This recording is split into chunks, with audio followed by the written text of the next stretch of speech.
Imagine a man standing in the twilight of the Appalachian mountains. A shotgun roars, and the buckshot tears through the air, striking him square in the face. But the man doesn't fall. He doesn't even scream. He simply spits the lead pellets onto the ground as if they were cherry pits, a cold grin spreading across his face. This wasn't a scene from a movie. This was the reality for those who dared to cross Tally Iron Jaw's hall. The whispers in Wise County said he was more than a man. They said he was enchanted, that bullets couldn't kill him. But was he a demon born of mountain folklore? Or was the truth something far stranger, something hidden in the very marrow of his bones? Today, we separate the legend from the man to find out what really made Tally Hall the bandit who couldn't be killed. To understand the man, you must first understand the mountains that made him. In the late 19th century, Wise County, Virginia, was a world unto itself. It was a labyrinth of steep hollows, dense forests, and rushing creeks where the outside world felt a million miles away. The land was both a provider and a tyrant. It gave families corn from the bottomlands and game from the woods, but it demanded back-breaking work in return. Life here was simple, hard, and governed by unwritten laws older than any courthouse. Family was everything, and an insult to your kin was an insult to you. In this world, Mabra Tally Hall was born. He wasn't born a monster or a legend. He was just another mountain boy, learning the ways of his people. And in these parts, the most important craft, the very lifeblood of the local economy, was turning corn into whiskey. Moonshining wasn't seen as a crime by many. It was a tradition, a skill passed from father to son. It was how you turned a surplus crop into cash, how you paid for medicine, tools, or a piece of land to call your own. Tally learned the trade early, mastering the art of the still, understanding the subtle science of fermentation and distillation under the dark Appalachian night. He was a big man, powerfully built from a life of hard labor. People knew him as strong, quiet, and fiercely protective of his own. He worked his still, provided for his family, and lived by the mountain code. In these early days, he was just a distiller, respected for the quality of his product. He was part of a community of others just like him, men who saw the federal government's whiskey tax not as a law to be obeyed, but as an intrusion by a foreign power trying to steal the bread from their tables. The conflict wasn't just about money, it was about pride and independence. The people of these mountains had always taken care of themselves. They built their own homes, grew their own food, and settled their own disputes. The arrival of federal marshals, the revenuers, was seen as a declaration of war on their entire way of life. These outsiders didn't understand the mountains or the people who lived in them. They saw moonshiners as simple criminals, not as farmers and family men trying to survive. And in this simmering tension, the seeds of Tally Hall's future were sown. He wasn't just making whiskey, he was making a stand. Every barrel he sold was an act of defiance. But this quiet rebellion couldn't last forever. The government was determined to enforce its laws, and men like Tally were just as determined to resist. The calm of the mountains was about to be shattered by the crack of rifles, and a simple moonshiner named Tally Hall would soon be forced to become something far more dangerous to survive. The world was coming for him, and it would learn that he would not be taken easily. The law came for Tally Hall not with a polite knock, but with the splintering of wood and the cold gleam of rifle barrels. It happened on a misty morning, deep in a holler where the smell of sour mash hung heavy in the air. Tally was working his still with his brother when two federal marshals, led by a man named Red Blevins, crashed through the undergrowth. They weren't there to talk, they were there to make an example. With a sneer, Blevins kicked over a barrel of fermenting corn, the lifeblood of the Hall family business spilling into the dirt. For a mountain man, this was more than the destruction of property.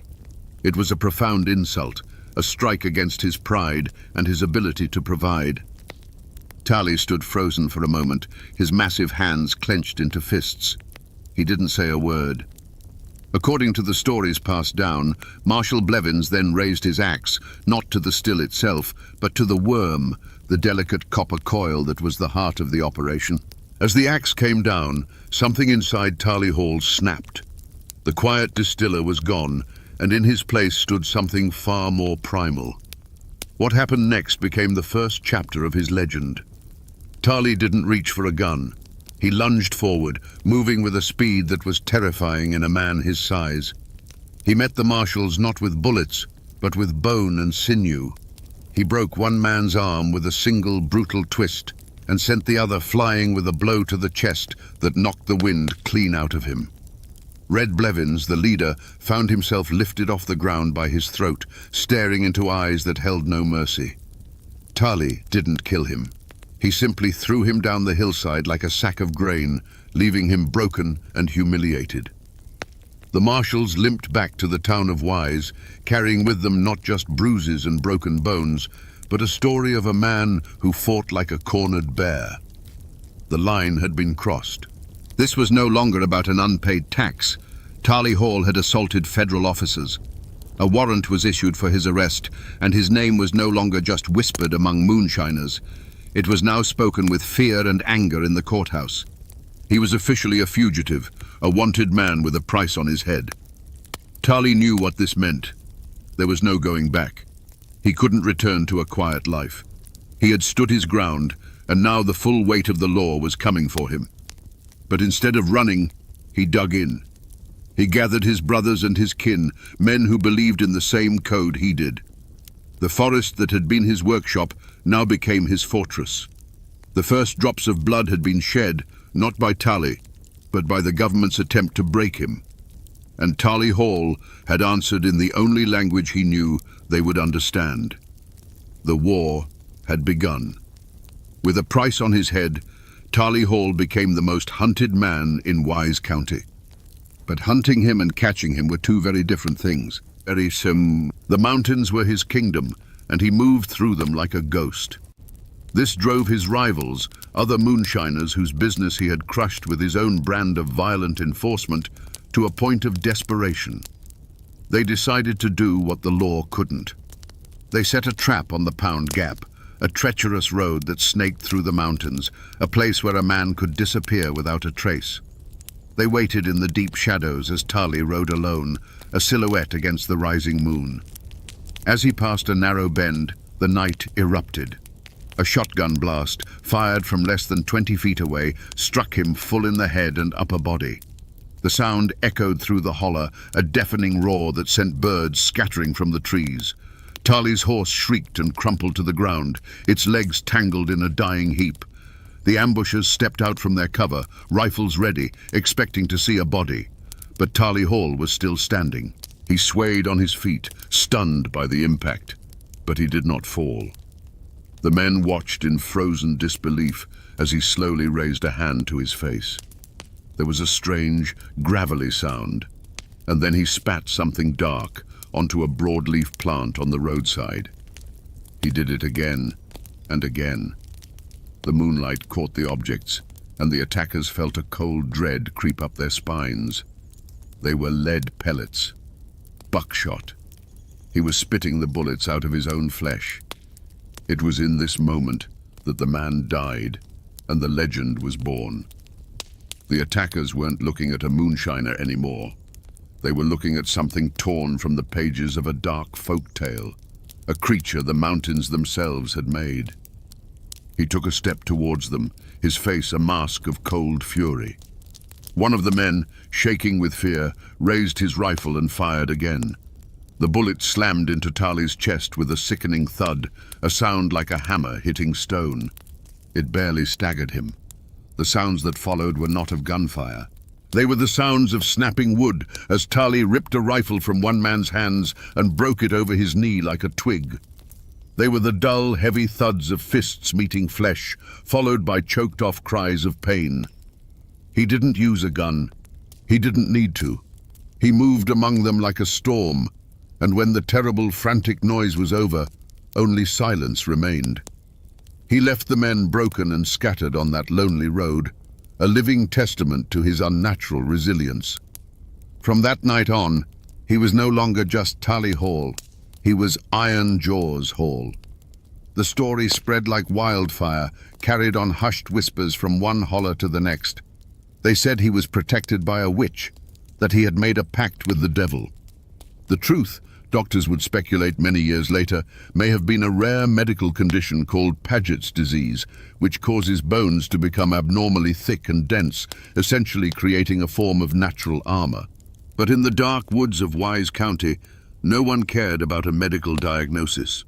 The only truth that mattered was the one they saw with their own eyes and heard in the terrified tales of the survivors. Tally Hall was enchanted. He was bulletproof, and if you shot him, you had better pray you killed him with the first shot, because you would not get a second. The silence that fell over Pound Gap after the failed ambush was deeper and more terrifying than the roar of the shotgun that had started it. The broken men who dragged themselves back to civilization did not speak of a botched attack. They spoke of a nightmare. They told a story not of a fight, but of an encounter with something inhuman, something that ate lead and paid it back with crushing force. Their words, laced with genuine terror, were far more potent than any rumor. The legend of Iron Jaws Hall was no longer a whispered bit of folklore. It was now a sworn testimony, sealed in fear. Tally Hall himself seemed to understand the power of what had happened. He didn't retreat deeper into the mountains. Instead, he did the opposite. He became more visible, more brazen. He knew that fear was a more effective weapon than any rifle. His reputation preceded him, a silent, invisible guard that cleared his path. Other moonshiners, men who had once been his rivals, now fell in line. They either paid him a tribute to operate, a tax of their own, or they got out of the business entirely. To defy Tally was to challenge a man who bullets supposedly couldn't harm. No one was willing to take that chance. The authorities were now faced with an impossible situation. The reward for Tally's capture was increased, becoming a small fortune for the time. But money meant nothing against superstition. Deputies who were brave enough to face a dozen armed men would hesitate at the thought of confronting Tally Hall alone. Informants dried up, their fear of the law replaced by a much more primal fear of Iron Jaws. The manhunt, once an active pursuit, became a cold case file gathering dust on a shelf. They were hunting a ghost who was very much alive, a man who ruled a shadow empire from the heart of their jurisdiction. The community became a landscape of fear and fascination. On one hand, Tally was a boogeyman. People would lock their doors a little tighter at night, and his name was used to frighten misbehaving children. He was the embodiment of the violence and lawlessness that festered in the deep woods. But on the other hand, a quiet, grudging respect grew for him in some corners. He was a mountain man, one of their own, who was single-handedly defying the federal government and winning. He was a symbol, however dark, of Appalachian grit and refusal to bow down. The ashes of that ambush on Pound Gap were not from a fire, but from the smouldering ruin of Tally Hall's mortality. What was left was a silence born of pure dread. He had become the undisputed king of the Wise County underworld, not just a criminal, but a living legend whose power was rooted in the belief that he could not be killed by ordinary means. The law was powerless, his rivals were terrified, and Tally Iron Jaws Hall walked the mountains not as a fugitive, but as a conqueror. Tally Iron Jaws Hall never stood trial in a courthouse. He was never made to sit on a hard wooden bench and listen to lawyers argue over his fate. The law of men, with its warrants, judges and juries, proved utterly powerless against him. His trial was a rolling, years-long affair, held in the dark hollows and on the treacherous mountain roads. The prosecuting attorneys were the bounty hunters and federal marshals who came for him, and the evidence they presented was the buckshot and rifle slugs they fired his way. The bounty on his head grew to be a legendary sum, drawing daring men from neighboring states. They came with new rifles and hardened resolve, dreaming of the fame and fortune that would come from bringing in Iron Jaw's haul. They formed posses, laid intricate traps, and combed the mountains, convinced they would succeed where others had failed. They were, in effect, a travelling court, come to Wise County to deliver a sentence. But Taylor Hall was his own defense attorney, and his arguments were brutally effective. One by one, the posses were outsmarted, the traps were sidestepped, and the bounty hunters were met with a terrifying response. Some were found beaten near to death, left as a warning on the side of a road. Others simply vanished into the woods, never to be seen again. The verdict in each of these violent encounters was the same. Taylor Hall walked away. He was judged by the laws of survival, and in that court he was consistently found innocent by virtue of being the last man standing. This was not justice, it was dominance. Taylor had replaced the law of the land with his own law of fear. But the justice of the mountains is a patient, cruel thing. For every man he intimidated, he created an enemy. For every family he terrorized, he sowed the seeds of a future reckoning. His invincibility had made him arrogant, and he had forgotten the most fundamental rule of his world. There is always someone tougher, someone more desperate, or someone with a better aim. The final trial came without warning. A lawman, some say a deputy named Doc Swindle, decided the only way to stop a legend was to meet it head-on. He didn't come with a warrant. He came with a rifle and a resolve as hard as the mountain stone. He hunted Taylor not as a lawman pursuing a criminal, but as a predator stalking its prey. He found him on a lonely path, and there was no talk, no chance to surrender. The air cracked with the sound of a single, well-aimed shot. This time, Iron Jaws fell. He hit the dirt, and this time he did not get back up. The bullet, they say, was special. Some claim it was silver, others that it was filled with mercury, designed to overcome whatever magic protected him. But whether it was magic or lead, the verdict was finally in. Taylor Hall was guilty, and the sentence was death. It was a verdict delivered not by a jury, but by a lone gunman, and it raises the ultimate question. Was this the law of men at last catching its fugitive? Or was it simply the brutal, unforgiving justice of the mountains finally claiming one of its own?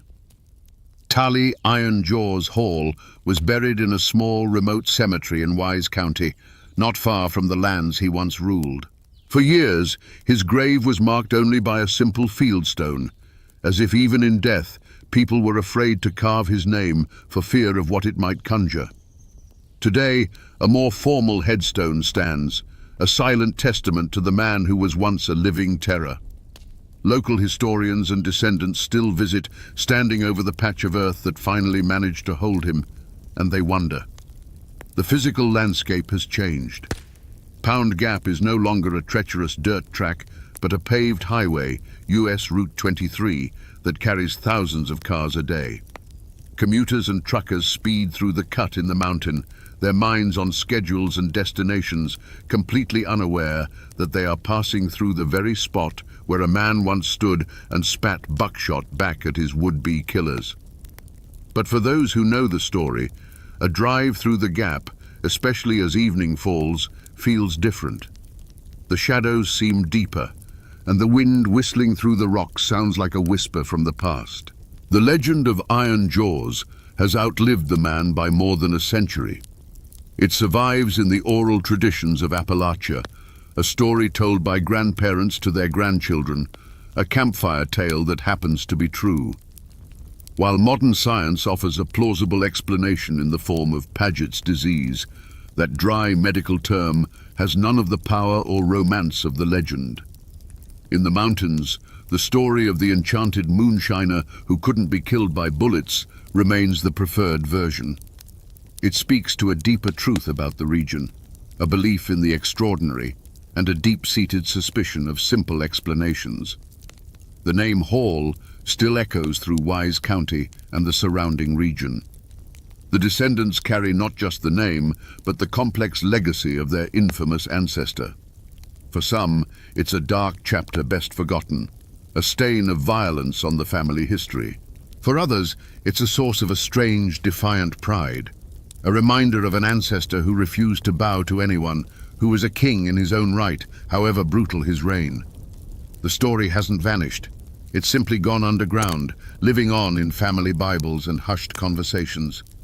The mountains remember everything, and the shadow of Tali Iron Jaws Hall is a long one. So we come back to the question that hung in the air at the start of our journey. Was Tali Iron Jaws Hall truly enchanted by bullets? The logical mind points to science, to the rare bone disease that likely turned his skull and ribs into a natural, horrifying armor. And perhaps that is the simple, factual truth. But in the mountains, the truth is rarely simple. The real magic wasn't in his bones, it was in the power of belief. His legend became a weapon more potent than any gun, a shield more effective than any steel plate. The fear he created was so real, so absolute, that it may as well have been a genuine enchantment. This is a story that goes beyond a simple tale of a mountain outlaw. It is a raw and brutal lesson about the soul of Appalachia itself. It's a story about the fierce, untamable spirit of independence, but also a dark warning of what that spirit can become when it's stripped of its humanity. Tali Hall began as a man defending his way of life, a symbol of resistance against an outside world he didn't trust. But in his war against the law, he became a tyrant far more terrifying than any government agent, a monster who preyed on his own people. He is the ultimate Appalachian paradox, a folk hero and a villain forged in the same fire. The story of Iron Jaws teaches us that some legends are born not from fantasy, but from a truth so strange it has to be seen to be believed. He was a man of flesh and blood, but he became something more, an idea, a nightmare, a force of nature. Force. He walked the earth for a time, a king in a kingdom of shadows and fear, until the mountains that created him finally took him back. His name is now a whisper on the wind, a reminder that the old, wild magic of these hills has not entirely faded. And now, my friends, you know the rest of the story. On a frigid December night in 1831, deep in the Blue Ridge Mountains, a man named Charlie Silver vanished from his one-room cabin. When the search party arrived, they found his body dismembered, burned in the hearth, and buried beneath the floorboards. His killer was his 18-year-old wife, Frankie. The newspapers screamed of a jealous monster who butchered her husband with an axe. But under the laws of that time, Frankie Silver was forbidden from speaking a single word in her own defense at trial. So what really happened in that isolated cabin? Was this the cold-blooded act of a she-devil, or was it the desperate last stand of a terrified girl with no other way out? To understand what happened, you have to understand the world they lived in. This wasn't a town. It wasn't even a settlement. This was the raw, untamed heart of the Blue Ridge Mountains in the early 1830s, a place carved from rock and hardship. Their home was a single-room log cabin perched in a lonely hollow near the rushing waters of the Tow River. The wind didn't just whistle through the gaps in the logs, it moaned. The mountains weren't just a backdrop, they were a green cage, beautiful and deadly, that cut you off from the rest of the world. Life in that cabin was a relentless battle for survival. Their entire universe was contained within those 4 log walls, with a dirt floor under their feet and a stone hearth that was the center of their existence. It was where they cooked, where they slept, and where they found their only defense against the bone-deep cold of a mountain winter. It was a place of immense intimacy, but also a place with nowhere to hide, where every frustration and every dark thought had no room to escape. Charlie Silver was just 19, but he was a man of the woods. He lived by his rifle and his traps, often disappearing for days at a time into the deep forest, chasing deer or checking his lines for beaver and fox. He was young, strong, and restless, a man who understood the language of the wilderness far better than the quiet, contained life of a husband and father. He was the one who brought the outside world and the meat for their table back to that isolated cabin. And in that cabin was Frankie. At 18, she was already a wife and a mother to their 1-year-old daughter, Nancy. While Charlie roamed the mountains, her world shrank to the size of that single room. Her days were measured by the cry of her baby, the crackle of the fire, and the deafening silence of the hollows.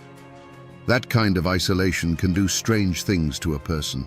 It can sharpen your fears until they have a razor's edge, and it can make the 4 walls of your home feel like a tomb. You can imagine their life was a cycle of hard work, long waits, and the brief, simple relief of reunion.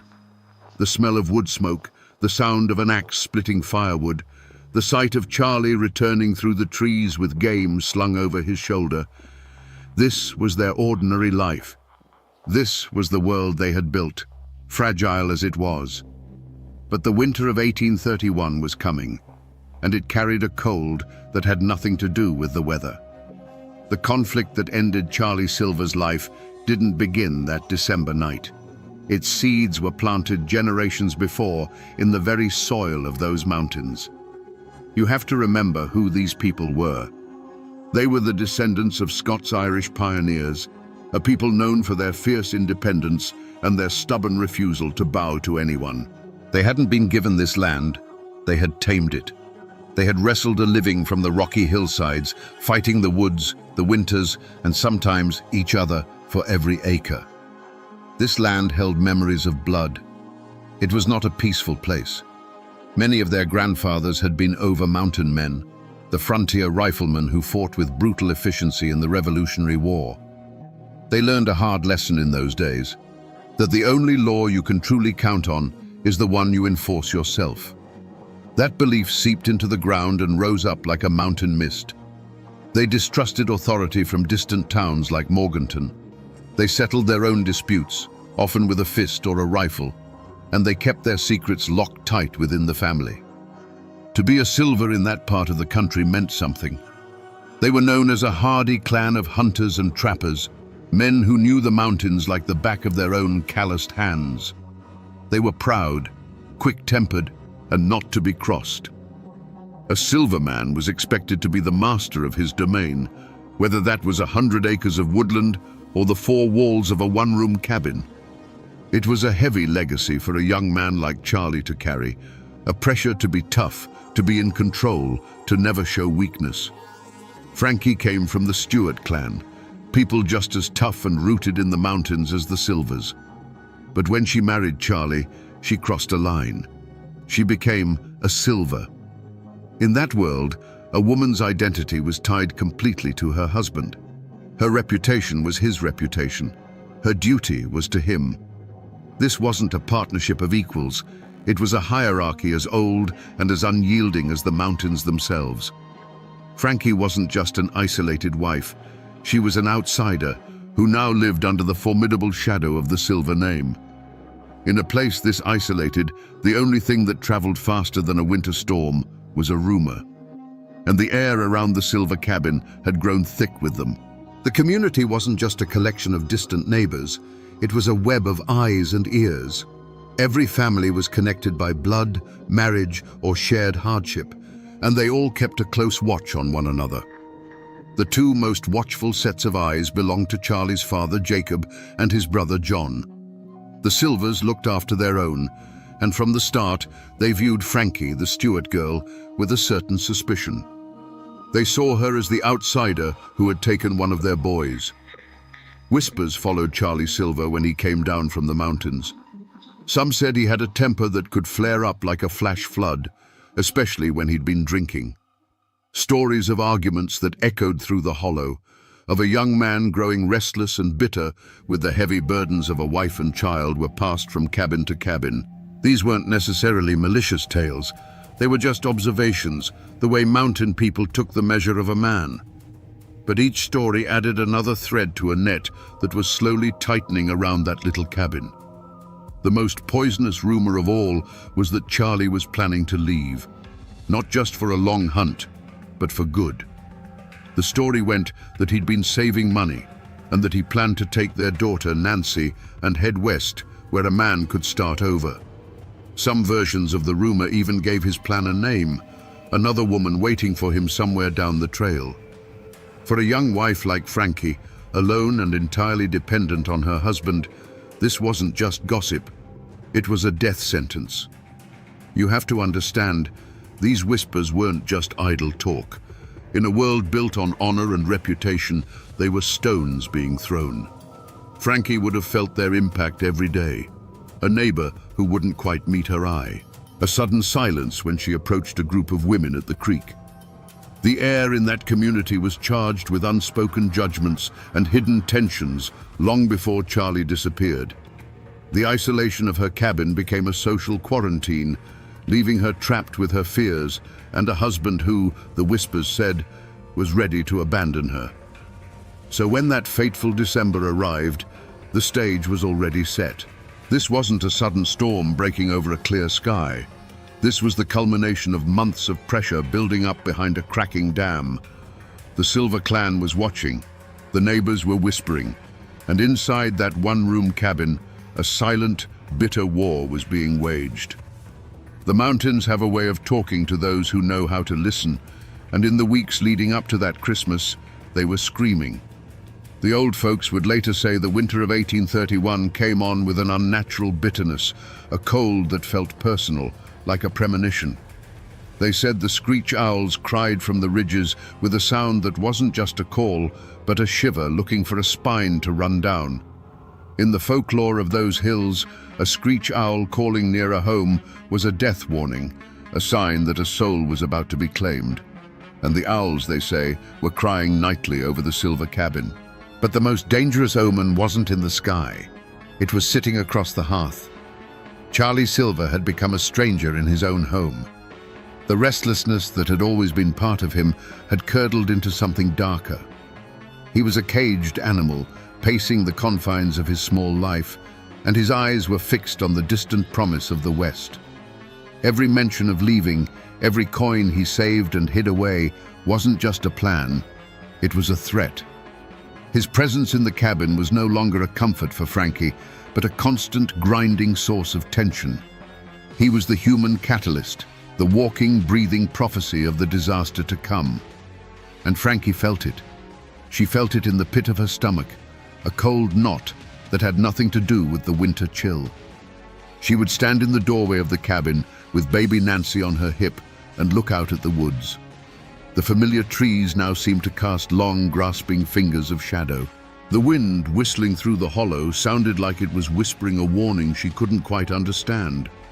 It was a suffocating sense of dread, the feeling you get when you're standing on a precipice in the dark. She couldn't have known what was about to happen, but she knew with every fiber of her being that her world was about to be torn apart. The night of December 22nd, 1831, arrived cold and clear. Inside the Silver cabin, the fire in the hearth would have been battling the bitter chill, casting flickering shadows that danced on the rough-hewn log walls. The baby, Nancy, was asleep, and in that suffocating little room, the final act began. We will never know the exact words that were spoken between Frankie and Charlie. The fire was the only witness, and it keeps its secrets. But we know that a line was crossed, a point from which there could be no retreat. Perhaps it happened just as the prosecution later claimed. Charlie, his mind set on a new life in the West, finally told her. Maybe he said it calmly, maybe he said it cruelly. He was leaving. He was taking the money they had scraped together. And most devastating of all, he was taking their daughter. For Frankie, this would have been a declaration of war, a sentence of slow starvation and disgrace in the wilderness. In that moment, he ceased to be her husband and became the man who was going to steal her child and destroy her world. Or maybe the mountain legend is true. Maybe Charlie came home that night not with a plan, but with a bottle's worth of rage inside him. Maybe an argument over nothing exploded into violence. The legend whispers that he threatened Frankie, that he even threatened to harm the baby. In this version, Frankie wasn't a woman scorned, she was a mother protecting her young. He wasn't a man with a dream of the West, He was a drunken monster who had brought the terror of the outside world into the one place she was supposed to be safe. Whichever story is true, the result was the same. A final, unbearable choice was forced upon Frankie Silver. And in that cabin, there was a tool. It was an axe. It was not a weapon of murder. It was an instrument of survival used every single day to split the firewood that kept them from freezing to death. It was a familiar weight in a woman's hands. As Charlie turned his back, or as he fell into a drunken, snoring sleep by the fire, Frankie's hand closed around that smooth, worn handle. The decision was made. The argument was over. The whispers and the fears of the past months all converged into one single, terrible point of focus. The firelight glinted on the polished steel of the axe head. The sound of her own heart was likely a deafening drum in her ears. In the silence that followed the last angry word, she lifted the tool that had kept her family alive, and in the next moment, she would use it to end her husband's life. The first drops of blood were about to fall. We must now step into that cabin, into the moment after the axe has fallen.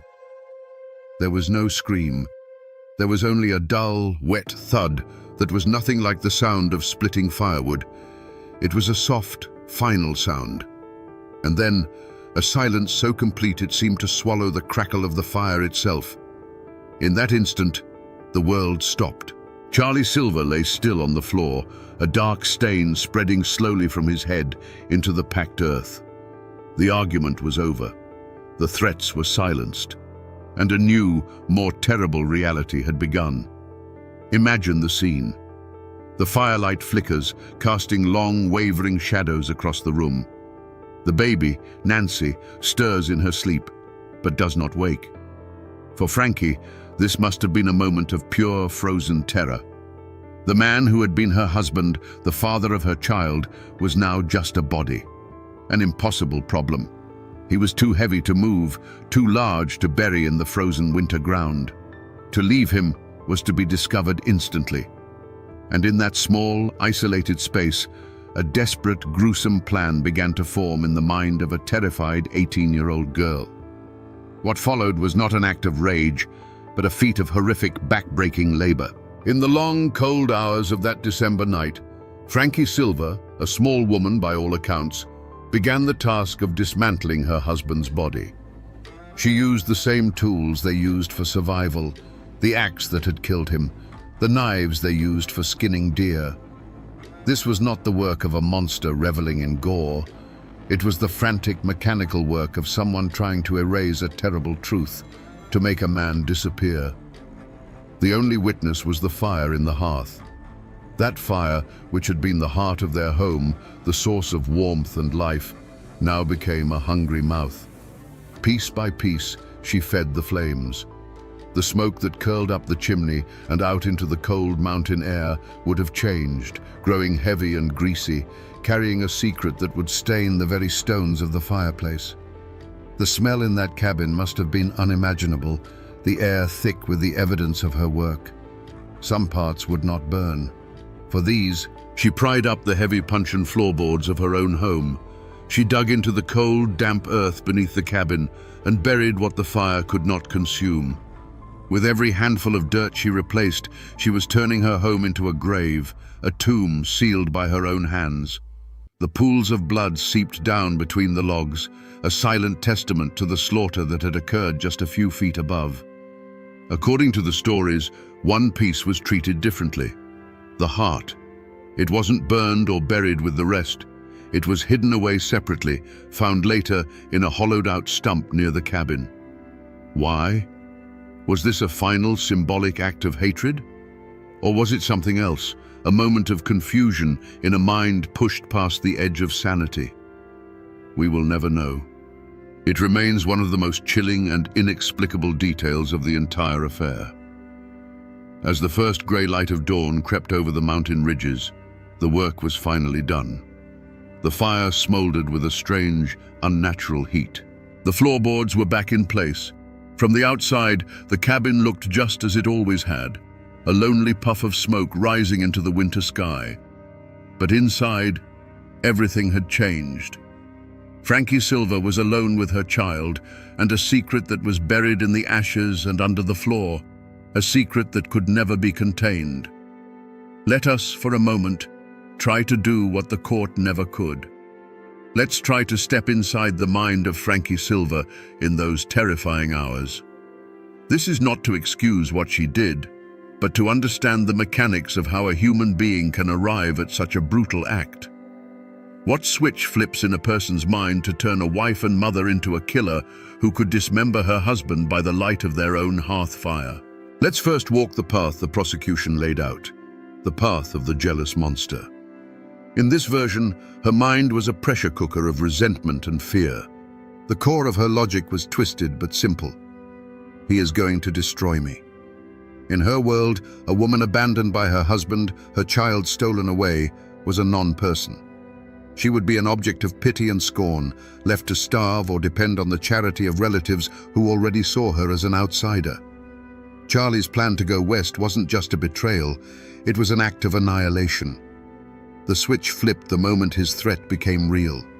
The instant he said the words, he ceased to be her husband and became a mortal enemy who had to be stopped.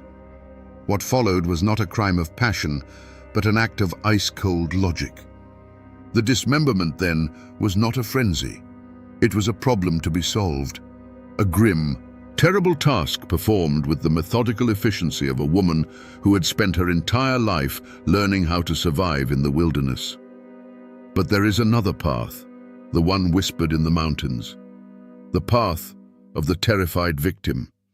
Here, the logic is not twisted. It is primal. He is going to kill my child.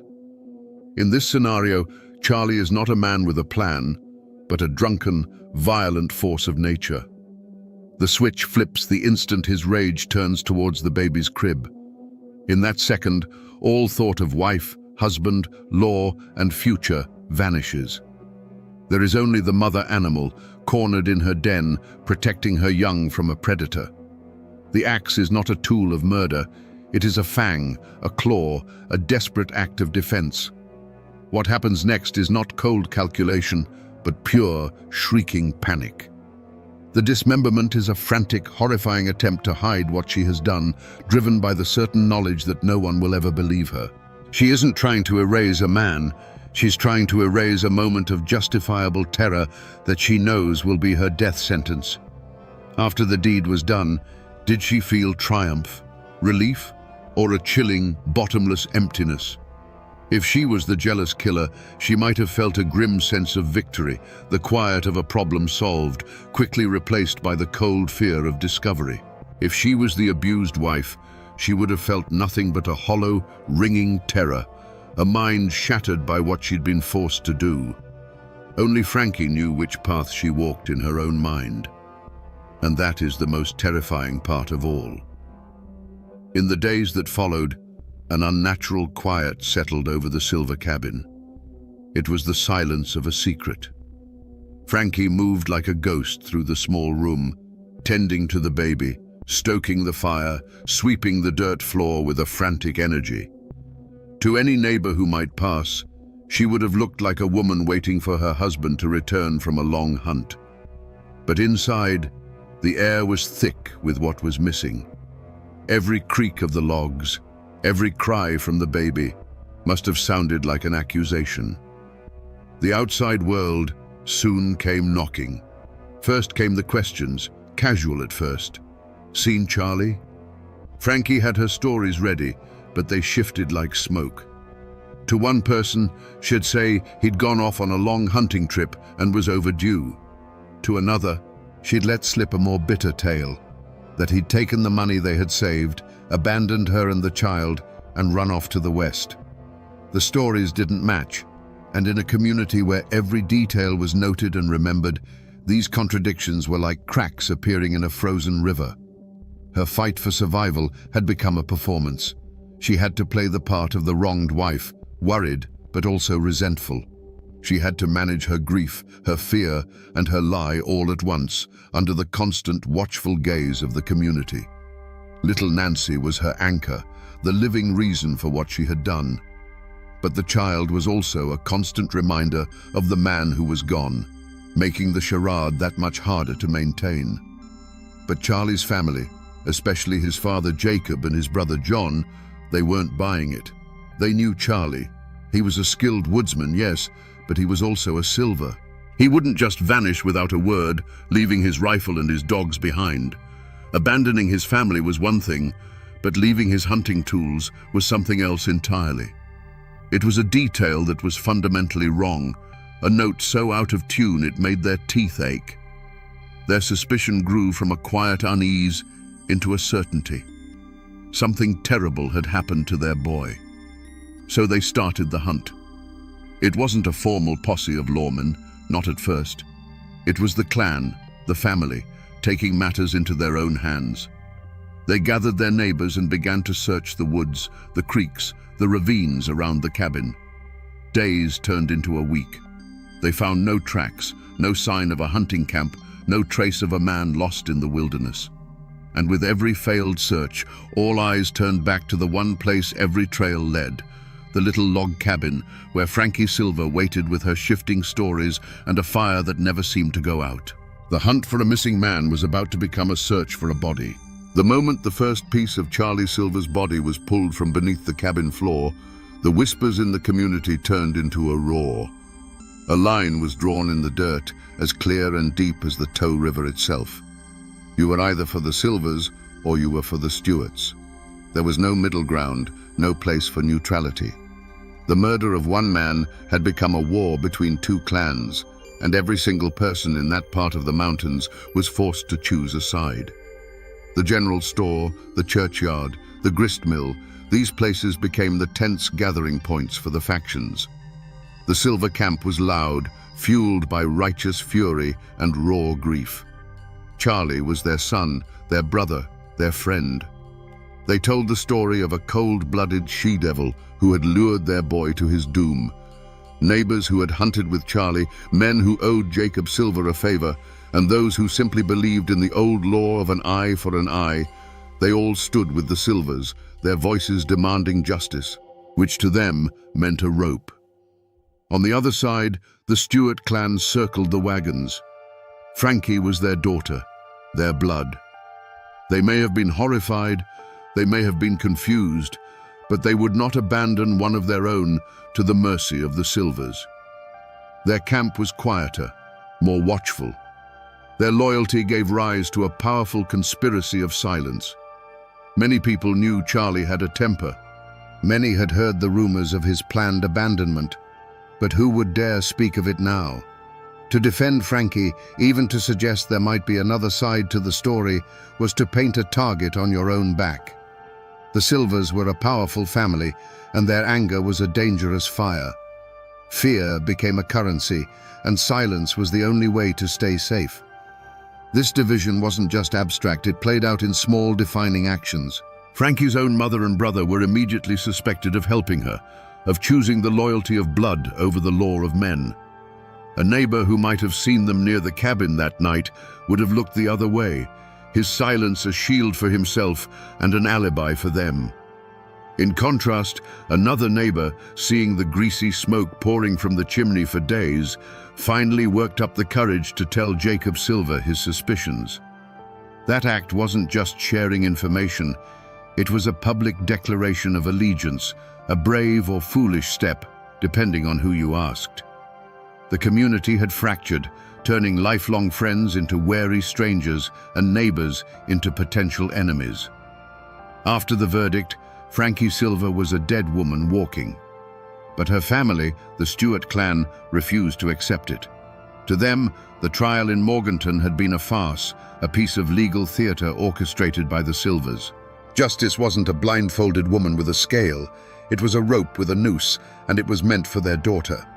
So her father, Isaiah, and her uncle concocted a desperate plan born from love and defiance. One night, a set of boys' clothes was smuggled into Frankie's cell. She was a small woman, and with her hair cut short, she could pass. They broke her out of the Morganton jail, and she vanished into the night. The Blue Ridge Mountains that had cradled her in her youth now became her last, best hiding place. With her father as her guide, Frankie fled back into the familiar labyrinth of ridges and hollows. They moved like ghosts, following game trails and creek beds, sleeping in caves and thickets. For a short, breathless time, she was free. She was no longer Frankie Silver, the convicted killer. She was just a boy, lost in the woods, a shadow among shadows. The mountains, which had been her cage, were now her sanctuary, their ancient silence her only shield. But back in the flatlands, a firestorm of rage had erupted. A posse was formed, led by the sheriff, but fueled by the cold fury of the Silver Clan. They would not be cheated of their justice. A reward was posted, a substantial sum of money that echoed through the hills and hollows. It was a poison seed planted in the heart of the community. Suddenly, every neighbor, every old family friend had a price tag on their loyalty. The hunt for Frankie Silver became a hunt for gold. The chase was a desperate game of cat and mouse played out across miles of unforgiving terrain. The posse had numbers and dogs, but Frankie and her father had knowledge. They knew the secret paths, the places a stranger would never find. For days, they eluded capture, living off the land, always moving. You can just imagine the terror of it, the constant listening for the baying of hounds on the wind, the fear of a snapped twig giving away their position, the exhaustion that ground them down day by day. Finally, starving and exhausted, they were forced to seek help. They made their way across the county line into Rutherford, to the home of a family they thought they could trust. They took in the weary old man and the quiet, haunted-looking boy with him. For a moment, there was warmth, a hot meal, a chance to rest. But Frankie could not disguise her eyes. They were the one part of her that told her true story. The family recognized her, and the lure of the reward money was too strong. A quiet message was sent. The moment of capture wasn't a fierce firefight in the woods. It was a quiet, sickening betrayal. The sheriff and his men simply walked into the cabin. There was no struggle. Frankie, exhausted and cornered, knew the game was over. She had been run to ground not by the lawman's skill, but by a neighbor's greed. The mountains had given her a brief, wild freedom, but in the end, it was the people who lived among them who sealed her fate. The trial of Frankie Silver in March of 1832 was not a search for truth. It was a public spectacle. You have to picture the Morganton courthouse. It wasn't a sterile, quiet chamber of law. It was a tinderbox packed with bodies, smelling of wet wool and simmering hatred. Armed guards stood at the doors, not just to keep the prisoner in, but to keep the community from tearing itself apart. On one side of the room sat the Silver Clan, their faces carved from stone, their eyes burning with a demand for vengeance. On the other side, huddled together, were the Stuarts, silent and grim, watching their world crumble. And in the middle of it all sat Frankie Silver. She was a small, silent figure, almost a child, swallowed up by the heavy machinery of the law. The most brutal fact of her trial was not the evidence against her, but the gag that the law itself had placed over her mouth.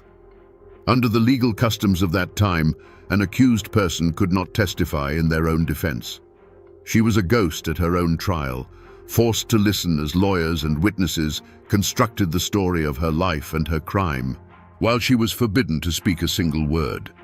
She could not confirm, she could not deny, she could not explain. The prosecution had an easy task. The lawyer laid out the evidence piece by horrifying piece.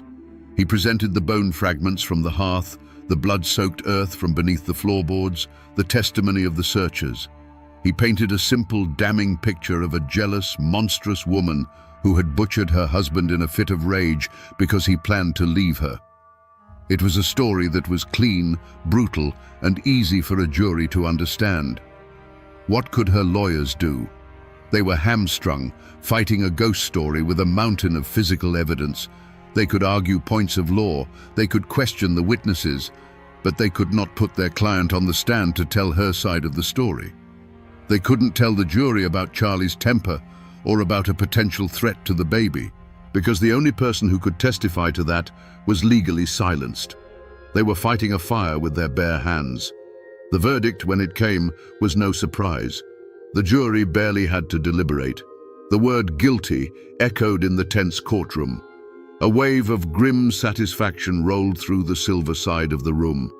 On the Stewart side, there was only the quiet devastation of the inevitable.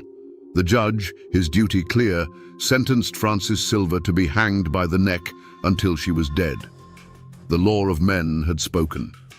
The formal process of justice, as understood by the courts in Morganton, was complete. But looking at that small, muzzled woman being led away in chains, one has to ask the question that has haunted these mountains ever since. Was justice actually served? Or was it simply the final formal act of a tragedy whose ending had already been written in blood and ashes? The day Frankie Silver was hanged, a heavy silence fell over Morganton. The spectacle was over. But for the families involved, the story was just entering its next long chapter. For the Silvers, the verdict was not a victory, and the execution was not a release. They had their justice, their eye for an eye, but it didn't bring Charlie back. The horror of his death became a dark stone in the foundation of their family, a cautionary tale whispered to future generations about the dangers of marrying an outsider. The name Frankie Silver became a curse in their homes, a synonym for the ultimate betrayal. The justice they had won felt as cold and empty as a winter grave. For Frankie's family, the Stewarts, the shame was a poison that seeped into the ground they walked on. They were now the kin of a convicted killer, the first woman ever hanged in North Carolina. They bore the weight of her crime in every sideways glance at the general store, in every conversation that stopped when they approached. Her father, Isaiah, who had risked everything to break her out of jail, was a broken man. He lived out his days under a cloud of grief and suspicion. The family that had been proud and independent was now marked, forced to live with the consequences of an act they did not commit, but could never escape. And what of the child at the heart of it all? Little Nancy Silver was now an orphan, her legacy a horror story.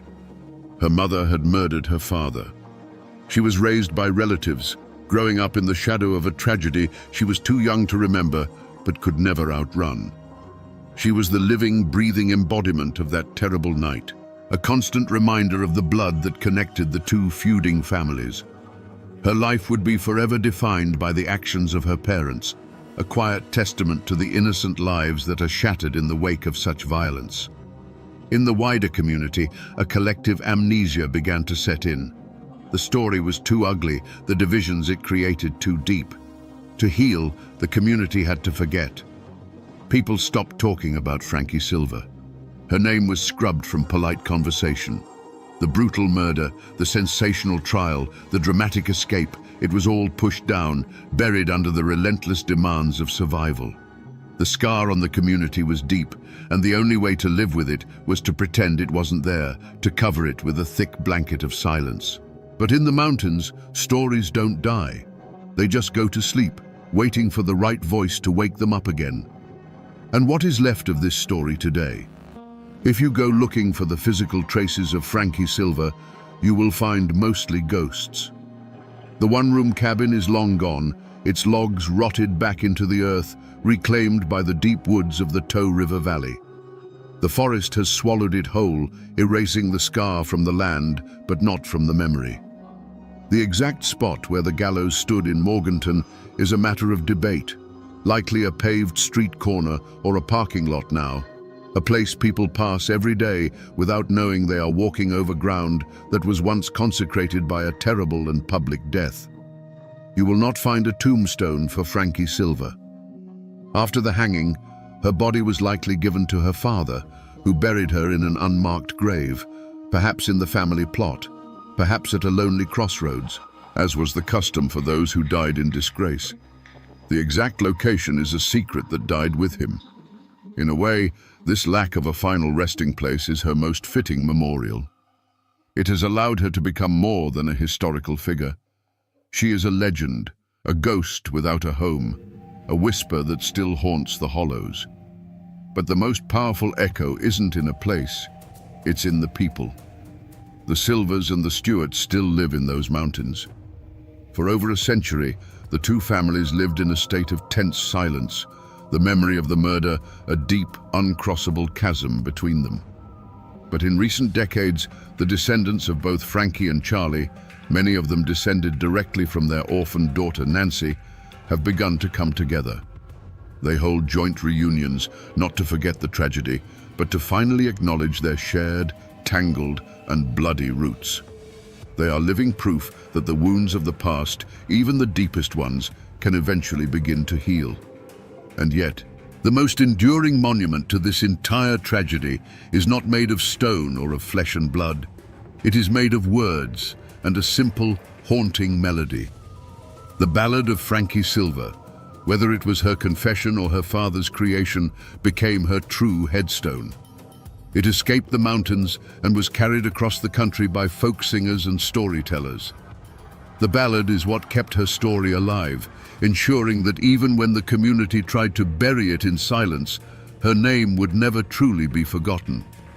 The people tried to move on, the buildings fell, and the graves were lost, but the mountains remember. And in the quiet hollows, if you listen closely, you can still hear the echo of that lonesome, tragic song. So we come back to the question we asked at the very beginning, standing in the cold ashes of that 1831 cabin. Was Frankie Silver a cold-blooded monster of jealousy? Or was she a terrified victim of abuse who made a desperate last stand? The honest answer is that we will never know. The law of her time did not care about her reasons, her fears, or her side of the story. It cared only about the horrifying evidence found under her floorboards. Because she was legally forbidden to speak, we are left forever with two competing ghosts, the ghost of a brutally murdered man and the ghost of his wife's untold truth. The official record calls her a killer. The mountain legend calls her a victim. The reality is buried with her in that unmarked grave, and it will remain there forever. This story, then, is more than just a grim tale of murder. It is a profound and chilling lesson about the power of a voice and the terrible consequences of silence. Frankie Silver was silenced by the law, but an entire community was silenced by fear and by a fierce clan loyalty that chose sides instead of seeking truth. Her story warns us what happens when justice becomes a synonym for vengeance, and when a person's humanity is stripped away until they are nothing more than the sum of their worst possible act. It is a story not just of cruelty, but of the immense weight of the past in these mountains, and how a single act of violence can send ripples of grief and division down through the generations. The court of men gave its verdict. The whispers of the mountains gave another. And now, you have heard the evidence, the rumors, and the legends that surround one of Appalachia's darkest and most enduring tragedies. The truth itself is lost to the wind that blows through the Tow River Valley. But the story, the warning, the mystery, the sorrow of it all, that story is now yours to keep. And now, my friends, you know the rest of the story.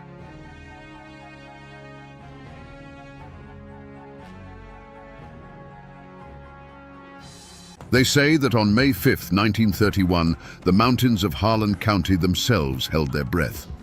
Down below, a convoy of cars carrying company men and the law's hired guns slowed to a crawl. And from the hillsides, an answer came not in words, but in a roar of gunfire that tore the morning apart. This was the moment that would forever define a place known as Bloody Harlan. Was it a murderous ambush, as the coal barons screamed to the world? Or was it the last desperate act of men who had been beaten, starved, and cornered? The truth, as it always does in those dark hollows, is buried deep. Today, we're not just going to talk about a gunfight. We're going to uncover the story of the pressure, the pain, and the poverty that led to the Battle of Evarts, a day when ordinary miners decided they would rather die on their feet than live on their knees. To understand the men who took to the hills with rifles that day, you first have to understand the world that made them. Harlan County in the early 1900s wasn't a place of opportunity. It was a kingdom of coal, and every man, woman, and child was a subject. A boy was born in a house the company owned, breathing in the black dust that settled on his cradle. He played in the shadow of the tipple that would one day claim his father, and knew, with a certainty that chilled the bone, that it would one day claim him too. This wasn't just a job. It was a system of total control. You lived in the company's house, so you could be evicted at a moment's notice. You shopped at the company's store, where your dollar was worth 50 cents, and you were paid not in American money, but in company scrip. This private currency was a leash designed to keep you in a state of permanent debt. A man could spend his entire life deep in the earth, risking his life for a pittance, and still die owing the company money. His debt would then pass to his sons. It was a new kind of feudalism, hidden away in the American mountains. The land itself taught them to be hard. The mountains demanded self-reliance. A man learned to hunt, to fix what was broken, and to stand his ground because no one else was coming to help him. This forged a powerful code, an unspoken law that was older and deeper than any statute passed in a distant capital. You stood by your kin. You looked a man in the eye. You did not suffer an insult to your honor, and you never, ever let an outsider push you off your own ground. The mine was a brutal teacher. Every day was a gamble against a cave-in, a gas explosion, or the slow, suffocating death of black lung. Men watched their friends get crushed, their fathers waste away, their brothers carried out on a stretcher. They learned that their lives were cheap, just another cost on the company's ledger. This constant dance with death bred a certain kind of fatalism, but it also bred a deep, simmering rage. So when the Great Depression hit, and the operators demanded that these men work for even less, they weren't just cutting a wage. They were breaking a sacred, unspoken pact. The miners had endured the danger, the debt, and the dust. They had traded their health and their freedom for a life that was just barely livable. By trying to take that last crumb, the company wasn't just making a business decision. They were delivering the final, unforgivable insult to the mountain code. They were pushing men who had nothing left to lose. Before the strike, before the guns, there was a life. It was a hard life, to be sure, but it was theirs. A miner's day began in darkness and ended in darkness, but in between there were moments of light. A man's kingdom wasn't the mine, and it wasn't the company town. It was the few square feet of his front porch where he'd sit at the end of a shift, bone-tired, and watch his children play in the yard. It was the smell of supper cooking, the one time of day the scent of coal was overpowered by something that felt like home. These men weren't just workers, they were husbands and fathers. They held a deep, fierce pride in their ability to provide, to put food on the table, no matter how meager. They'd come home with their faces permanently stained with black dust, but they would wash their hands clean before holding their babies. Their world was one of small dignities, a well-tended garden, a hymn sung in church on Sunday morning, the quiet respect of their neighbors. This was the life they were defending. It wasn't about a theory of labor, it was about their kids having shoes in the winter. And there was a brotherhood forged in the belly of the earth. Down in the darkness, a man's life depended entirely on the man next to him. They learned to read the groans of the mountain, to listen for the shifting of rock, to trust each other's instincts without a word. This created a bond that outsiders could never understand. They were more than neighbors. They were soldiers in a daily war against the mountain. They shared their last chew of tobacco, covered for each other when the foreman was on the prowl, and mourned together when the mountain inevitably claimed one of their own. This was the world the coal operators failed to see. They saw numbers on a ledger, a list of employees, a cost to be managed. They did not see the tight-knit fabric of a community woven from shared hardship and fierce loyalty. They didn't understand that when you threatened one family, you threatened them all. The world they had built, this fragile ecosystem of kinship and honor, was the only thing they had. And when the company came for it, they were coming for everything. The same mountain that gives a man his strength also carves his deepest flaw. For the miners of Harlan County, that flaw was a pride as hard and sharp as a shard of slate. It was a pride born of survival, a refusal to bow your head to any man, be he a foreman or a king. This wasn't arrogance. It was a deep-seated belief that a man's dignity was the one thing the company couldn't own and the mountain couldn't crush. There were stories told in the camps that every miner understood. A story of a man who put down his tools and walked out of the mine, sacrificing his job and his family's next meal, all because a young foreman from up north had called him boy. He wasn't being defiant for the sake of it. He was upholding a code. To accept the insult would be to admit that the company owned his spirit as well as his labor, and that was a line he would not cross. He lost his job, his home, and was blacklisted from every mine in the county, but he kept his honor intact. This unwavering pride was a kind of psychological armor against the crushing darkness of the mines. It's what allowed a man to walk into the earth each morning with his head held high. But it was also a fatal vulnerability. The operators, in their distant offices, may not have understood the men, but their enforcers on the ground, the gun thugs and the sheriffs, they understood this pride perfectly. They learned it was a button they could push. They knew that these were not men who could be shamed or intimidated into submission indefinitely. They were men who would bend and bend and bend, absorbing every hardship with a stoic silence.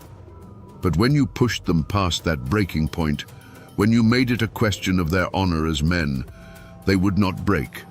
They would explode.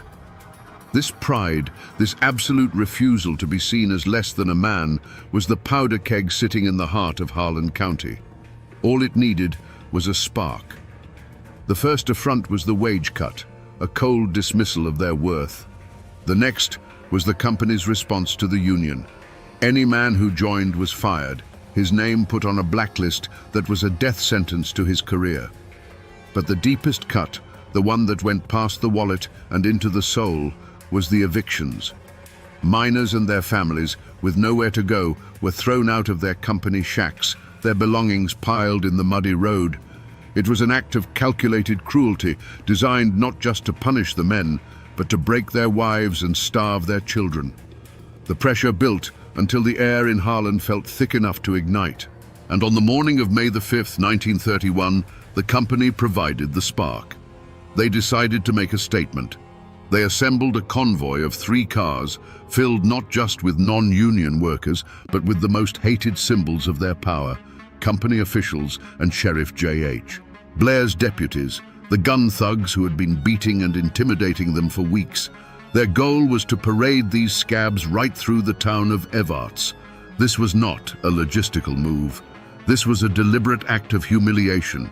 It was a victory lap for the company, a public declaration that the strike was broken, that the men were beaten, and that the company's power was absolute.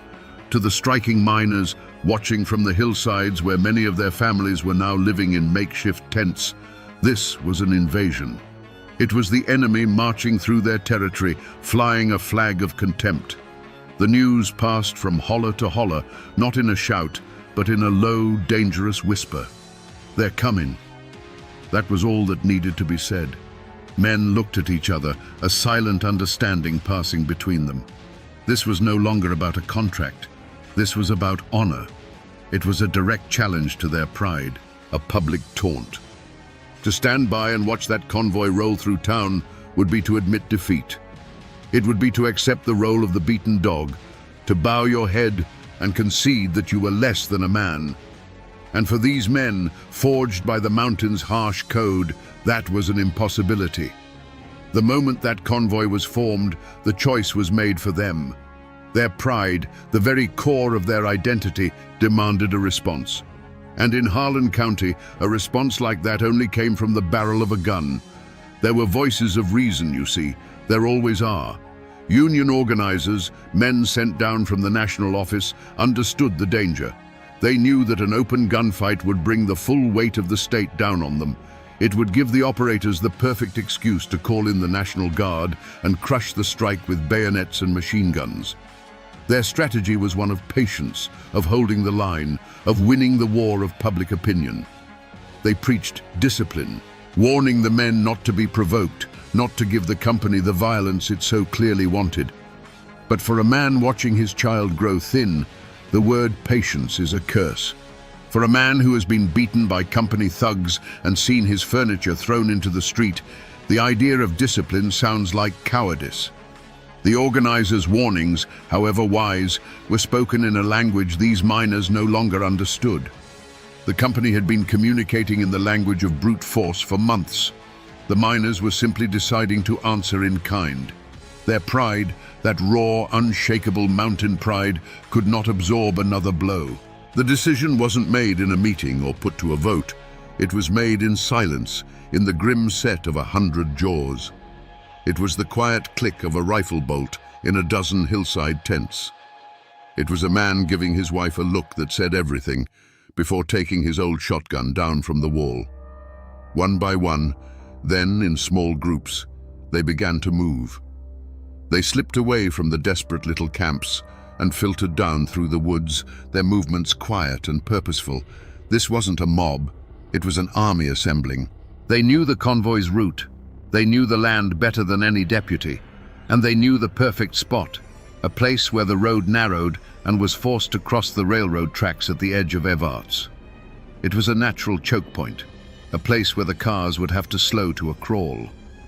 They took up positions on the wooded hillside overlooking the road, some behind trees, others in the shallow ditches.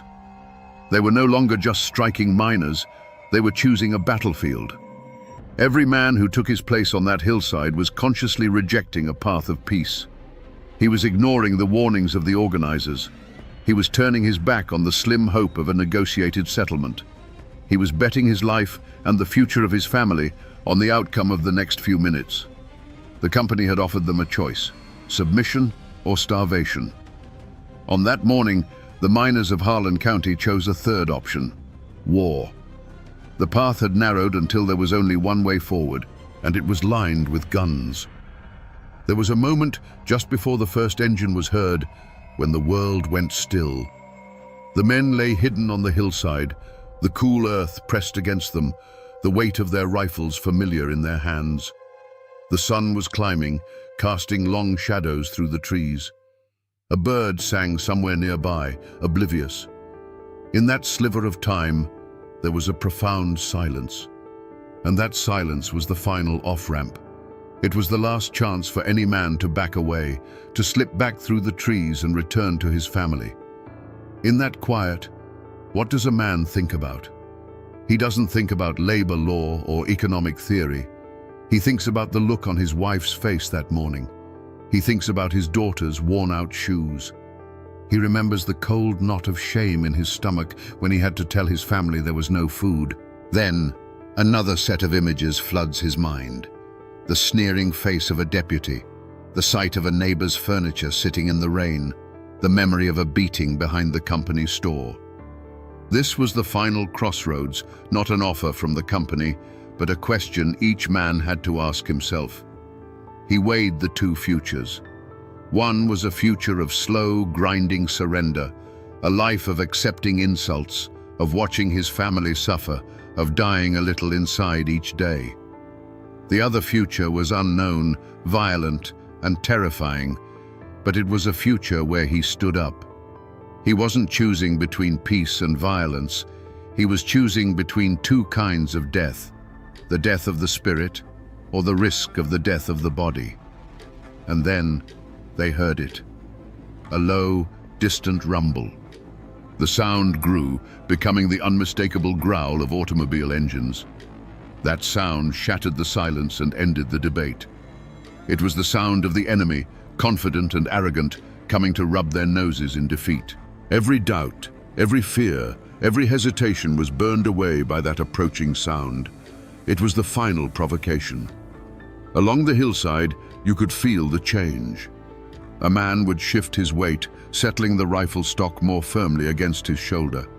A thumb would quietly pull back a hammer, the soft metallic click barely audible. Eyes narrowed, focusing on the bend in the road. The final crossroads had been passed. The The choice was made. The silence of peace was over, and the sound of the reckoning was on its way. The three black cars came around the bend, slow and arrogant. They looked alien against the green hills, like beetles crawling across a leaf. To the men watching from above, they weren't just vehicles. They were steel-skinned symbols of a power that had crushed them for a generation. As the convoy slowed for the railroad tracks, the air grew so tight it felt like the whole world was a clenched fist waiting to strike. Who fired first? The company swore it was an ambush, a cowardly volley from the trees. The miners swore a deputy in the lead car leveled his pistol, and a single sharp crack broke the morning peace. The truth was lost in the first echo, because that one shot was answered by a deafening chorus from the hillside. The argument that had raged for months in company offices and desperate tent camps was suddenly, permanently over. The time for talking was done. The world dissolved into noise.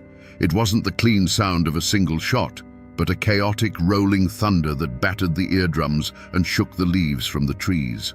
It was the roar of old hunting rifles, the heavy boom of shotguns, and the crack of pistols, all woven together into a single terrifying sound. The air filled with the sharp, bitter smell of gunpowder. Splinters of wood flew from the trees, and pockmarks appeared on the steel bodies of the cars as if from an invisible hailstorm.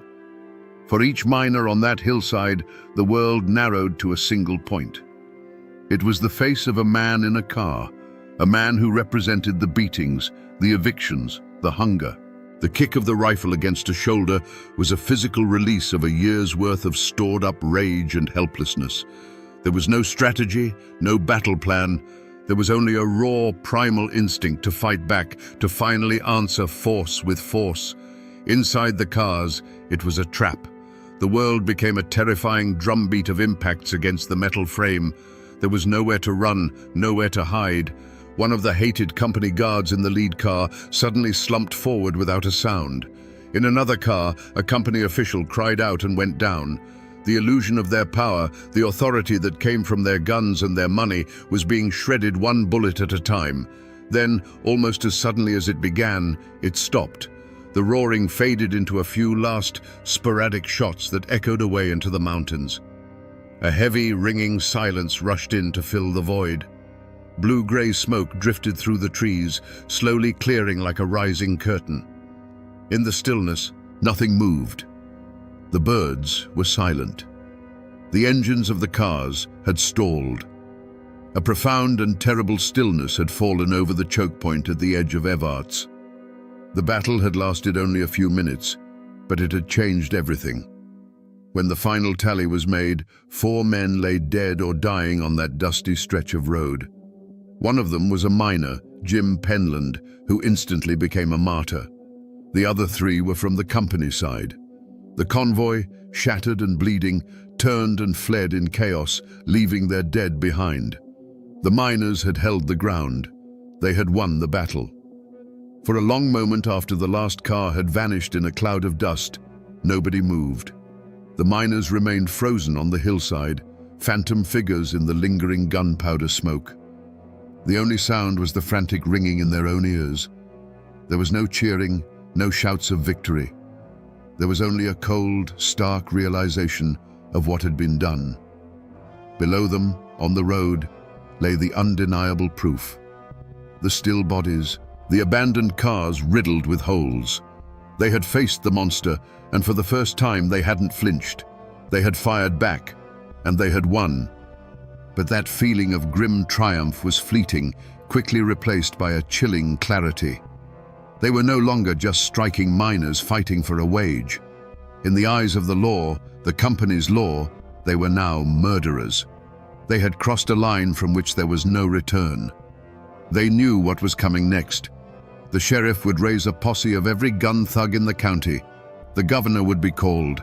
The full, crushing weight of the state would descend upon these hollers with a singular purpose: to hunt them down. And just like that, the spell was broken. A low voice cut through the silence. Scatter. It was all that was needed. The men didn't run in a panic. They simply faded back into the trees. They melted into the landscape that had birthed them, disappearing up hidden paths and secret ridgelines that no outsider could ever hope to find. They moved with the quiet certainty of men on their own ground, their retreat as disciplined and purposeful as their attack had been. They were now fugitives. The men who had stood as a defiant army just minutes before were now solitary shadows, making their way to hidden cabins and sympathetic farmhouses deep in the mountains. They would be hunted, but here, in the labyrinth of hills and hollows they called home, they stood a chance. The active battle was over. Their role as combatants had ended in the smoke and thunder of that brief, brutal firefight. Their new role was just beginning, that of the hunted. And the war for Harlan County had just entered its next bloody chapter. The bullets fired at Evarts didn't stop when they hit their targets. They traveled onward, invisible and deadly, tearing through the fabric of the entire community. While the men who fired the guns vanished into the mountains, their families were left behind, exposed and vulnerable on the battlefield of the aftermath. They were no longer just the wives and children of striking miners. They were the kin of wanted killers. Doors were kicked in during the dead of night. Women were dragged out and interrogated by deputies whose faces were twisted with a new, vengeful fury. The battle drew a line of blood straight through Harlan County, a line that could never be erased. Before, the division was between strikers and scabs, a bitter but familiar conflict. After, it was between the families of the dead and the families of the killers. Neighbor turned against neighbor, their shared hardships forgotten, replaced by suspicion and a thirst for vengeance. Friendships that had endured a lifetime were severed with a single, hateful glance across a muddy street. The community didn't just break, it shattered into 1,000 sharp-edged pieces. The men on the hillside had fought to reclaim their dignity, to push back against an oppressive power. But their act of defiance gave that power the perfect excuse to tighten its grip. The governor declared martial law. The Kentucky National Guard rolled into the county, their trucks and machine guns a clear message. This was no longer a labor dispute, it was an insurrection. The miners had wanted to free themselves from the company's control, but their actions had brought an even greater power down upon them all, turning their towns and hollers into an occupied territory. The victory on the road was paid for by the hunger in the camps. With the men in hiding, the last trickles of income dried up completely. The women were left to fend for their children in a world that now saw them as pariahs. The small charities and local sympathizers who had helped them before were now too frightened to offer aid. The cost of that brief, violent stand was measured in the bellies of hungry children and the desperate, haunted eyes of their mothers. The tragedy of Evarts wasn't confined to the 4 men who died. It was a slow, creeping tragedy that would stalk the families of the living for years to come. The state of Kentucky did not respond with understanding. It responded with handcuffs and indictments. Dozens of miners and union organizers were hunted down, arrested, and charged with murder and conspiracy. The iron machinery of the law, a power far more methodical and relentless than a posse of gun thugs, was brought to bear. These men, who had lived their lives by a simple, brutal code of honor, were now dragged into a world they didn't understand, a world of courtrooms, lawyers, and the foreign language of affidavits and statutes. The trials were a spectacle, a perfect illustration of the clash between 2 Americas. On one side stood the prosecution, funded by the coal operators and backed by the state, arguing points of law and presenting a clean, simple narrative of a cold-blooded ambush. On the other side stood a miner in a borrowed suit, his hands still bearing the calluses of the coal face. When he spoke, he didn't use legal terms. He spoke of starvation. He spoke of his children's hunger. He spoke of the endless provocations by the company guards. His defense wasn't written in a law book. It was etched on the faces of his neighbors. He was essentially saying, "They pushed us until we had no choice but to push back." In that courtroom, it wasn't just the men on trial, it was the mountain code itself. And the jury was made up of men who understood that code. They were farmers and small merchants from the surrounding counties. They may not have worked in the mines, but they knew the arrogance of the coal companies. They knew what a gun thug was. They heard the legal arguments, but they also heard the unspoken truth of the miners' testimony. They looked at the accused and didn't see killers. They saw men exactly like themselves, pushed to the absolute limit. And then came the verdict in the first major trial. Not guilty. The word landed like a thunderclap in the silent courtroom. It was a stunning, almost unbelievable victory. The state, with all its power and all its money, had failed to convince a jury of their peers that these miners were criminals. The verdict was a clear message from the community. The blame for the blood spilled at Evarts did not belong to the miners alone. It belonged to the system that had cornered them. Realizing they could never get a conviction, the prosecutors eventually dropped the murder charges against the remaining men. On paper, it was a victory for the Union, a moment of incredible triumph. But was it justice? The men were free, but the war was far from over. The gun thugs still patrolled the roads, the families were still starving, and the coal company's power, though challenged, had not been broken. The law had rendered its judgment, but the mountains had their own way of settling scores, and the violence in Bloody Harlan was only just beginning. So, what became of the men who drove the convoy, the ones who held the whip hand? The law never came for Sheriff J.H. Blair. No grand jury ever convened to question the coal operators about the system of debt and violence they had created. While the miners were being hunted in the hills, the architects of their desperation sat safely in their offices, counting their profits and hiring more guards. The battle for them was not a tragedy. It was an inconvenience and a justification for even more brutality. In the immediate aftermath, their power seemed to grow. The presence of the National Guard gave them the cover they needed to systematically break the strike. Sheriff Blair and his deputies, far from being investigated, were emboldened. They now had a mandate to treat every Union man as a potential killer. The terror in Harlan County intensified, becoming a long, grinding war of attrition marked by ambushes and assassinations. For a time, it seemed the company had won an absolute victory. But history has its own form of justice, one that is often slow and ironic. By pushing the miners into open warfare, the operators had created a national spectacle. The name Bloody Harlan became a headline, a rallying cry for the labor movement across America. The stories of gun thugs and starving families brought congressional committees and federal investigators down into their closed kingdom. They had wanted to keep the Union out, but their methods put a spotlight on them so harsh that it eventually burned away the shadows they operated in. And Sheriff Blair, he became a symbol not of law and order but of corporate tyranny. Florence Reese, the wife of an organizer, wrote her defiant anthem, "Which Side Are You On?" while Blair's men were outside her house, ready to break in.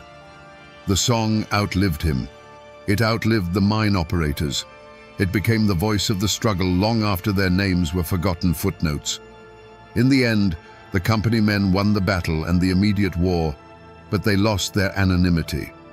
They had wanted to make an example of the miners, but in doing so, they had made a damning example of themselves, one that would be studied for generations as a lesson in greed and brutality. For the families of the men who fought at Evarts, the battle never really ended. A man's surname became his history, a brand that marked him and his children. For some, it was a badge of honor. They were the sons of the men who stood up. But for many, it was a curse. They found themselves blacklisted, unable to get work in any mine in the region. The only path forward was to leave. A quiet exodus began, as families packed what little they had and scattered, seeking a life in the factories of Ohio or the auto plants of Detroit, hoping to outrun the long shadow of a single day in May. The community itself tried to heal by forcing itself to forget. A heavy blanket of silence was pulled over the memory of the battle. People had to live together after all. The son of a miner who fought on the hillside might find himself working a shift next to the son of a company man who was in that convoy. To survive, they could not speak of it.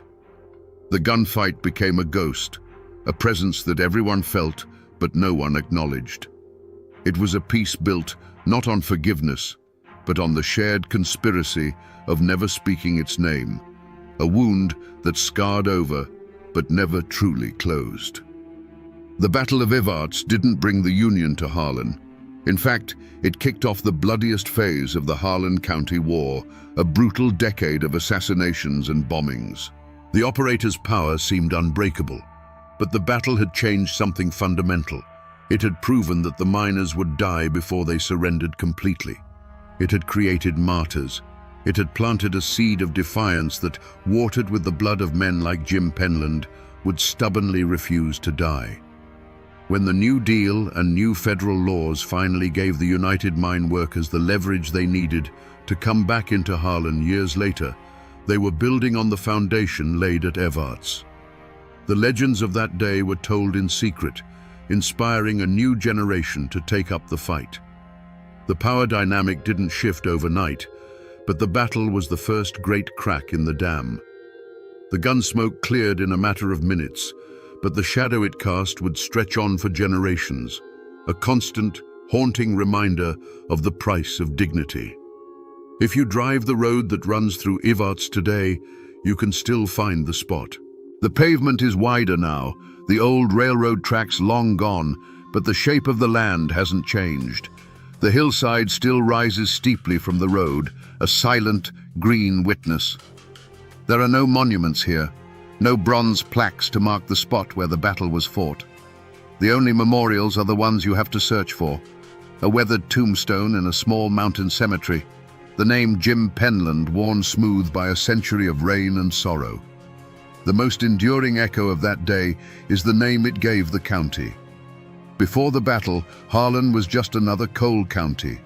After, it was forever Bloody Harlan. The name became a brand, a piece of American folklore. To the outside world, it was a shorthand for violence, poverty, and backwardness. But to the people within, it was something more complicated. A source of shame, yes, but also a badge of a certain stubborn, dangerous pride. It was a reminder that this was a place where men would not be pushed too far. The story of the battle itself left the pages of the newspapers and passed into legend. It became a ballad, sung not with guitars, but in the quiet telling of stories from grandfather to grandson on a front porch at dusk. In these tellings, the miners were always braver, the gun thugs more evil. The rumor of a machine gun hidden in the woods grew into an accepted fact. The battle became a modern-day Thermopylae in the mountains, a story told to teach the young what it costs to stand up for yourself. And its anthem, born from the terror that followed, became Florence Reese's immortal question: which side are you on? That question still hangs in the air in Harlan County. The coal companies may not hold the absolute power they once did. The gun thugs are gone. But the fundamental struggle remains. The fight against outside forces that seek to extract the wealth from the mountains while leaving the people with nothing is a story that has never ended. It just changes its name and its face. The spirit of defiance that rose up on that hillside in 1931 is still there, sleeping just beneath the surface. The men who fought at Evarts are all gone now. Their bodies returned to the same earth they once mined. But their ghost has not left these hills. It's in the stubborn set of a jaw when a man is told he can't provide for his family. It's in the fierce protective love for this hard land. And it's in the understanding that sometimes, when you're pushed to the wall, the only answer the world seems to understand is the roar of a gun. So we return to the question that started it all, hanging in the smoky air of 1931. Was the Battle of Evarts a heroic last stand or a villainous ambush? The truth is, it was neither, and it was both. These were not heroes in shining armor. Their actions brought a reign of terror and hardship down on the very families they sought to protect. But they were not villains. They were the inevitable product of a cruel and calculated system. They were what Harlan County had made them, desperate men who had been shown time and again that violence was the only currency the company truly respected. The Battle of Evarts is a timeless, brutal lesson in what happens when you push a people past the breaking point. It teaches us that you cannot strip a man of his home, his wages, and his hope, and expect him to bow his head in silence. Sooner or later, he will stand up. This wasn't a clash of armies. It was a clash of worlds. The cold, mathematical logic of profit ran headlong into the hot-blooded, unwritten code of the mountains, a code where a man's honor was worth more than his life. The 4 men who died that day were only the first casualties. The battle's true toll was measured in the years of fear, the families broken apart, and the legacy of bitterness that stained the ground for a generation. It stands as a monument, not of victory or defeat, but as a testament to the explosive power of wounded pride. And that, my friends, is the ballad of Bloody Harlan. A story not about a wage, but about what a man will do when his dignity is the last thing he has left to lose. You can find places like this all over Appalachia. A quiet spot on the edge of town where a creek whispers over smooth stones and the only sound is the rustle of leaves in the canopy above. It feels peaceful, timeless even. But this ground, right here on the outskirts of Winston-Salem, holds a memory soaked in blood and betrayal. Over a century ago, this gentle quiet was shattered by the crack of a pistol. This is the very spot where they found a young woman named Ellen Smith. Her life ended by a single bullet fired straight into her heart. Her story became a legend, immortalized in one of America's most famous murder ballads. But a song is not the whole truth. Today, we're going to peel back the layers of that old, mournful tune and listen for the real story. We're here to ask the questions the ballad never answered. Who was Ellen Smith, and why did the story of her death refuse to die? Let's turn back the clock to 1892. Winston-Salem, North Carolina, was a town caught between 2 worlds. The sweet, heavy scent of curing tobacco from the new R.J. Reynolds factories hung in the air, a promise of new money and new industry. But just beyond the town limits, the old ways of Appalachia held fast, a world of hard work, strict honor, and unwritten rules that could govern a person's life and death. It was a place of opportunity, but also a place where a person's reputation was everything, especially for a young woman trying to make her way alone. Into this world came Ellen Smith.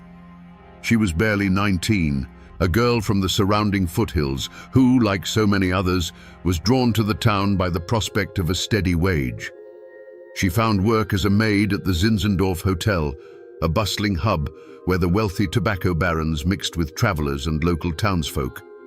By all accounts, she was pretty, quiet, and hard-working. She carried out her duties, changing linens and serving meals, likely dreaming of a life far removed from the hard-scrabble farm she had left behind. She was just one of hundreds of anonymous girls hoping for a bit of luck, maybe even a bit of love. And then there was Peter de Graaf. If Ellen was invisible, Peter was anything but. He was handsome, always dressed in fine clothes, and moved with the easy confidence of a man whose father was a well-respected citizen. He had a place in society, a name that carried weight. But beneath that polished surface, a different reputation festered. Peter was known to be a heavy drinker, a gambler, a man with a taste for women and trouble. He was charming, yes, but it was a dangerous charm, the kind that promised excitement but often delivered ruin.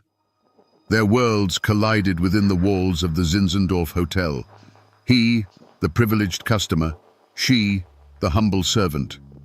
It was a classic, perilous dynamic. A man like Peter de Graaf would have seen a girl like Ellen Smith as a simple conquest, a dalliance with no consequences.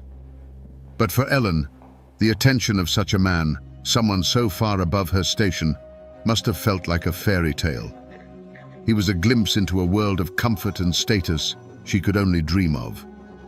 And so, it began. An affair that was, for a time, an open secret whispered about in the hotel kitchens and the town's back alleys. Peter would visit her. They'd be seen walking together near the edge of town, away from judging eyes. To the rest of the world, it was a familiar, predictable story. But for the two people living it, it was a path that was quickly leading them toward a dark and unforgiving horizon, a point from which neither of them would ever truly return. A story like this isn't just found in the dirt and leaves of a crime scene. The real evidence, the kind that survives a century, is often buried in a different kind of silence, the quiet hush of a library archive. That's where the whispers from the past are preserved, pressed between the pages of old books and captured on reels of microfilm. And that's where I found this, a newspaper clipping from the summer of 1892, just a few days after Ellen's body was discovered. At first glance, it's what you'd expect. The headline is sensational, talking of a dastardly deed and a shocking murder. It names Peter de Graaf as the prime suspect. But the official facts are not the most important thing on this page. Tucked away in the third paragraph is a single, carefully worded phrase. The article mentions the town's rampant speculation about the victim's unfortunate condition. You see, this isn't just a piece of paper. It's a fossilized rumor. In the polite, coded language of the Victorian era, unfortunate condition meant only one thing. Ellen Smith was believed to be pregnant with Peter de Graaf's child. This single, unproven whisper, printed for all to see, was the spark that lit the fuse. Suddenly, this wasn't just a story of a lover's quarrel. It was a story of honor, shame, and desperation. This one sentence transforms the entire narrative. The affair was no longer a secret dalliance, it became a time bomb. For Peter, it was a threat to his engagement to a more suitable woman and a stain on his family's good name. For Ellen, it was a last, desperate hope for legitimacy. The question this old newspaper forces us to ask is a heavy one. How does a whispered rumor in a small southern town build enough pressure to end in a gunshot? That newspaper clipping only reported what everyone was whispering. But for Ellen and Peter, that rumor was a stark, terrifying reality. Imagine a hushed, desperate conversation in a shadowed corner of the hotel, away from the prying eyes of guests and staff. This is where the love story, if it ever was one, truly died, and the countdown to tragedy began.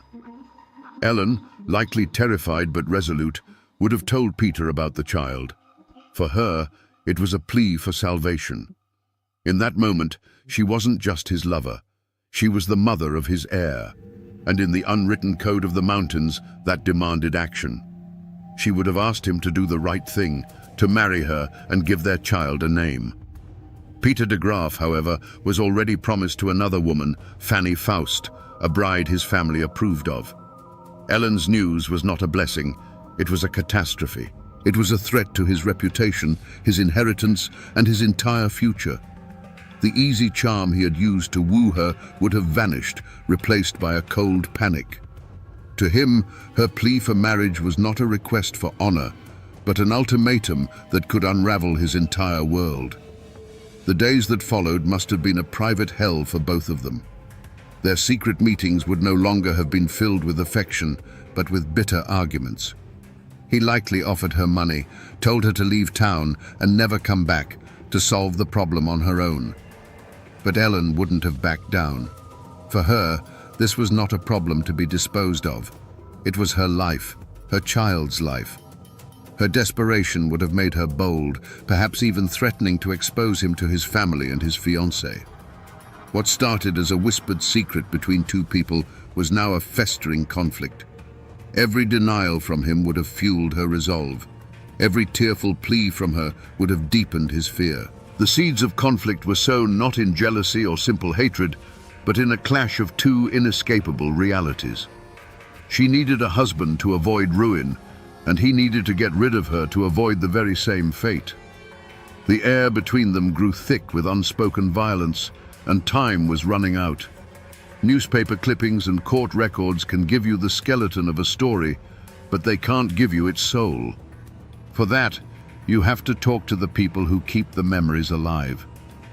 I found that soul in a conversation with a local historian, a man whose great-grandfather had known the de Graaf family. He wasn't a professor in some university. He was a man whose family had lived on this soil for 200 years, and whose memory was a library of local lore. We sat on his porch, overlooking the hazy blue line of the distant mountains. He told me the official story, the one we all know. The affair, the rumored pregnancy, the arrest. But then he leaned forward in his rocking chair, his voice dropping a little lower. "Now, this part you won't find in any court record," he said. "This is the story that was passed down. The papers will tell you Peter had a motive, but they don't tell you why it had to happen on that specific day. According to the tale that's been told around here for over a century, Ellen Smith had given Peter de Graaf an ultimatum. It wasn't just a tearful plea for marriage anymore. She was done with his stalling and his empty promises. She told him that if he didn't agree to marry her, she was going to walk over to his father's house that very afternoon and tell the old man everything. Suddenly, the timeline snaps into sharp, terrifying focus. This wasn't a problem Peter could put off until next week. It was a crisis with a deadline measured in hours. Exposing the secret to his prominent father would have brought immediate and absolute ruin. It was one thing for the town to whisper, but for the patriarch of the de Graaf family to hear it from Ellen herself. That was unthinkable. Peter, cornered and desperate, knew he had to stop her, and he had to do it right then. This personal testimony, passed down through generations, gives us the missing piece of the puzzle, the emotional trigger for what was about to happen. The ultimatum hung in the hot, still air between them. It wasn't a tearful plea anymore. It was a declaration. Ellen was going to his father's house, today. For Peter de Graaf, the world had just shrunk to the size of a ticking clock, and every second brought ruin closer. The charming dandy, the confident man about town, was gone. In his place was a cornered animal, staring down the collapse of his carefully constructed life. The whispers of the town were one thing. A public confrontation with his father was another. It meant the end of his engagement, the loss of his inheritance, and the fury of a patriarch whose name he was about to disgrace. He couldn't let her get to that house. He had to stop her. But he couldn't do it in the open.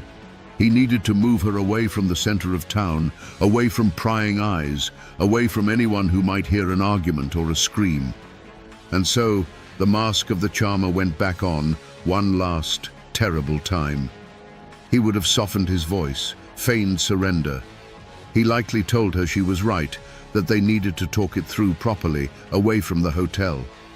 "Let's walk," he would have suggested, "down by the water race, where we can be alone. We'll figure this out." Did a flicker of hope ignite in Ellen's heart? Did she believe for just a moment that her desperate gamble had worked, that he was finally going to do the right thing? Or did a cold knot of fear tighten in her stomach? We will never know. But we know she agreed. Perhaps she felt she had no choice but to see it through. So she walked with him, away from the safety of the busy streets, away from the life she knew. Each step they took together was a step further from her world and deeper into his. They made their way toward the outskirts of town, toward the secluded spot by the old paper mill. The path would have grown quieter, the sounds of the town replaced by the buzz of insects and the steady rush of the water in the race. It was a sound loud enough to swallow other sounds. It was a place for secrets. They were alone now. No one to see them, no one to hear them. The pretense could finally be dropped. This was not a place for reconciliation. It was a place for a final, brutal resolution. The time for talk, for lies, for empty promises was over. The time for consequences had arrived. Standing there, with the sound of the water in his ears and the threat of his ruin standing before him, Peter de Graaf made his choice. In that moment, The path forward narrowed to a single violent act. There was no turning back. And so, I've come back to this place. The old paper mill is long gone, its foundations swallowed by a century of weeds and vines. But the path is still here, and the water race, though now just a shallow, meandering creek, still whispers the same story to the stones. There are no historical markers, no monuments. This place has been allowed to forget, to let nature cover up the memory of what happened here. But the scar is the landscape itself. There are no bullet holes in a wall to show you, no faded bloodstains preserved under glass. The evidence is the geography of the crime. Look how secluded it is, even now. You can see how the thicket of trees would have swallowed them, hiding them from the road. You can hear how the constant rush of the water would have been just loud enough to muffle the sound of a raised voice or a single sharp crack of a pistol. This is the real, physical proof. This clearing was not a random spot. It was chosen. This was the end of the line. Standing here, in the same oppressive summer humidity they would have felt, you can almost hear the final desperate words exchanged. This wasn't a sudden burst of rage. This was an execution, planned in the desperate few minutes it took to walk from the edge of town into this green, silent tomb. Right here, in this quiet, forgotten clearing, the final brutal act of our story unfolded. The time for lies was over. Standing in that secluded clearing, Ellen would have stood her ground, her voice steady with the conviction of a woman with nothing left to lose. She would have repeated her ultimatum one last time. I am going to your father's house. I am going to tell him everything. Those were the words that sealed her fate. For Peter de Graaf, the sound of the rushing water faded away, and the world narrowed to this single, unmovable obstacle standing between him and his future. The panic that had been churning inside him cooled into a terrible, simple clarity. He would have felt the weight in his coat pocket, a heavy, cold reassurance. He had likely brought it with him for this very purpose, a final option he hoped he wouldn't have to use. But her resolve, her refusal to be silenced or sent away, had exhausted all other possibilities. In his mind, she had backed him into this clearing, into this moment. There was only one way he could walk out of here alone, with his secret safe and his future intact. The choice was made. And then, the argument ended. It ended not with a resolution, but with a sharp, violent punctuation. A single, sharp report cracked the humid air, a sound far too loud and deliberate to be a snapping twig. It was a sound that ripped through the drone of the insects and the murmur of the creek, echoing off the trees for a brief moment before being swallowed by the woods. A flock of startled birds erupted from the canopy, their panicked calls the only immediate response to the unnatural noise. There would have been no scream, just a look of profound, final surprise on Ellen's face. A flicker of disbelief as she looked down at her own chest, as if to understand what had just happened. Her hands, which might have been clenched in anger or raised in pleading, fell limp to her sides. She crumpled to the ground without a sound, a final, soft exhalation of breath, the only testament to the life that had just been stolen from her. The vibrant, determined young woman was gone, replaced by a still, silent form. For a long moment, there was only the sound of the creek and the slow settling of dust motes in the shafts of afternoon sun. The air grew thick with the acrid smell of burnt powder. Peter would have stood there, his heart hammering against his ribs, staring at what he had done. There she was, poor Ellen Smith, lying on the cold, cold ground. A single dark circle, no bigger than a coin, began to blossom on the fabric of her simple dress right over her heart. It was a neat, tidy, and absolutely final solution to his problem. Then, the cold clarity shattered, and the animal panic returned. His survival instinct screamed at him to run. He turned his back on what he had done, on the woman who had carried his child and his secret. He didn't look back. The rustle of his footsteps, quick and desperate through the underbrush, was the last human sound to disturb the scene. The woods swallowed him up, leaving behind only an awful, profound silence. And in the clearing, the sun continued to shine, the water continued to flow, and the birds eventually returned to their branches. Nature, indifferent and eternal, began the slow work of reclaiming the scene.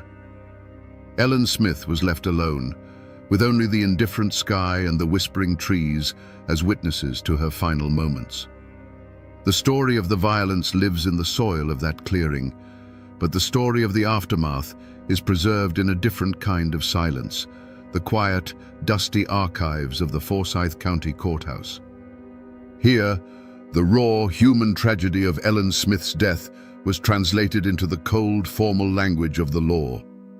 I've held the photocopies in my own hands. The coroner's report, the court docket, the arrest warrant. Each one tells a piece of the story, but it's a version scrubbed clean of all emotion. The coroner's inquest is a marvel of clinical detachment. It describes the location where the body was found and the position in which she was lying. And then, the cause of death is recorded with chilling simplicity. Gunshot wound. That's it. Just 2 words to extinguish a life filled with hope, fear, and a desperate love. There is no mention of the rumored child, no hint of the ultimatum that signed her death warrant. The official record reduces the entire complex tragedy of Ellen's final moments to a simple medical observation. Then you see Peter de Graaf's name for the first time in the court's ledger. The state versus Peter de Graaf. Charge, murder. Black ink on a ruled line. The paper doesn't record the terror he must have felt as he fled through the woods. It doesn't acknowledge the powerful weight of his family's name or the public's immediate, overwhelming assumption of his guilt. It just lays out a simple, brutal equation. 1 victim, 1 accused. The entire storm of passion and desperation is boiled down to a case number. Reading these documents is like looking at a photograph of a house fire. You see the structure, the smoke, the event itself. But you can't feel the heat. You can't hear the screams. You can't smell the ash. The law is concerned with facts, with evidence that can be presented to a jury. It has no vocabulary for the intricate web of honor, shame, and class that drove these 2 people to that secluded spot. But these dry, impartial papers, for all their lack of soul, were about to set in motion a manhunt that would make Peter de Graaf a household name across the state. The law, once set in motion by those cold documents, moved with surprising speed. Suspicion fell on Peter de Graaf like a hawk on a field mouse, swift, singular, and absolute. He was her known lover. He had the motive, and he was the last person seen with her. He was arrested and charged with the murder of Ellen Smith. But in the courtroom, Peter was a different man from the panicked killer who fled the woods. He was unnervingly calm, dressed impeccably, denying everything with a steady voice. The evidence against him was powerful, but purely circumstantial. There was no murder weapon, no confession, no one who saw him pull the trigger. The prosecution built a case on motive and opportunity, while the defense chipped away at the lack of hard proof. The jury was torn, and the result was a mistrial. For a moment it seemed Peter de Graaf might just walk free. But a guilty man with a reprieve is a dangerous thing. Before a second trial could be convened, Peter made a move that would seal his fate more surely than any piece of evidence. With the help of his brother, he soared through the bars of his jail cell and, under the cover of a moonless night, vanished. To the public, this was the ultimate confession. An innocent man stands and fights for his name. A guilty man runs for his life. His escape transformed him from a suspect into a condemned fugitive in the eyes of the entire state. The law was no longer just seeking a conviction. It was now hunting a man who had made a mockery of it. The manhunt was vast. Telegraphs crackled with his description, and his name was on the lips of lawmen from Virginia to Tennessee. Months went by. The trail went cold. It seemed Peter de Graaf had been swallowed by the continent. Then, a tip came from a world away. He was found hundreds of miles from North Carolina, hiding in the most unlikely of places, working as a common hand in a traveling circus in Robinson, Kansas. The dapper man about town had become a ghost, living amongst the clowns and the carnies. The long arm of the law finally closed around him there, and he was brought back to Winston-Salem in chains, the spectacle of his capture only fueling the public certainty of his guilt. His second trial was a formality. The courtroom was packed, the air thick with condemnation. This time, there was no doubt, no hesitation. The prosecution now had the most damning evidence of all: his flight from justice. The jury didn't need to see a weapon. They saw a man who had run, and they knew why. The trial was swift, the arguments a foregone conclusion. The jury filed out and returned in what must have felt like a heartbeat. The court clerk asked for the verdict. A silence fell over the room, so heavy you could feel the weight of it in your chest. The foreman, a grim-faced farmer, rose to his feet, unfolded a small piece of paper, and spoke the single word that everyone had come to hear: guilty. The dry legal process that began with a line of ink in a ledger had found its final, brutal endpoint. Peter de Graaf was sentenced to hang by the neck until dead. Every story has an end, and for the people who live them, that end is often found in a place like this, the old Salem Cemetery. It's a quiet library of stone, where the final chapters of thousands of lives are etched into granite and marble. I came here to find the last, quiet resting places of the two people at the heart of our story. It doesn't take long to find Ellen's. Her grave is marked by a simple flat stone, a humble marker that lies low in the grass, easily missed if you aren't looking for it. There is no grand epitaph, just her name and the dates that bookend her short, tragic life. It is a lonely grave for a girl who died alone. And yet, her story has kept this spot from being forgotten. People still come. They know the ballad, and they seek out this small stone as a kind of pilgrimage. Her final resting place is as modest as the life she lived, but the legend that grew from it is monumental. In death, the poor, forgotten maid became more famous than any of the wealthy people buried around her. Then, you walk just 100 yards or so past other weathered stones, and you find the de Graaf family plot. And there he is, Peter de Graaf. His marker is part of a respectable family collection, more substantial than Ellen's, but weathered by the same century of sun and rain. And the irony is so thick you can almost taste it. He killed her to protect his family's name, to sever their connection forever. But here they lie, just a short walk from one another. Enemies in life, neighbors for all eternity in this silent city of the dead. Seeing these two stones, so close and yet worlds apart, makes you realize that the gallows was not the end of the story. It was only the end of Peter's. For the families left behind, for the community that had witnessed the tragedy, the consequences were just beginning to unfold. The final verdict had been delivered, but the long shadow of that day was only starting to stretch across the land. On February 8, 1894, a massive crowd gathered in Winston-Salem. It was a public holiday of the grimmest sort. They came to see Peter de Graaf hang. He was led to the gallows, and even in his final moments, he maintained his unnerving calm. He refused to confess. He did not ask for forgiveness. And here, the history of the event blurs into the legend.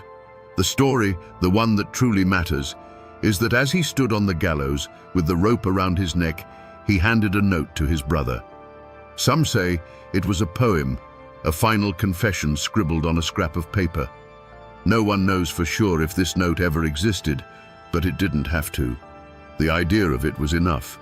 It was the confession the public craved, the final poetic admission of guilt that would become the very soul of the ballad.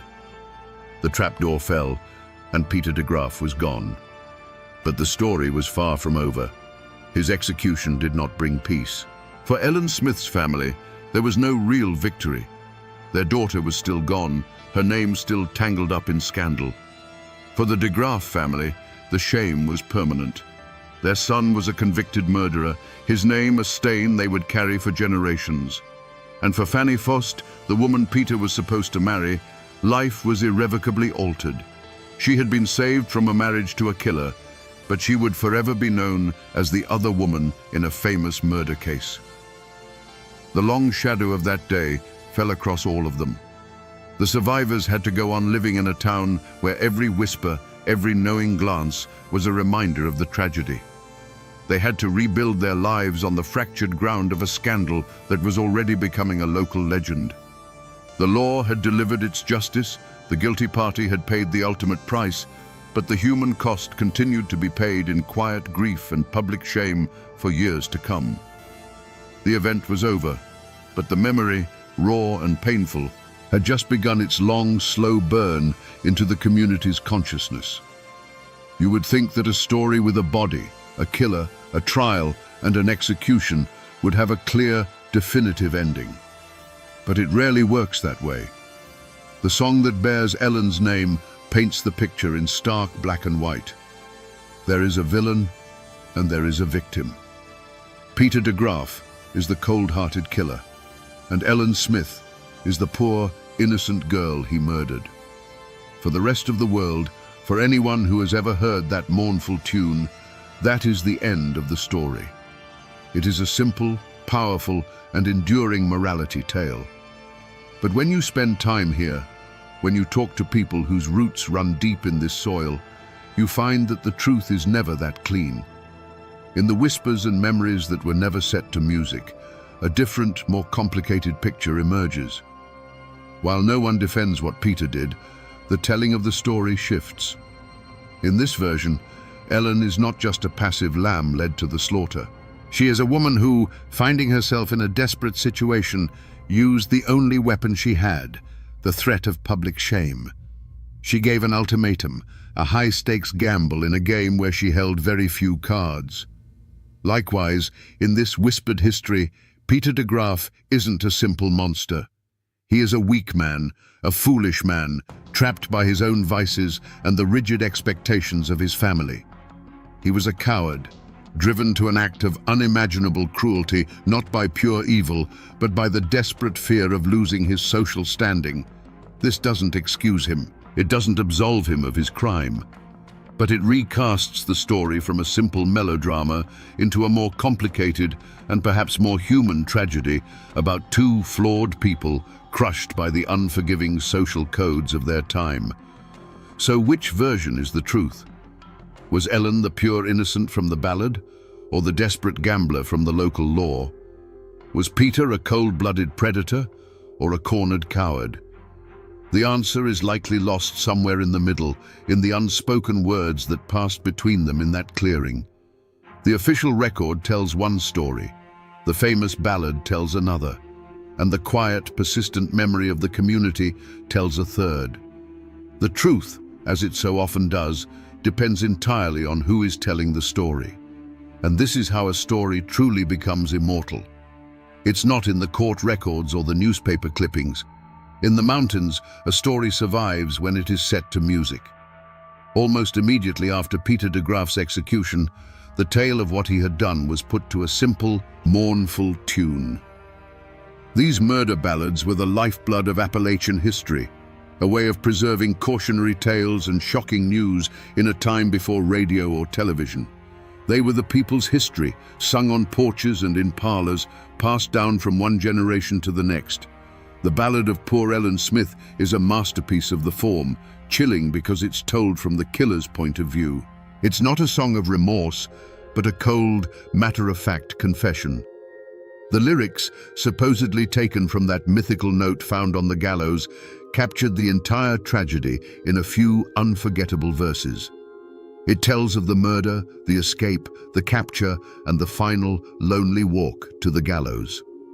The song became so powerful, so definitive, that it completely overwrote the messy, complicated reality of the case. The legal arguments, the circumstantial evidence, the lack of a weapon, all of that faded away. The song became the truth. Over time, history dissolves and legend takes its place. The trauma of Ellen's death seeped into the very soil of this place, sprouting ghost stories. For 100 years, people have claimed to see a sorrowful apparition wandering the woods near the old water race, the ghost of a young woman in a simple dress, forever searching for the justice she was denied in life. The real Ellen Smith, the girl who worked at the hotel and dreamed of a better life, was gone. In her place was a folk hero, a ghost, and the title character of a timeless, haunting song, a cautionary tale that still echoes through these hills today. And so we find ourselves back where this journey began, here in this quiet clearing by the water. When we first stood here, it was just a peaceful spot in the woods, a place where nature had seemingly washed away the past. But it isn't quiet anymore, is it? Now, you can almost hear the echoes, the frantic, whispered argument, the single deafening crack of the pistol, and then the profound, awful silence that followed.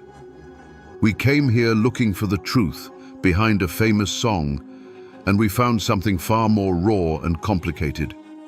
We found a story not just of a simple villain and a helpless victim, but of two desperate people trapped by the unforgiving social codes of their time. We found that the truth is rarely as clean as a ballad's verse. It's a powerful reminder that every forgotten place, every quiet wood like this one, has a story to tell if you're willing to listen. They are silent libraries, filled with tales of love, pride, and the terrible, irreversible choices that can change everything in a single heartbeat. The world that created Peter de Graaf and Ellen Smith is gone. The hotel she worked in, the gallows he died on, they have all vanished into time. The people themselves are little more than dust and whispers. But the ballad is still sung on porches and stages 100 years later. And the story remains. They say that on the night Talton Hall died, the mountains themselves held their breath. This wasn't a death in a blaze of glory, not a gunfight between two men in a dusty street. This was something colder. This was a mob, silent and determined, dragging a shackled man from a train car. This was the end of the line for the man they called the Pikeville Killer, the Mountain Demon, his fate sealed not by a judge's gavel, but by a rope thrown over the branch of a maple tree. How does a man become so feared that his death becomes a legend? Was he a simple monster, a killer for hire who finally ran out of road? Or was he something more complex, a perfect, brutal product of a lawless time? To understand what happened on that September night in 1892, we have to go back. We have to trace the bloody path that led Talton Hall from the anonymous hollows of Kentucky to his final, haunting dance at the end of a rope. To understand the man, you have to understand the mountains that made him. Talton Hall was born around 1846 into a world that was already old, a world of deep hollows and interlocking ridges that separated families from the law, from the government, and from each other. In these parts of eastern Kentucky, a man's world was as big as he could walk in a day, and his only true allegiance was to his kin. Justice wasn't something you found in a courthouse, it was something you took with a rifle in your hands. This was the soil where a man like Hall would take root. The great bloody catalyst of his life was the Civil War. For the rest of America, it was a war of armies and grand campaigns. But in the Cumberland Mountains, it was a poison that seeped into every creek and holler. It was a war of bushwhackers and home guards, where your neighbor might be a secret enemy, and a knock on the door at night could mean death. Young Talton came of age in this furnace. He would have seen men hanged for their loyalties, families burned out of their homes, and vendettas born that would fester for generations. This is where he learned his first, and perhaps only, lesson. The world is a brutal place, and the only certainty is the man who is quicker on the draw. When the war ended on paper, it didn't end in the mountains. The soldiers came home, but they brought the war with them. They were men skilled in the art of ambush, tracking and killing, skills that didn't have much use in a peaceful world. But their world wasn't peaceful. Old grudges from the war now mixed with new disputes over land, timber, and politics. This chaotic, violent landscape became a job market for men who had a talent for death. The code of the mountains was built on honor. You defended your family, you avenged insults, and you never ever backed down from a fight. It was a harsh code, but it had its own logic. For Talton Hall, this code seems to have been stripped of its heart, leaving only the cold mechanics of violence. He saw that the loyalty men had to their families could be manipulated. He saw that honor could be used as an excuse for murder. And he realized that his own detachment, his lack of fierce loyalty to any one clan, was a valuable commodity. Imagine him as a young man, perhaps returning from the fringes of the war. He sees the Hatfield clan rising in power, the McCoy clan nursing their wounds, and a dozen smaller families sharpening their knives over some perceived slight. He watches as men kill each other for the sake of a family name, for a pig, for a dirty look. And in that moment, he doesn't see tragedy or honor. He sees an opportunity. He sees a world where his steady hand and empty conscience could earn him a living. This was the forge that created Talton Hall. The isolation of the mountains taught him self-reliance. The viciousness of the Civil War taught him that life was cheap. And the simmering feuds of the aftermath taught him that there was always someone willing to pay to make someone else's life a little cheaper. He wasn't born a monster. He was hammered into one by the unrelenting violence of his time. Before the name Talton Hall was a curse whispered in the dark, there was simply the man. In the years before his infamy became legend, he was, in his own way, a picture of mountain competence. He was a master of the wilderness, a man who could read the forest like a book and track a deer for days without making a sound.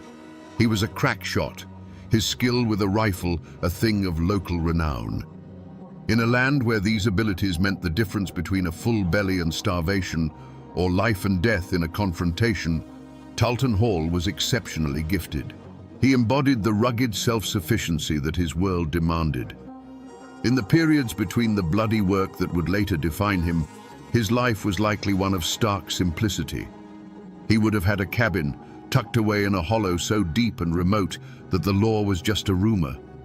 There, he was just another man living off the land, hunting, perhaps tending a small patch of corn for his own use. This was his sanctuary, the place where the ghost could rest. This quiet, solitary existence was the world he sought to protect. It was a world built not on love or community, but on anonymity and isolation, a peace purchased with the proceeds of violence. His relationships, too, were likely forged in the currency of the mountains, fear and pragmatism. He had kin, as all men did, and they would have afforded him the loyalty that blood demanded. But it would have been a loyalty tinged with terror. They may have benefited from his protection, safe in the knowledge that no one would dare cross the family of Talton Hall. But they would have lived under the shadow of his cold nature, always aware of what he was capable of.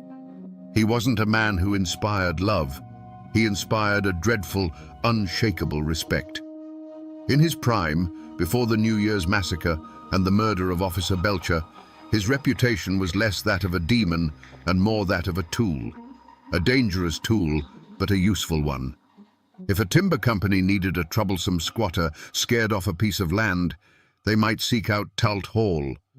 If a moonshiner needed his still guarded from rivals or federal agents, Hall was the man for the job. He was seen as a regulator, a human weapon to be aimed at a problem. He was the final violent answer to a dispute that couldn't be settled any other way. In the brutal logic of the mountains, he provided a service. This was the life he built, a quiet existence in the hollows, punctuated by brief, violent forays into the world of men. His stake in the world wasn't a family's love or a community's admiration. It was his freedom. The freedom to move through the mountains unseen, to be a name without a face, and to be the master of his own dark destiny.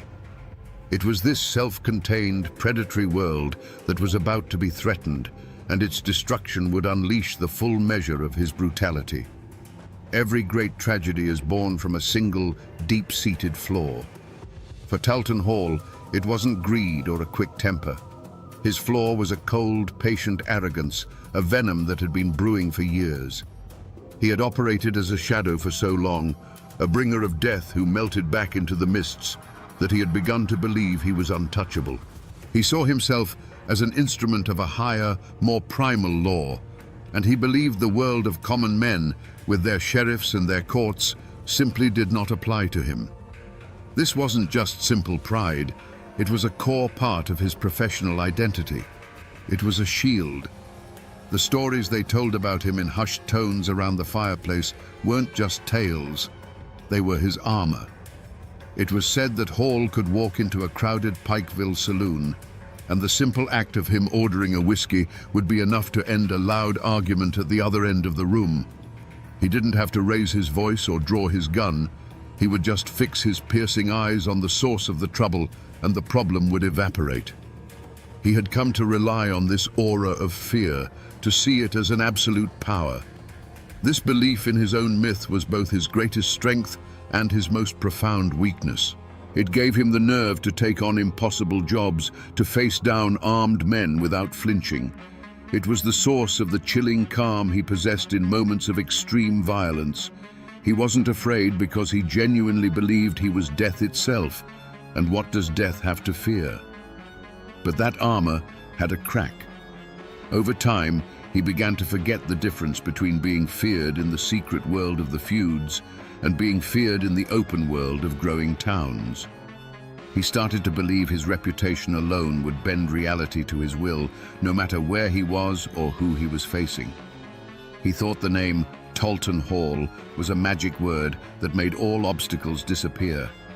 This supreme arrogance, this absolute faith in his own terrifying legend, was making him careless. He began to take risks, to operate more openly, to let the world see the monster it had only whispered about. He was walking a razor's edge, convinced he would never fall, unaware that the world was changing around him. The very flaw that had kept him alive in the lawless wilderness was about to become the engine of his own destruction in a place where a badge and a uniform had started to mean something. For a man who lived in the shadows, Talton Hall had grown dangerously comfortable with the light. In 1891, he crossed the state line into the burgeoning town of Norton, Virginia. He wasn't there on business, not for a contract. He was there for himself, and he was full of whiskey. The quiet, calculating professional had been swallowed by the arrogant legend.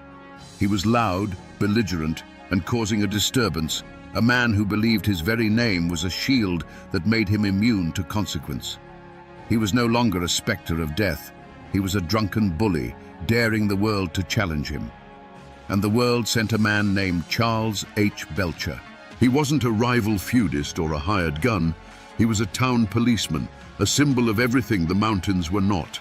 He represented order, society, and a law written in books, not in blood.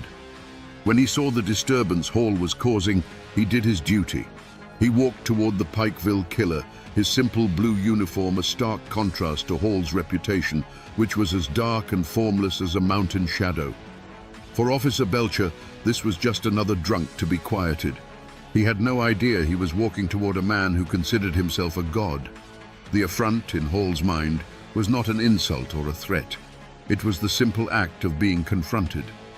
The moment Belcher spoke to him, the moment he attempted to impose the town's law on the mountain's killer, was an intolerable challenge to Hall's entire existence. Eyewitnesses would later describe the look in Hall's eyes, not anger, but a cold, dismissive contempt. Here was a man with a tin badge who thought he could lay hands on Talton Hall. The arrogance that had been simmering for years now boiled over. In Hall's mind, this wasn't a man. It was an obstacle, a thing to be removed. His reaction was not the wild swing of a drunk. It was the chillingly efficient motion of a professional. As Officer Belcher moved to make the arrest, Hall drew his pistol. There was no hesitation, no final warning. The movement was as natural and practiced as breathing. He fired, and Charles Belcher fell to the dusty street. It was not an act of passion or self-defense. It was a correction. It was Talton Hall reminding the world of the natural order of things, where he was the predator and men like Belcher were the prey. But this time was different. In that single deafening moment, Hall's fatal flaw had sealed his fate. He hadn't just killed another man in a long line of men. He had murdered a uniformed officer of the law in public, in the middle of a town that was trying to call itself civilized. He thought he was just swatting away an annoyance, but he had just declared war on the states of Virginia and Kentucky. The gunshot that killed Charles Belcher was an echo that would shake the mountains, and it would hunt Talton Hall to the very end of his days. The murder of a lawman in Norton was a line crossed, a bell that could not be unrung. Talton Hall, a master of the Appalachian wilderness, did what he always did. He vanished.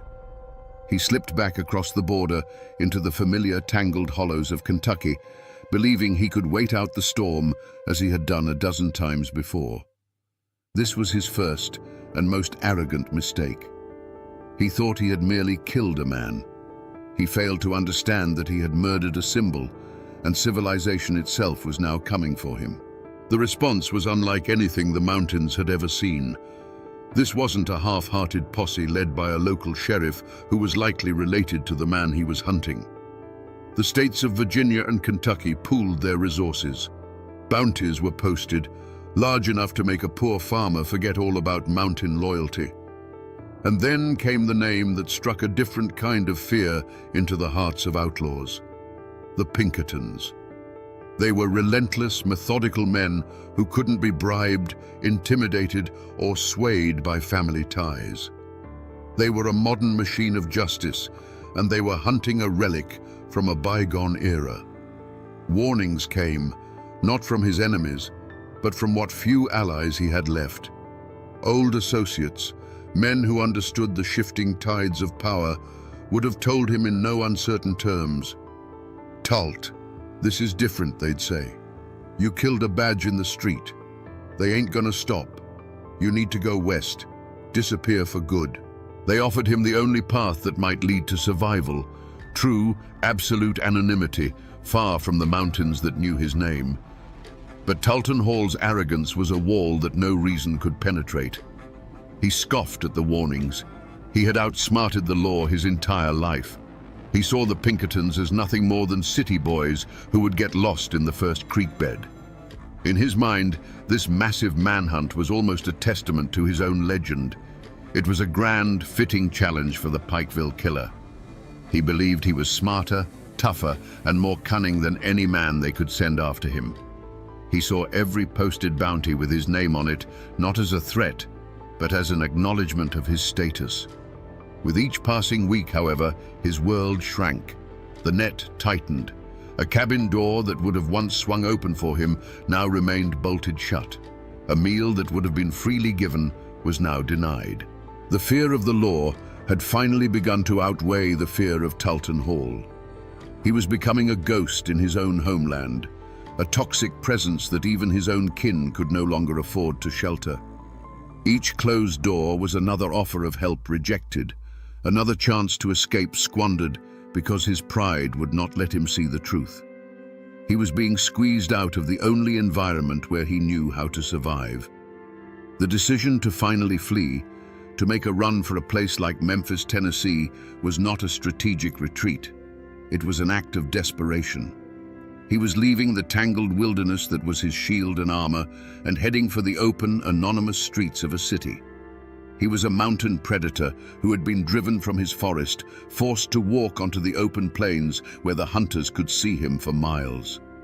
His path of no compromise had led him right into a trap of his own making. Memphis was a cage of brick and smoke, a foreign land to a man born of mist and shadow. Talton Hall was cornered. He could feel it in the way people looked at him on the street, in the tightening knot in his own gut. The relentless machinery of the law, guided by the cold intelligence of the Pinkertons, had found him. He was no longer the apex predator of the Kentucky hollows. He was a wolf tracked to a city alley, with the hounds closing in. He was in a cheap boarding house, listening to the city breathe, knowing that each breath might be his last moment of freedom. And then he heard it. The heavy, deliberate footsteps on the boarding house stairs. This was it. This was the moment that had been coming for him since the day he pulled the trigger on Officer Belcher. In that quiet, terrifying space between one footstep and the next, he stood at his final crossroads. He had one last choice to make. He could wait, hands empty, and surrender. He could give himself up to the justice he had so long despised, face a trial, a judge, a jury. It would mean a cage, a public shaming, but it would also mean life. It was the off-ramp, the final chance to let this story end, not with a bang, but with the quiet closing of a cell door. For a split second, a different path might have appeared in his mind's eye. A long, drawn-out trial, a life spent in a stone penitentiary. Could Talton Hall, the mountain demon, truly allow himself to be led in chains, to be put on display like a captured animal? Could the man, whose reputation was a weapon in itself, allow that reputation to be stripped away, leaving only a common, pathetic killer? The very idea was a kind of death more profound than any bullet. It was an assault on the only thing he had ever truly built, his own terrifying myth. The answer, when it came, was as swift and final as one of his own gunshots. No. The thought was more repulsive than a hangman's noose.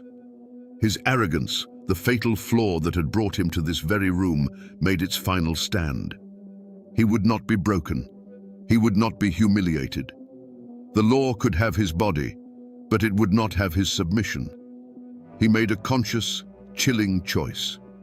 He rejected the chance for a quiet end and fully embraced the violent destiny he had been carving for himself his entire life. He didn't make a run for the window or try to barricade the door.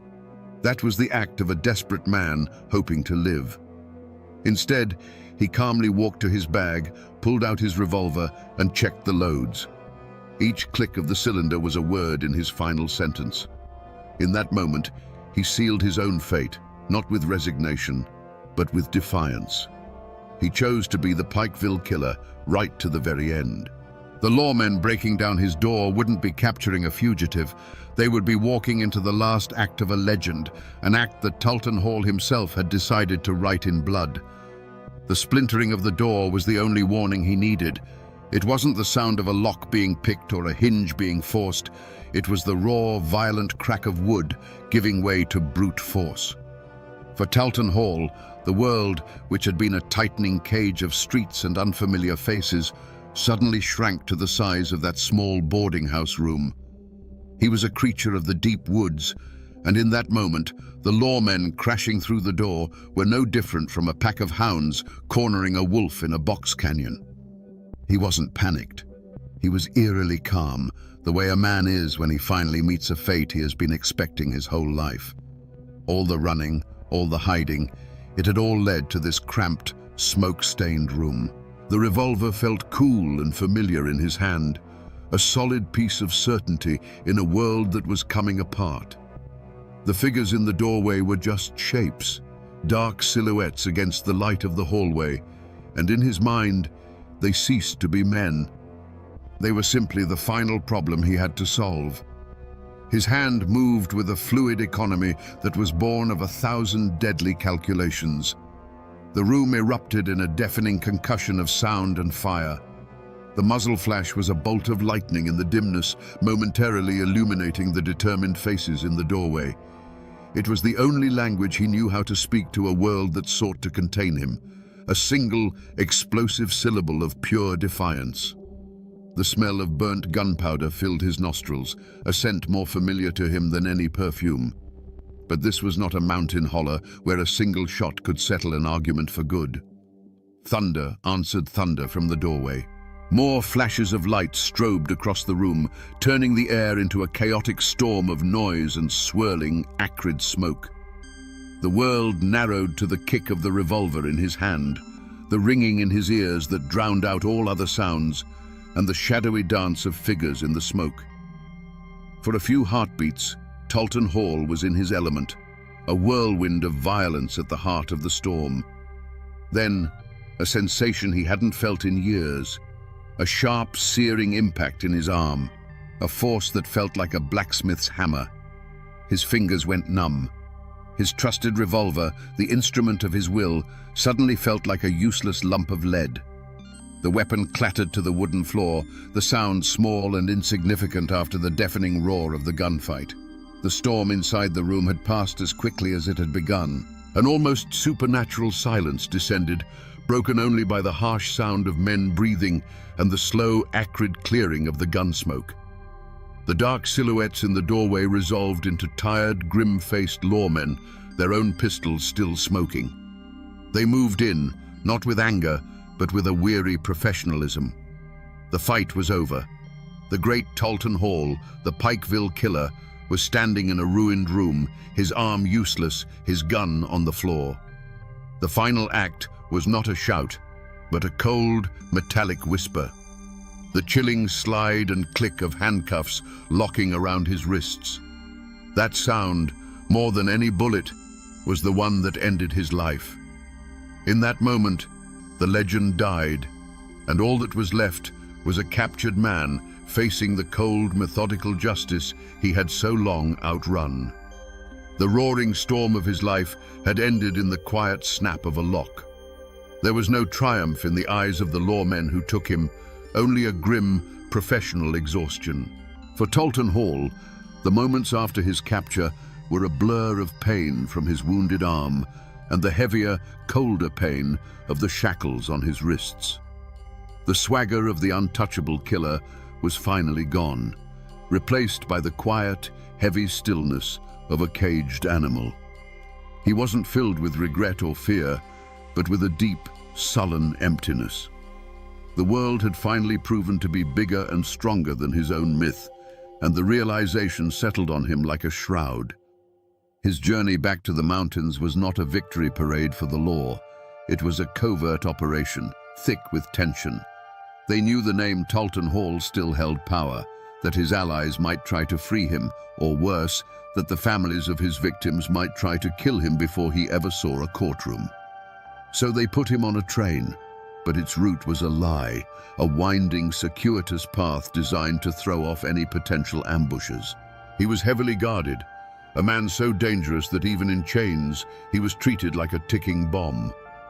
For Hall, the journey was a special kind of hell. He sat in the rattling train car, watching the familiar landscape of his homeland slide by through the grimy window. He saw the misty blue ridges, the deep, dark hollows, the very terrain that had once been his fortress and his kingdom. Now, it was just scenery on his final ride. Each mile that clicked by on the tracks was a mile closer to his end. He was a king being paraded through his conquered territory, a ghost forced to revisit his old haunting grounds one last time, not as a predator, but as prey. He was silent the whole way, a brooding, dark presence that unnerved even his seasoned guards. The fight had gone out of him, but the malice had not. He was no longer an active player in his own story. He was cargo. His fate was now in the hands of other men, and his only remaining role was to arrive at his destination. The end of the road for Talton Hall wasn't going to be a courtroom or a jail cell. It was this train, this slow, rattling journey back into the heart of the mountains that were waiting to claim him, one way or another. The news of Talton Hall's capture didn't travel by wire or by rail. It moved like smoke on the wind, from one isolated cabin to the next, carried by riders on horseback and whispered across fence lines. And with that news, the fragile, fearful peace of the mountains was shattered. The fall of one man sent a shockwave that would ripple through every holler, leaving a trail of wreckage that had little to do with Hall himself. His personal story was ending, but the tragedy he had authored was just entering its most brutal chapter. For his own kin, the name Hall, once a shield of fear, now became a target. The protection his terrifying reputation had afforded them vanished overnight. Now, they were just the family of a captured killer, vulnerable and exposed. Every shadow on the road, every late-night bark of a dog would send a spike of fear through them. They were living in the crosshairs of every man who had ever held a grudge against Talton, and that was a very long list. The sins of the father were about to be visited upon them, and their lives would become a paranoid existence of bolted doors and watchful eyes. For the families of his victims, the news was not a relief. It was a call to arms. For the widow of Charles Belcher, it was the reawakening of a grief that was still raw.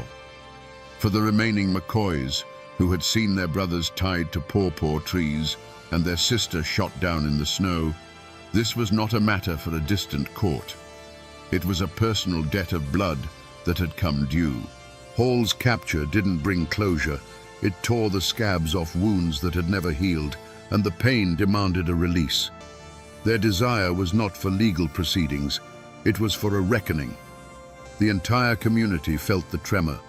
For years, the violence had been, if not controlled, then at least predictable. It followed the dark logic of the feuds.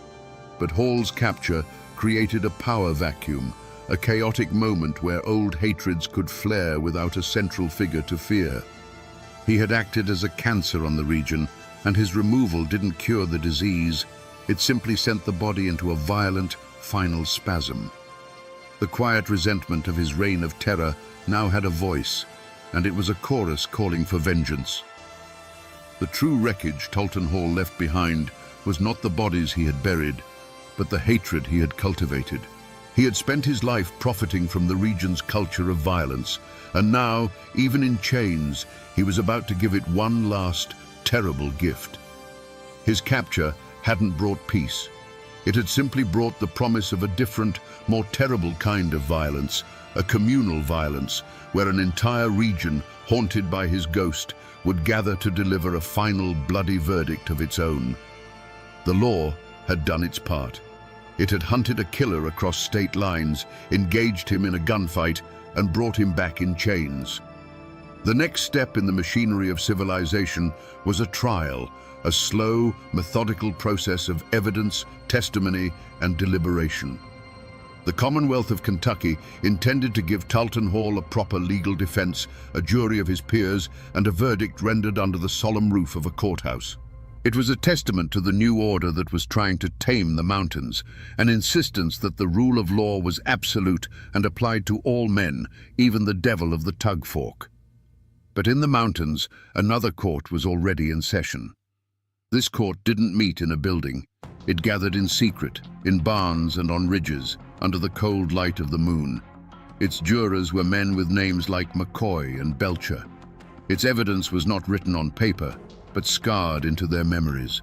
The image of a burning cabin, of brothers tied to trees, of a good man bleeding out in a dusty street.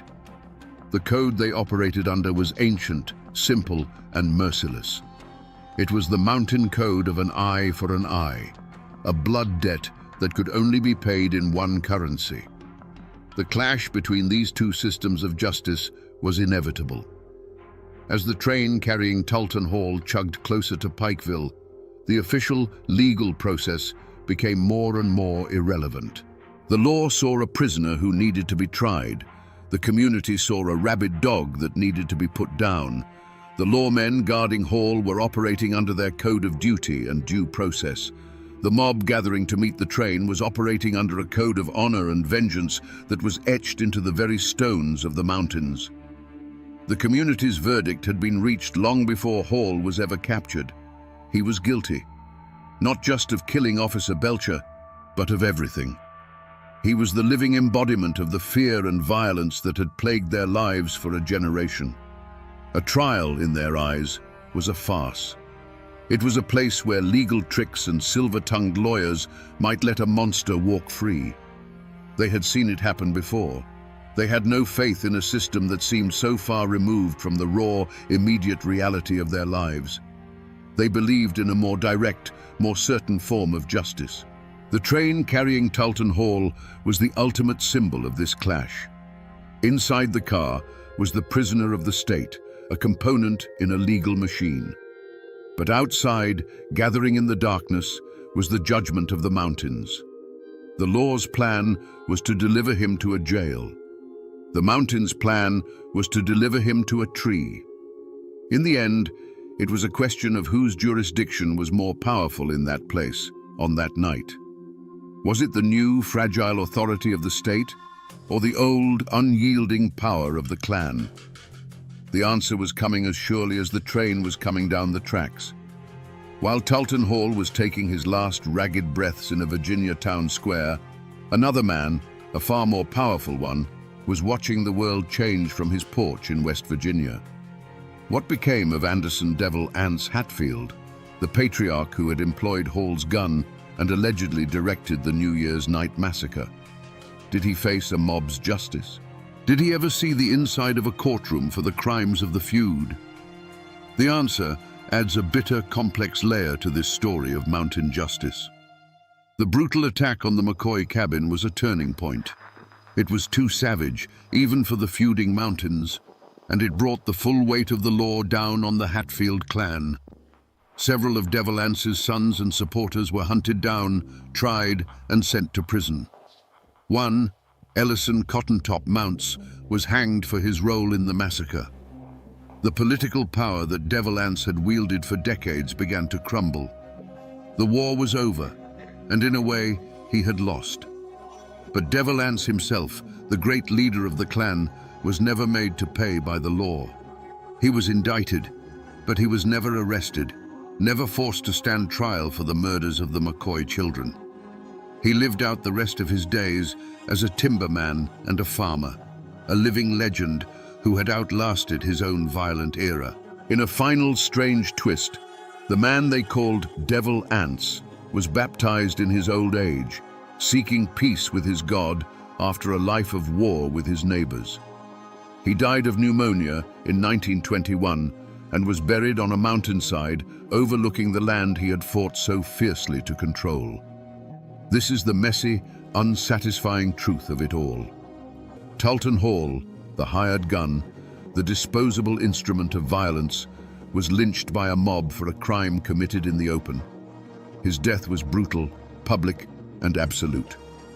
But the powerful man who had allegedly paid for his services, who had directed the feud from the top, died a free man in his own bed. The mob got its vengeance, but it got it from the hired help, not the man who wrote the checks. The story of Talton Hall's end is not just about justice being served, it's about who it's served to and who gets to walk away. After the mob dispersed and Talton Hall's body was cut down, a strange and heavy quiet fell over Wise, Virginia, and the surrounding mountains. The great bloody chapter was over, but the book was not yet closed. The years that followed were not years of celebration or relief. They were years of silence. The community had performed a brutal act of surgery on itself, cutting out a cancer. But the wound was deep, jagged, and slow to heal. For the descendants of Talton Hall, the name became a curse and a burden. They scattered, some moving deeper into the anonymous folds of the mountains, others leaving the region entirely, hoping to outrun the ghost of their infamous kinsman. They became quiet farmers, miners, and laborers, their primary goal to be unremarkable, to be forgotten. To admit you were kin to Talton Hall was to invite suspicion and open old wounds. They buried the name under a blanket of deliberate obscurity, hoping that with enough time, the blood on it would fade. The community, too, sought healing through a kind of collective amnesia. The men who had been part of the lynch mob went back to their fields and their families. They had to live and trade with their neighbors, some of whom might have been Hall's distant kin. To speak of that night, to name the names of the men who held the rope, would have been to invite a new generation of bloodshed. And so, they simply stopped talking about it. The lynching of Talton Hall became a story told only to outsiders or to children as a cautionary tale. Within the community itself, it was a scar that everyone could see, but no one dared to touch. But the power dynamics of the region had been irrevocably altered. Hall's death was a brutal exclamation point at the end of an era. It was a clear and bloody message that the days of the untouchable gunfighter, the man who could be hired to settle a family squabble with a rifle, were over. The power of the old clan patriarchs like Devil Anse was waning, replaced by the growing influence of coal company bosses and county sheriffs. The law, which had failed to bring Hall to a trial, had still won in the end. The community's own violent act of justice had, ironically, reinforced the idea that the old way of the feud was a path to ruin for everyone involved. The era of private wars was dying, and the era of state-sponsored law, however flawed, was being born.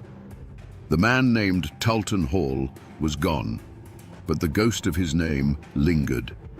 For decades, the most powerful physical remnant of his story was not a grave, but a tree. The big maple in the courthouse square in Wise, Virginia, became a dark landmark. People would point it out to their children, their voices dropping to a whisper. "That's the tree," they'd say. "That's where they hung the Pikeville killer." Its branches, which had once offered shade, now seemed to cast a permanent, chilling shadow. It was a living monument to a night of mob justice, its roots rumored to have drunk deep from the blood-soaked ground. Eventually, as the town grew and tried to bury its violent past, the tree was cut down, its wood hauled away, as if removing the object could erase the memory. His other physical traces were quietly erased. There is no grand tombstone bearing his name. He was likely buried in an unmarked potter's field, a final anonymous end for a man whose name once commanded such terror.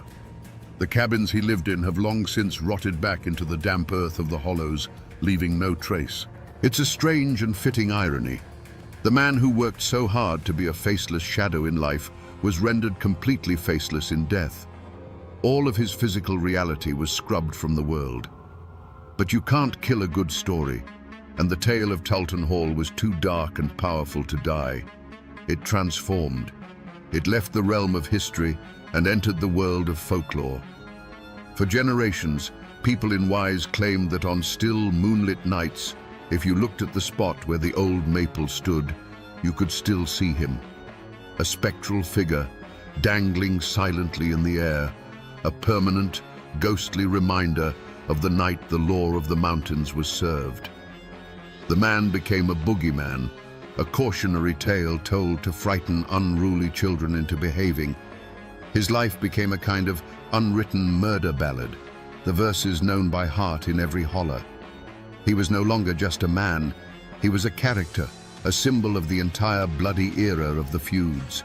His name became a shorthand for a certain kind of cold, professional violence. When old-timers spoke of the bad days, of the lawless times before the coal companies and the state police truly took hold, the name they would use to punctuate their point was always the same. It was a time of men like Talton Hall. So while the man himself is dust, and the tree that ended his life is gone, his spirit, the spirit of the mountain gunfighter, still haunts the collective memory of Appalachia.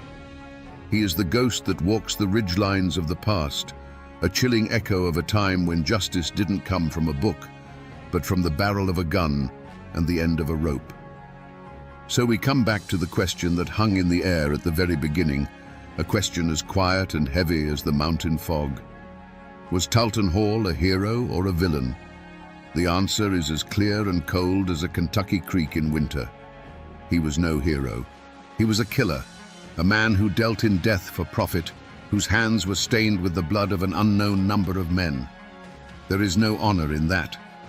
But to simply call him a villain is to miss the deeper, more unsettling truth of his story.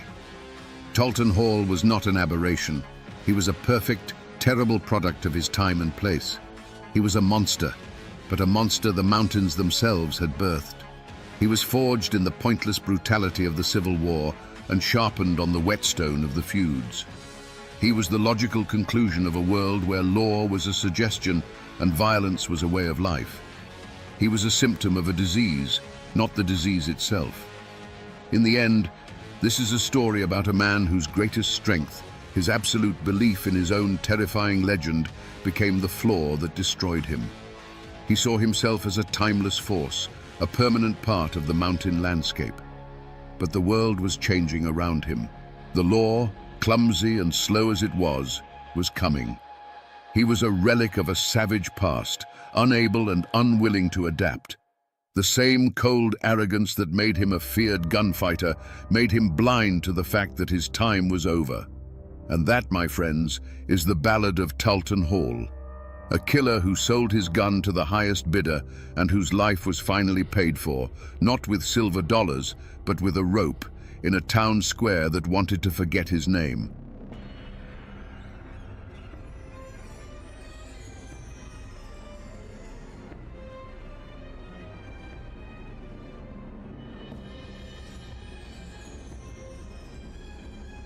Imagine the morning fog over Morehead, Kentucky on June 22nd, 1887. It doesn't carry the smell of wood smoke or damp earth. It carries the deafening roar of 100 rifles firing at once. This wasn't a simple duel. It was a full-scale battle, waged street by street, where neighbors hunted neighbors from behind windows and doorways.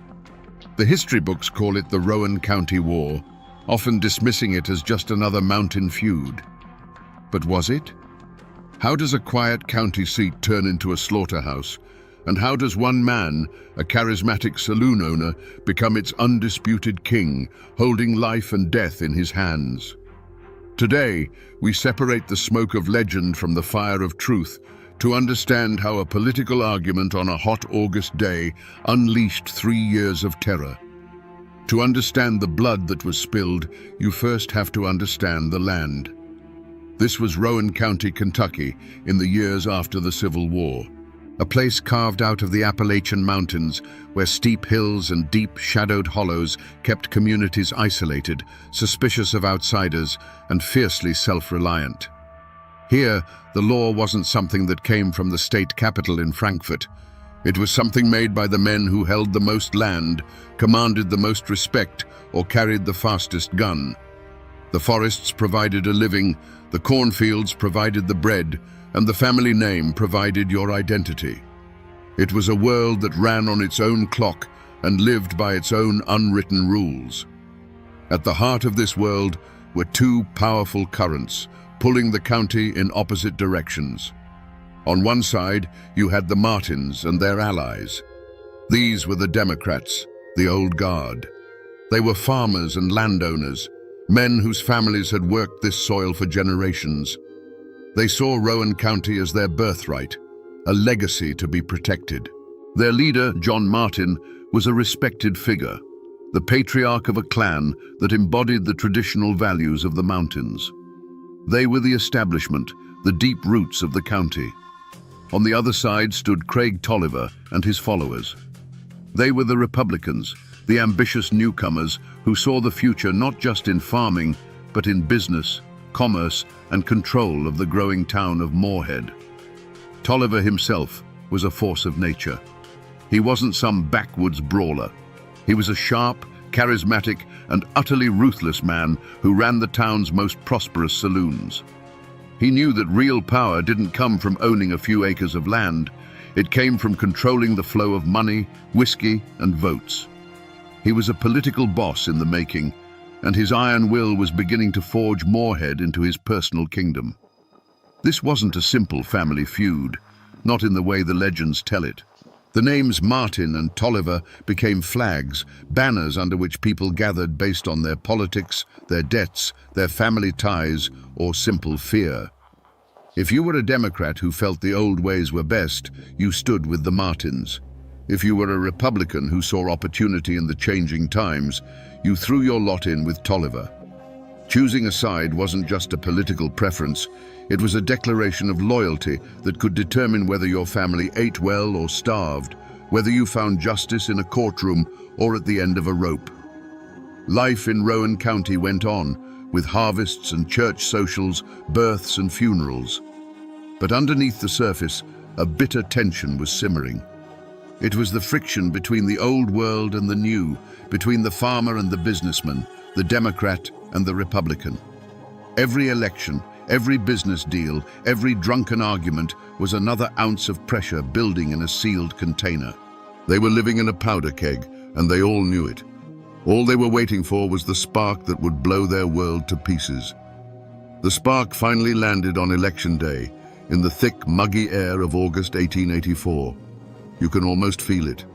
The town of Morehead is buzzing, not with excitement, but with a raw, nervous energy. The air is heavy with the smell of sweat, cheap whiskey, and the metallic tang of unspoken threats. Men, their loyalties and their tempers stoked by liquor and politics, are gathered near the polling station, eyeing each other with suspicion. It was here that the first words were thrown like stones. The argument started between a Republican named Solomon Bradley and the Democratic patriarch John Martin. It was the same argument happening all over the county, a clash of the old world and the new.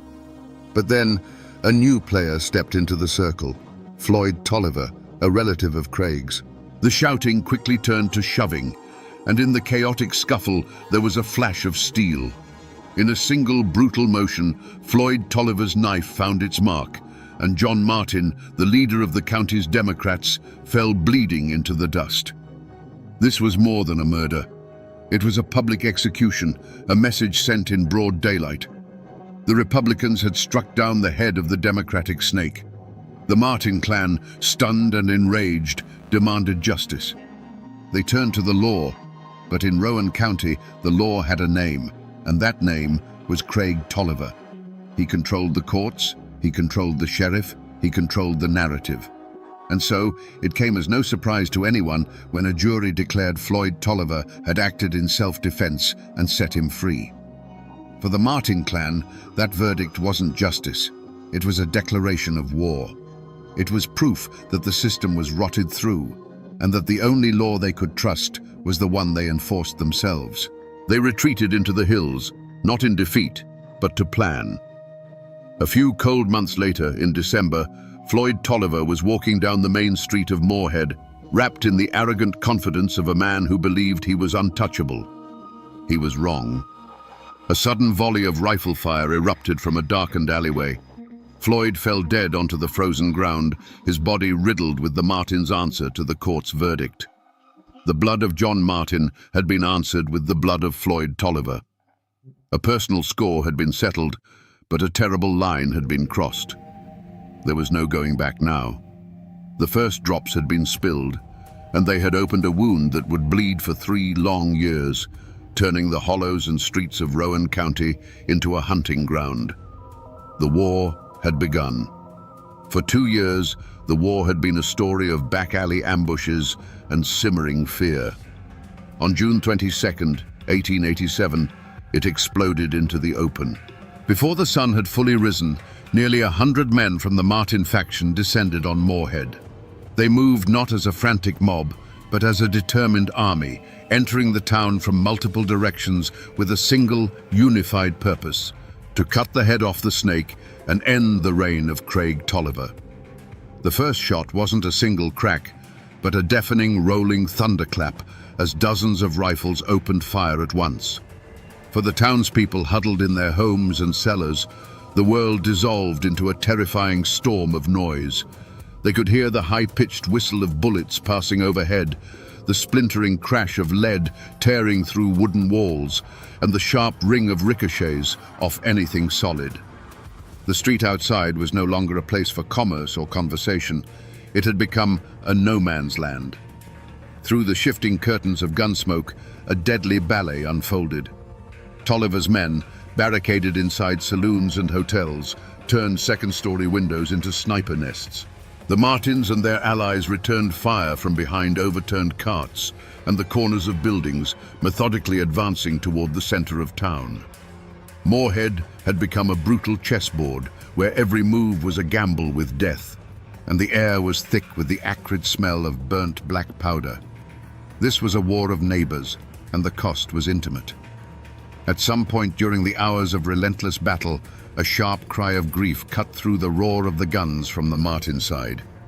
One of their own had fallen, John Martin's son. A leader in the fight had been forced to watch his own bloodline severed in the chaos, a father's worst nightmare realized in a hail of gunfire. The stakes, already impossibly high, had just become personal in the most painful way imaginable. And then, at the height of the battle, the central pillar of the conflict simply vanished. Craig Tolliver, the undisputed king of Moorhead, had been directing his defense from a fortified position, a commanding presence against the storm. One moment, his voice was the anchor for his men. The next, there was only silence from his post.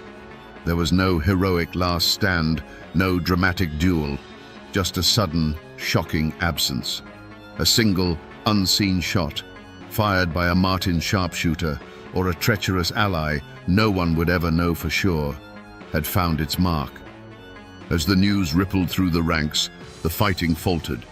The organized defense collapsed into confusion. The gunfire sputtered out, replaced by an eerie, ringing silence. When the smoke finally began to clear, it revealed a town that had been brutalized. The walls of buildings were scarred with hundreds of dark marks, silent witnesses to the fury that had just passed. The battle was over. The king was dead. When the last echo of gunfire faded, a stunned silence fell over Moorhead. It was the silence of a graveyard. Slowly, cautiously, doors creaked open. Townspeople emerged from their cellars and hiding places, not to a town celebrating a victory, but to a scene of utter devastation. The streets were littered with shattered glass, splintered wood, and the dark, still shapes of men who had been alive just hours before. The air, thick with the lingering scent of gunpowder, now carried the heavy weight of shock and grief. The war was over, but the town felt like it had died with it. For the Martin faction, their objective was complete. Craig Tolliver was dead. They hadn't stayed to claim Moorhead as a prize. That was never the point. Their army of 100 men melted back into the hills and hollows from which they came, leaving the chaos behind them. They had rid the county of the man they saw as a tyrant, but in doing so, they had declared war not just on a rival faction, but on the state of Kentucky itself. They were no longer just feuding mountaineers, they were now fugitives. The Tolliver faction, once the iron fist that ruled the county, was shattered. With their leader gone, they were a body without a head. Panic and fear replaced the arrogant confidence they once held. Some of his most loyal men lay dead in the streets, while others, wounded or terrified of what was to come, fled the county, knowing that either the Martins' revenge or the state's justice would soon be coming for them. The empire Craig Tolliver had built with bullets and fear had crumbled into dust in a single morning. This time, the news of the slaughter didn't just prompt a temporary response from the governor, it demanded a permanent solution. The state of Kentucky had had enough. Soldiers of the state militia were dispatched to Rowan County, but they didn't come as peacekeepers to separate two bickering families. They arrived as an occupying force, with orders to disarm the populace and impose state law by force. Martial law, ineffective not in name, descended on Moorhead. The era of clan rule was over, brought to an end by the cold steel of state-issued bayonets. With the militia securing the town, the gears of official justice began to grind. Warrants were issued for dozens of men from the Martin faction. Rewards were posted for their capture, turning neighbors against one another with the promise of gold. But the fear in Rowan County didn't disappear. It simply went quiet. People who had witnessed the battle locked their doors and their mouths, terrified of getting caught in the crossfire between the vengeful Martins and the newly empowered state authorities. The gun smoke had cleared, but a new suffocating fog of suspicion and fear had settled over the hills. The gavels that fell in the Rowan County courthouse weren't just calling a room to order. They were trying to hammer a new reality into place. The trials that followed the Moorhead massacre were meant to be a display of state power, a clear message that the days of clan law were over. The courtroom itself was a theater of tension. It was the same building whose walls were still pockmarked with bullet holes from the battle. Armed militia guards stood at every entrance, their presence a constant reminder that this was not business as usual. The benches were packed with onlookers, family of the accused, Tolliver sympathizers, and curious strangers, all watching to see if the law of Kentucky was stronger than the code of the mountains. In the defendant's box sat the men of the Martin faction. But they didn't look like defeated criminals. You have to understand, in their own eyes, and in the eyes of many in the county, they weren't murderers. They were liberators. They had faced a tyrant that the law itself had failed to control. So they sat there, not with remorse, but with a quiet, stubborn dignity. They had done what they felt they had to do, and they were prepared to face the consequences, convinced of the righteousness of their cause. Their defiance was a silent challenge to the entire proceeding. The legal battle was as fierce as the gunfight that preceded it.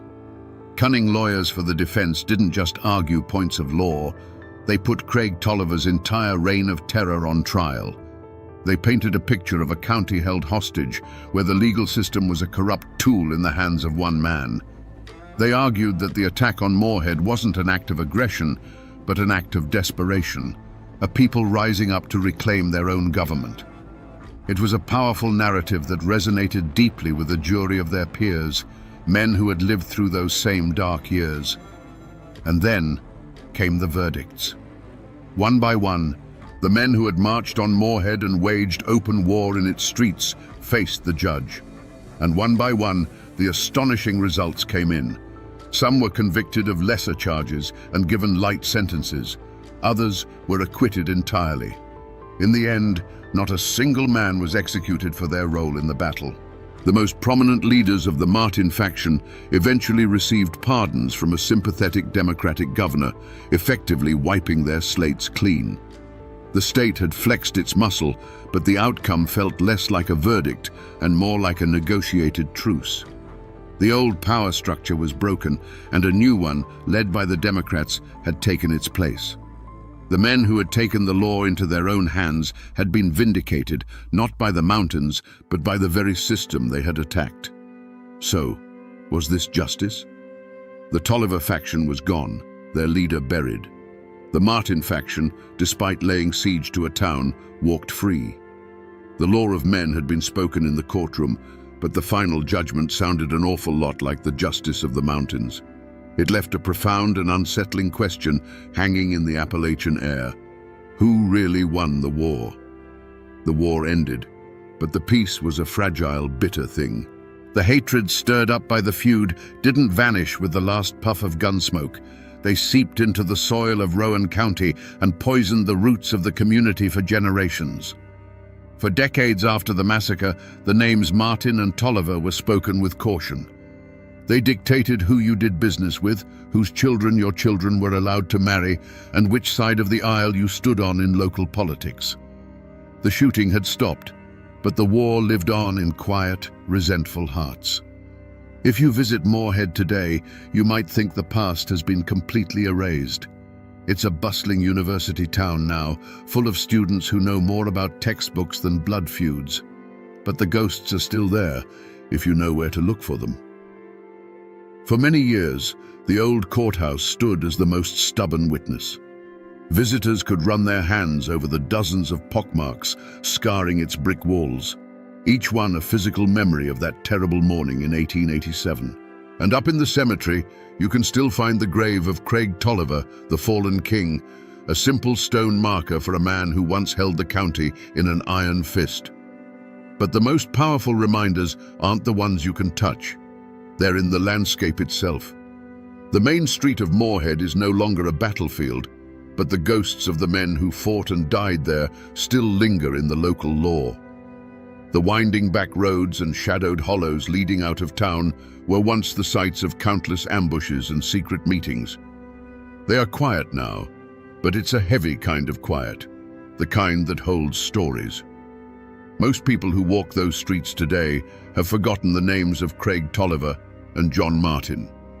The story of the Rowan County War has faded from living memory into the dry pages of history books. But the story hasn't truly vanished. It has simply become part of the place itself. It's a lesson embedded in the land, a reminder of how quickly order can break down and how thin the line is between neighbor and enemy. The people may forget the details, but the mountains always remember everything.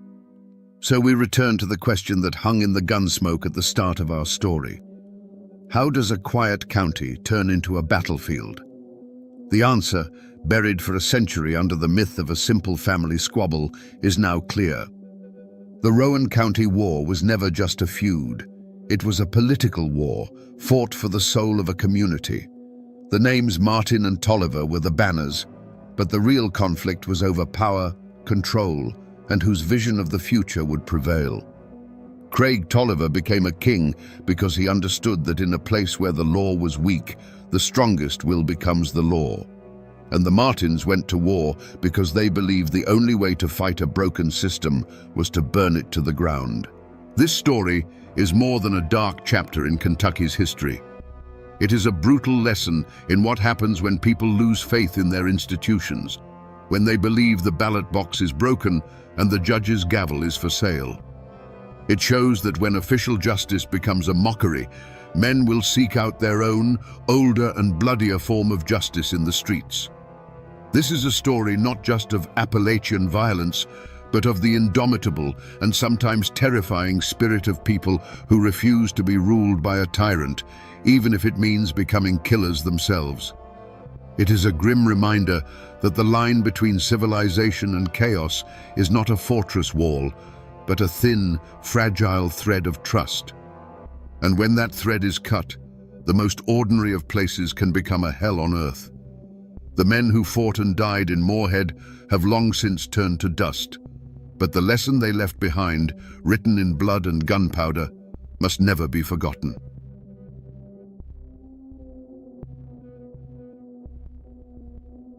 "5 years before the shot heard round the world at Lexington, a different shot echoed through the Carolina backcountry. It was the sound of a cannon firing into a crowd of 2,000 farmers, men who had stood their ground against a disciplined army and roared back a phrase of pure Appalachian defiance: 'Fire and be damned.' They called themselves the Regulators, and their rebellion was drowned in blood. The history books often call it a riot. The locals know it was a war. What could drive God-fearing men to wage war on their own government years before America was even a dream? Today, we will dig into the blood-soaked soil of Alamance and unearth the forgotten story of America's first armed uprising. To understand the fire, you must first understand the forest. Picture the Carolina backcountry in the 1760s. This wasn't the manicured world of coastal plantations with their grand houses and ships sailing for London. This was the edge of the map. It was a land of tangled forests, where ancient oaks stood shoulder to shoulder, and the ground was a web of creeks and rivers with names like the Haw and the Eno. The air here was different, thick with the smell of pine and damp earth, and the only authority was the changing of the seasons and the word of God. The people who carved a life from this wilderness were as rugged as the terrain itself. They were mostly Scots-Irish and German immigrants, families who had fled the famines, wars, and religious persecution of the Old World.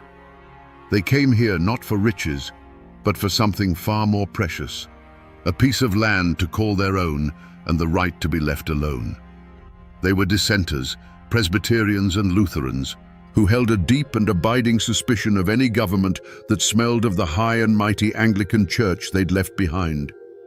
Their lives were a testament to pure grit.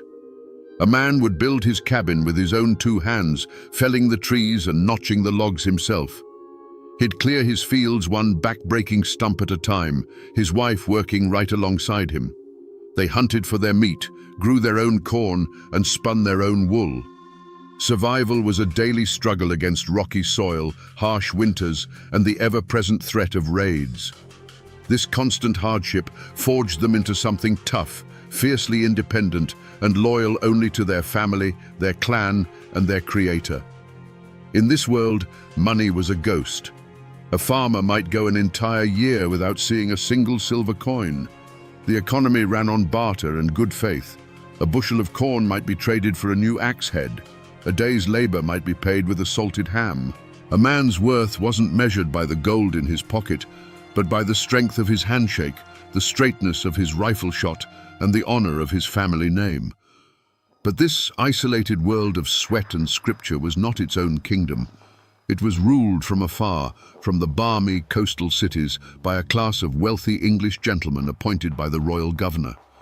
These men, in their powdered wigs and silk stockings, looked upon the backcountry settlers as little more than savages, crude, uneducated, and most importantly, a resource to be squeezed. A shadow was creeping west from the coast, a shadow of tax collectors and corrupt officials who spoke the language of coin and contracts. Little did the farmers know this modern world was about to come knocking at their cabin doors, not with a friendly hand, but with a battering ram. This explosion of rage didn't come from nowhere. Its seeds were sown in the rocky soil of Scotland and the war-torn fields of Germany generations before. These families didn't come to the backcountry with land grants from a grateful king. They came as refugees. They bought their homesteads not with royal paper, but with the sharp steel of the axe and the cold lead of the long rifle. They carved their existence directly from a hostile wilderness, fighting the land, the weather, and the native tribes for every single acre. In their minds, this land wasn't given to them by a government. It was earned through a covenant of sweat, blood, and prayer. The old scars of history ran deep, carried across the Atlantic in their very bones. The Scots-Irish in particular had a long and bitter memory of English authority. For a century, they had been used as a buffer by the British Crown in the violent plantations of Ulster, only to be squeezed by the same government with crippling rents and religious persecution. When the king's new taxman, with his arrogant sneer and his stack of legal papers, showed up at their cabin door in Carolina, they didn't just see a colonial official. They saw the same old ghost of the English landlord they thought they had finally escaped. This created a division in the colony far deeper than any river or mountain range. It was a chasm of culture. On one side were the coastal elites, who saw themselves as Englishmen, loyal to the crown, the Anglican Church, and the intricate dance of colonial politics. On the other were the backcountry settlers, who felt no loyalty to a distant king or a governor who had never walked a furrow in his life. Their allegiance was to their own kind, to the Presbyterian meeting house, and to a simple, unwritten code of honor that valued a man's word over a lawyer's contract. In these mountains, a family name wasn't just a label, it was a legacy. A name like Fanning or Tryon carried the weight of unearned privilege and a history of looking down on the common man. But a backcountry name, a hunter, a husband, a Pugh, carried the heavy burden of generations of struggle. It was a quiet promise to work hard, to stand by your neighbors, and to never, ever let an outsider push you off your land. To be a backcountry farmer meant you bent the knee to God alone. To be one of the governor's men meant you expected the world to bend the knee to you. A collision was not just likely, it was inevitable. The conflict didn't begin with a gunshot. It began with a whisper. A whisper at the grist mill, a bitter complaint muttered over a fence post, an angry prayer offered in the quiet of a cabin. The ground for this rebellion was salted with years of personal insults and public humiliations, all stemming from a group of men the farmers called the Courthouse Ring. This wasn't some shadowy conspiracy, it was a cancer of corruption that operated in plain sight. At its heart was Edmund Fanning, a man who became the living symbol of everything the backcountry had come to despise. He was a Yale-educated lawyer who wore fine clothes, lived in a mansion built with stolen money, and looked at the calloused hands of a farmer with open contempt. The old wounds were everywhere, festering in nearly every family. You see, the system was designed to break a man. A farmer might ride for 2 days to register the deed to his land, only to have a clerk, Fanning's cousin perhaps, charge him a filing fee that existed in no law book. Then the sheriff, another crony, would demand the annual poll tax be paid in hard coin, knowing full well the farmer dealt in tobacco and deer hides. When the farmer couldn't produce the silver, that same sheriff would seize his plough horse or his only milk cow, selling it at a rigged auction to another member of the ring for a fraction of its worth. This venom dripped into the community through the wellspring of gossip. After the Sunday sermon, men would gather under the shade of an oak, their voices low and hard. They'd share stories of the latest outrage. One man lost 10 acres over a debt of 5 shillings that had been bloated by illegal court costs. Another had been thrown in jail for daring to question the sheriff's math. These stories spread from homestead to homestead like a fever, each telling making the injustice feel more personal, more suffocating. The courthouse ring wasn't just stealing their property, it was stealing their dignity. Slowly, the atmosphere began to change. The respectful nod once offered to the county clerk was replaced by a cold, hateful stare. A trip into the county seat of Hillsborough felt less like going to town and more like walking into a nest of snakes. Every official document, every tax notice, every court summons was now seen not as the law of the land, but as another turn of the screw. The laughter in the local tavern grew harder, edged with a bitterness that wasn't just from the corn whiskey. A land dispute between neighbors was no longer just about a misplaced fence. It was interpreted as one side currying favor with the corrupt judges. A simple fistfight at a market fair became an act of class warfare. Every small misunderstanding, every past slight, was now magnified through the dark lens of this great grudge. The air itself grew thick with suspicion and resentment, turning old friends into potential enemies and transforming the quiet valleys of Carolina into a powder keg, just waiting for a single, careless spark. Before the storm breaks, the air always goes dead still. In the hills of Carolina, that stillness was filled with a rising dread. The old women, who carried the superstitions of Scotland and Germany in their bones, began to whisper. They spoke of the panther's scream sounding less like a cat and more like a woman mourning a child not yet lost. They saw bad signs in a flock of crows that flew silently over a homestead, and they claimed the daytime hoot of an owl from the deep woods was a certain omen of death. The land itself seemed to be holding its breath, waiting for the coming violence. Then came a different kind of omen, not from the woods, but a man on horseback. His name was Herman Husband, and he was a Quaker, a man of peace. But he wasn't preaching peace now. He was a pamphleteer, a man who wielded a printing press like a weapon. His fiery, biblically charged words began to circulate through the backcountry, passed from one calloused hand to the next, read by flickering candlelight in hushed cabins. He gave their anger a voice, framing their struggle not as a squabble over taxes, but as a holy war against the forces of greed and tyranny. His pamphlets were prophecies, laying out two clear paths. One led to liberty, the other to a life of perpetual slavery to the corrupt coastal elites. This sense of impending doom settled on the men like a shroud. You can just imagine a farmer sitting on his porch at dusk, cleaning his long rifle, the familiar weight of it in his hands. The evening is quiet. The crickets are chirping their usual song, but he feels a coldness creep into his gut that has nothing to do with the evening air. He looks at his wife and children through the cabin window, bathed in the warm glow of the hearth, and then he looks out at the dark, looming tree line. For the first time, he doesn't see a source of firewood and game. He sees a place to hide, a place to fight, a place to die. It was a premonition, a gut-wrenching certainty that the time for petitions and prayers was over, and the time for powder and shot was drawing terrifyingly near. For years, the farmers had tried to fight the system with its own weapons.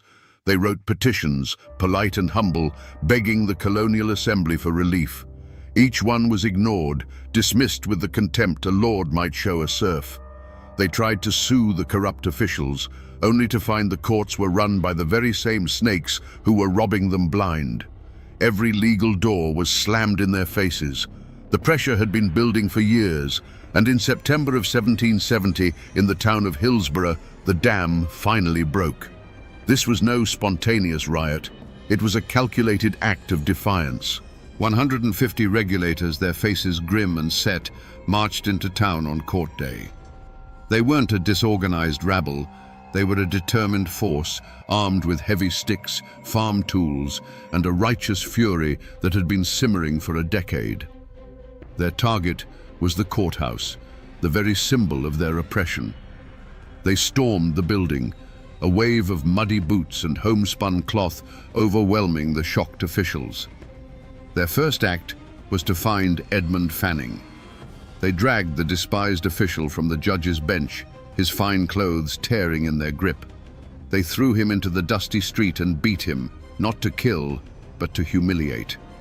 Each blow was a release of years of pent-up rage for every illegal fee, every stolen horse, every contemptuous sneer. When they were done with Fanning, they turned on his house, a mansion so luxurious the farmers called it a palace built on their tears. They didn't just vandalize it, they dismantled it, brick by brick, until nothing was left but a pile of expensive rubble. Back in the courthouse, they held a mockery of justice. They dragged the judge from his seat and put one of their own in his place, going through the court docket and striking down the cases against their fellow farmers. This was more than a protest. It was a revolution in miniature. They weren't just attacking a man, they were attacking the entire legal and political authority of the royal governor. When news of the Hillsborough riot reached the coast, it was seen as a declaration of war. Governor William Tryon, an arrogant and ambitious military man, could not let this stand. This was a direct challenge to his power and, by extension, the power of the king.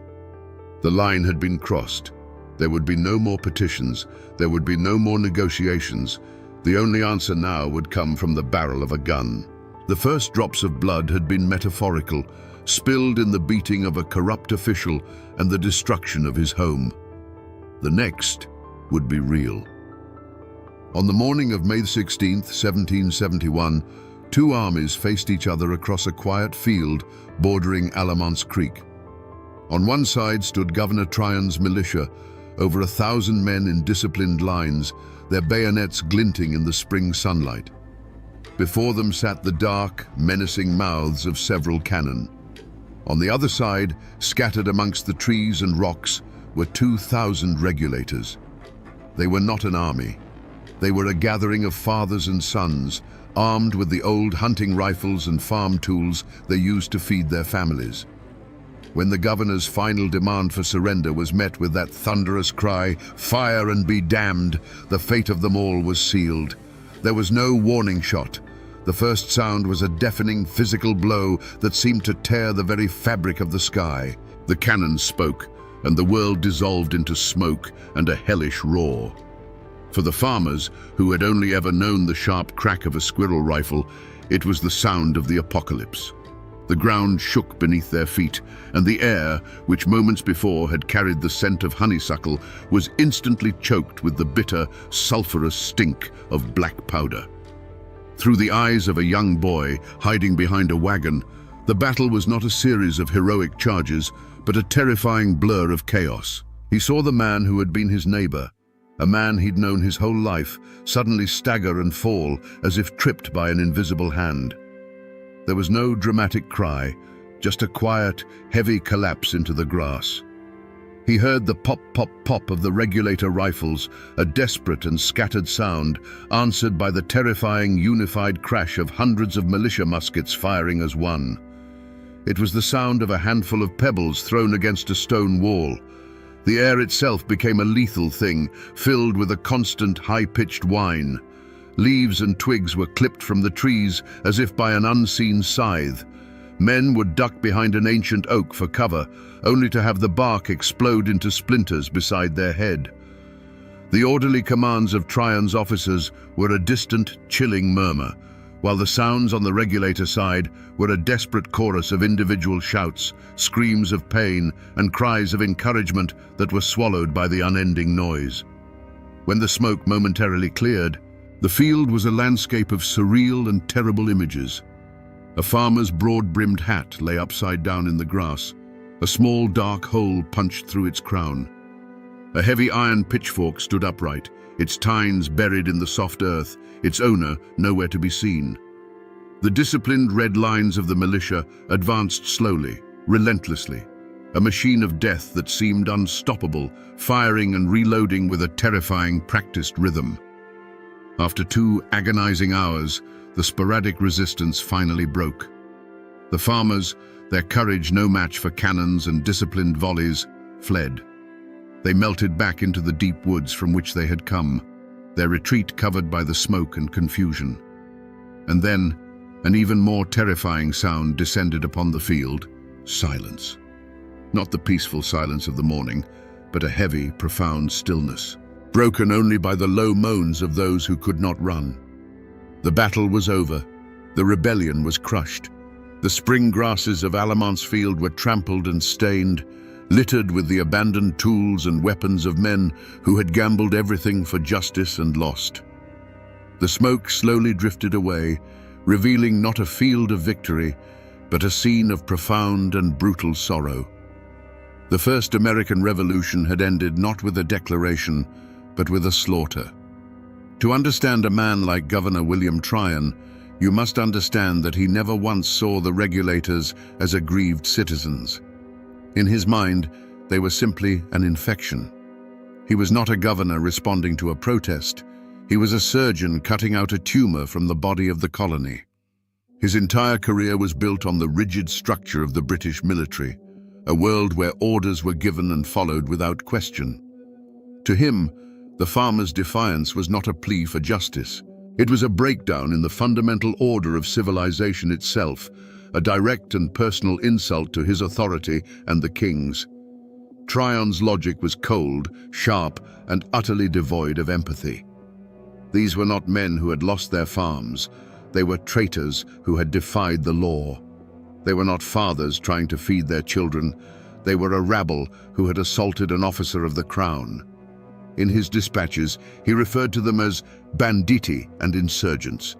He believed, with an unshakable conviction, that the only way to deal with such a chaotic force was with overwhelming, brutal, and public displays of power. Mercy, in his view, would be interpreted as weakness, and weakness would only invite more chaos. The switch likely flipped in his mind the moment he heard the details of the Hillsborough riot. The image of Edmund Fanning, a man of his class, a Yale-educated official, being dragged from a judge's bench and beaten in the street by a mob of coarse, uneducated frontiersmen must have been horrifying to him. It was a vision of the world turned upside down. It was the peasants storming the castle.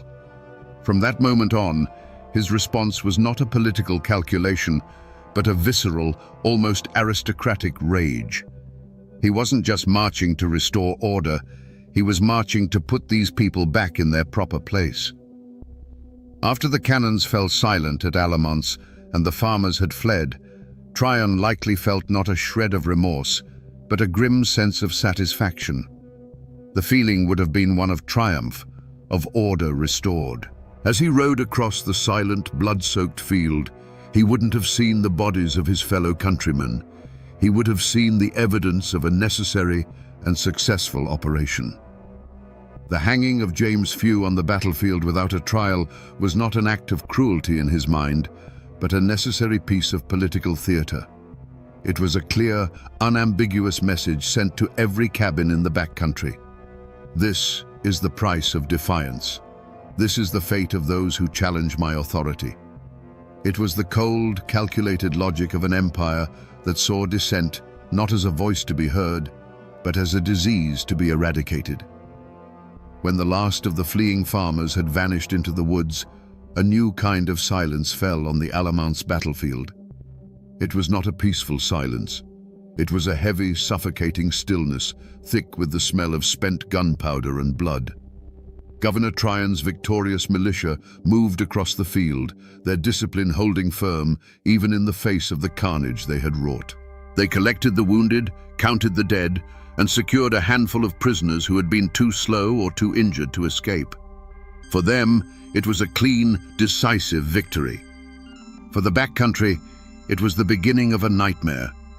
For the surviving regulators, the fight was over, but the struggle for survival had just begun. They were no longer farmers or protesters, they were fugitives. They scattered into the familiar dense wilderness of the Carolina Piedmont, the woods that had been their larder and their sanctuary now becoming their last hope of survival. Wounded men staggered through hidden ravines, while others made desperate journeys back to their homesteads, not to stay, but to grab a handful of supplies and whisper a frantic goodbye to their families before disappearing again into the shadows. They were hunted men in their own land. Tryon's vengeance was as swift as it was pitiless. He wanted to make an example, to burn the lesson of Alamont's into the memory of the backcountry for a generation. Among the prisoners was a man named James Few, a simple carpenter who had been driven to rebellion. Without the pretense of a trial, without a prayer or a final word, Tryon ordered him hanged right there on the battlefield. His body was left dangling from an oak tree, a grotesque scarecrow meant to terrorize anyone who might still harbor defiant thoughts. He was a sacrifice, a bloody warning nailed to the barn door of the entire region. The battle was over, but the war on the regulator's spirit continued. Tryon turned his militia into an occupying army and unleashed them on the surrounding counties. They marched from farm to farm, a wave of red coats and cold steel, living off the land and terrorizing the populace. They were hunting for the regulator leaders, men like Herman Husband and James Hunter, and a handsome reward was offered for their capture, dead or alive. The soldiers interrogated wives and terrorized children, turning the once peaceful homesteads into places of fear and suspicion. This was not just a manhunt, it was a campaign of subjugation. Tryon issued a proclamation. Every man in the backcountry was to come forward and sign a binding oath of allegiance to the king and his government. To refuse was to be branded an outlaw. Over the next month, more than 6,000 farmers, their spirit broken and their leaders in hiding, were forced to make the humiliating journey to a militia camp to sign the document, effectively swearing loyalty to the very men who had crushed them. And as they did, Tryon's men were busy confiscating the property of known regulators, ensuring their families would face ruin and starvation. The ashes of Alamance had settled, and in the silence that followed, there was only fear and the cold grip of defeat. The smoke from the Battle of Alamance didn't just drift over the battlefield, it seeped into every cabin, every church, and every general store in the backcountry, poisoning the air between neighbors. The community, once united by common hardship, was now fractured, split by fear and the bitter question of who was right and who was wrong. A line had been drawn in the dirt, not by a surveyor, but by bloodshed, and every family was forced to choose which side they were on. The Presbyterian meeting houses, once the heart of the community, became cauldrons of quiet tension. Some preachers had thundered from the pulpit in support of the regulators, calling their cause a righteous one. Others, fearing the governor's wrath, now urged their congregations to submit to authority and pray for peace.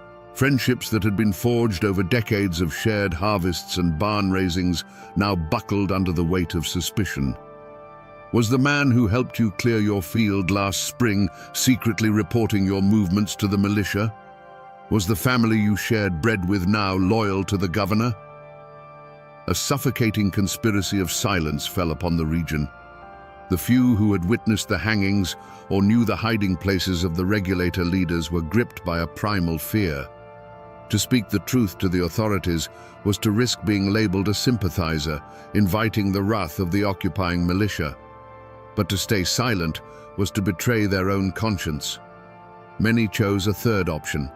They saw nothing, they heard nothing, they knew nothing. Their faces became blank masks, their conversations carefully pruned of any mention of the recent unpleasantness. It was a collective act of amnesia born of pure terror. Yet, even in this climate of fear, small acts of both courage and cowardice became the true measure of a person's soul. A brave farmer's wife would leave a basket of bread and salted meat at the edge of the woods, a silent signal to a husband or neighbor in hiding. A blacksmith, under the watchful eye of a militia patrol, would deliberately botch the shoeing of their horses, slowing them down just enough. But for every act of quiet defiance, there was an act of betrayal. A struggling farmer, tempted by the reward money or hoping to curry favor with the new powers, would lead a patrol to a hidden cabin. A merchant would provide a false alibi for a government loyalist, condemning an innocent man with his lie. The regulator war was no longer a battle fought with rifles on an open field. It had become a silent, vicious war fought with whispers, glances, and closed doors. It tore at the very fabric of the community, turning the backcountry into a place where the deepest loyalties were tested, and the truest nature of a man's heart was laid bare for all to see. With the rebellion crushed, the final act of Tryon's vengeance began, the hunt for the ringleaders. This was not a simple matter of law enforcement. It was a grim, relentless pursuit through the unforgiving Appalachian foothills. Tryon's militia, composed of Easterners who viewed the backcountry as a savage wilderness, formed the core of the posse. They were joined by a motley collection of local loyalists eager to prove their allegiance, and a few opportunistic bounty hunters who smelled blood money on the wind. Their mission was simple: bring back the leaders of the regulators, preferably in chains. The chase became a brutal contest between the hunters and the hunted, with the mountains themselves as the main character. The fugitives, men like James Hunter and the pamphleteer Herman Husband, knew this land like the back of their own hand. They knew every hidden valley, every secret pass, every cave where a man could disappear. They moved like ghosts through the dense forests, subsisting on wild berries and whatever game they could kill without a gunshot giving away their position. They were aided by a silent network of sympathetic farmers who would leave them food, warn them of patrols, and lead the militia on wild goose chases into impassable swamps. For the pursuers, the hunt was a descent into a green hell. The rugged terrain was their enemy. They were tormented by biting insects, venomous snakes, and the constant, unnerving feeling of being watched from the shadows. Their brightly colored uniforms made them easy targets, and their ignorance of the land led them into ambushes and dead ends.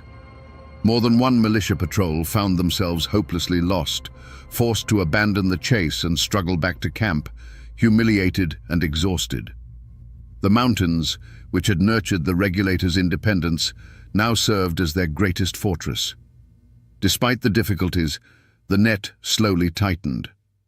Herman Husband, the intellectual soul of the movement, was a writer, not a woodsman.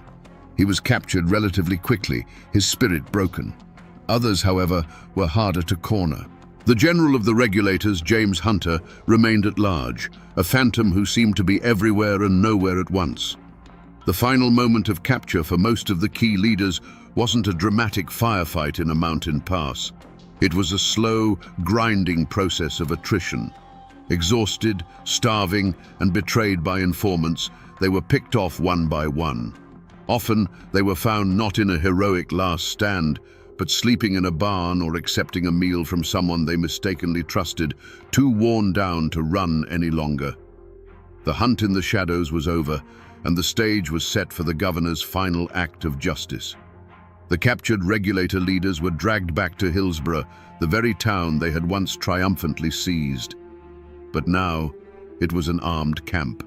Governor Tryon's militia stood guard on every corner, their bayonets fixed, turning the colonial courthouse into a fortress.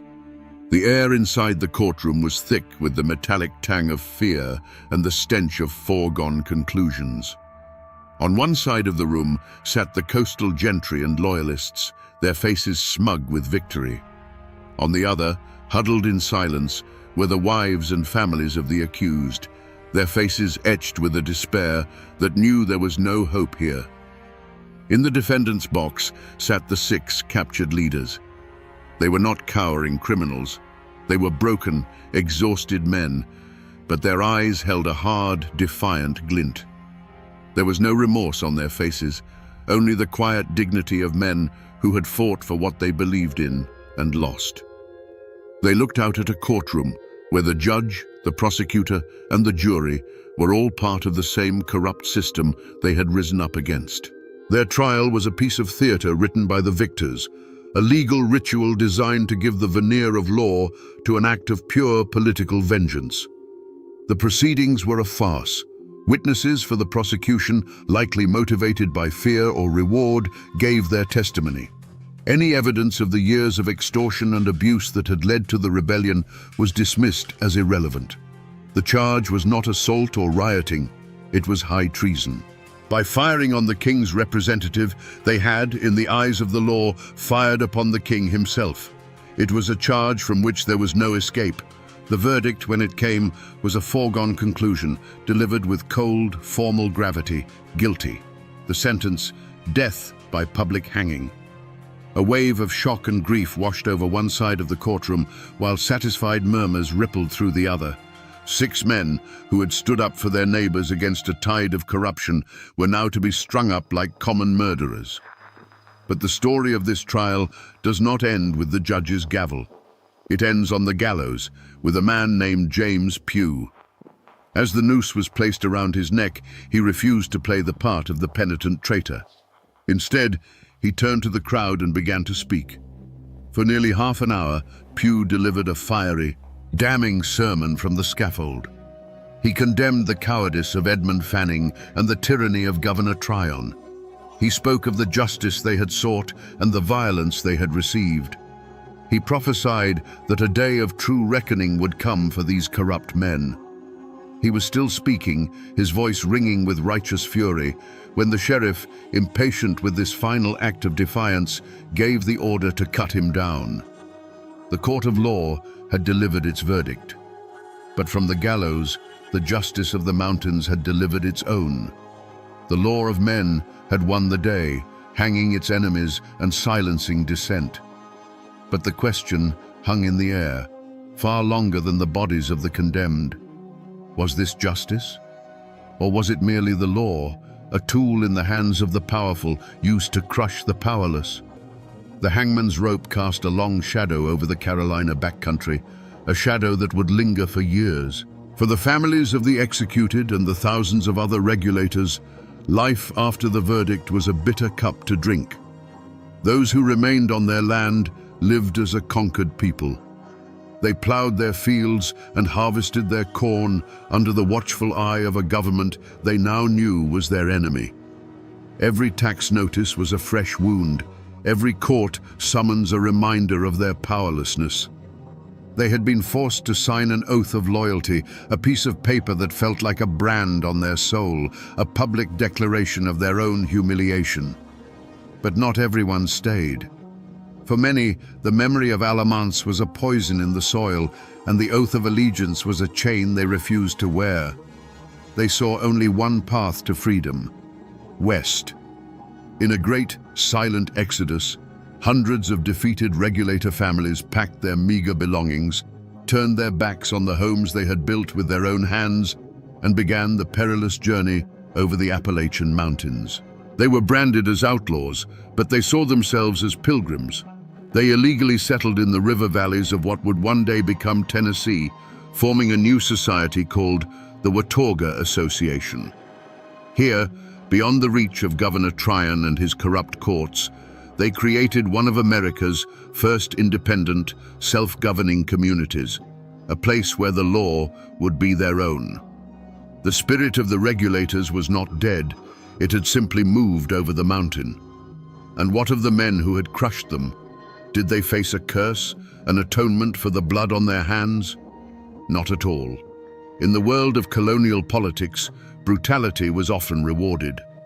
Governor William Tryon, his reputation enhanced by his decisive victory over the traitors, was soon promoted to the prestigious post of Governor of New York.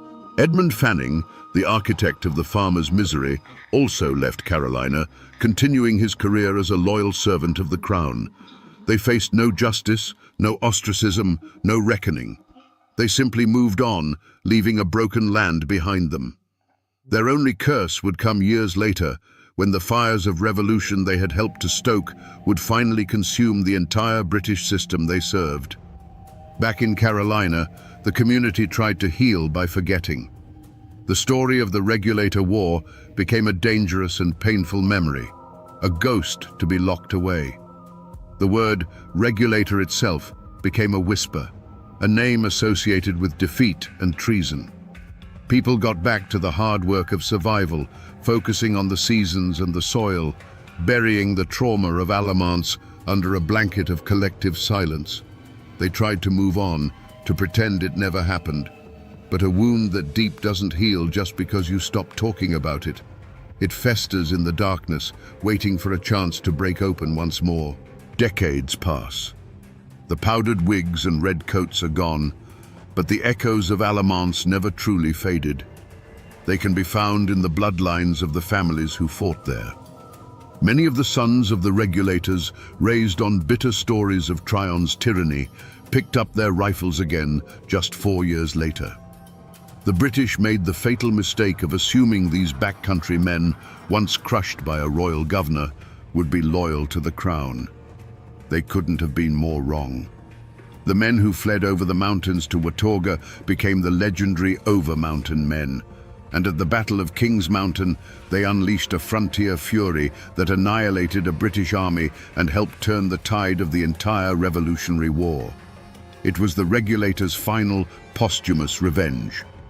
Today, if you visit the Alamance battlefield, you won't find an army. You'll find a quiet state park, a peaceful expanse of green grass where children fly kites and families have picnics. But if you stand there as the sun sets and listen to the wind in the tall oaks, you can almost hear it, the ghostly roar of cannon fire, the defiant shouts of dying farmers. Monuments now stand on that field, naming the men who were once condemned as traitors and honoring them as patriots who bled for liberty, a testament to how the truth, buried for so long, can eventually rise from the earth. The memory also clings to the land in the form of legend. For generations, people in Hillsborough would point to the spot where James Pugh and his fellow regulators were hanged. They swore that on that patch of ground, cursed by Pugh's final defiant words, no grass would ever grow. It was a physical scar on the landscape, a constant, eerie reminder kept alive not by historians, but by the folk memory of a people who refused to let the story die completely. And while the names and dates may have faded from the nation's memory, the spirit of the regulators has soaked into the very soul of Appalachia. That fierce independence, that deep and abiding distrust of distant, powerful governments, that unshakable belief that a man has the right to stand his ground against injustice, that is the true living legacy of Alamance. The textbooks might forget, the politicians may never learn, but the mountains remember everything.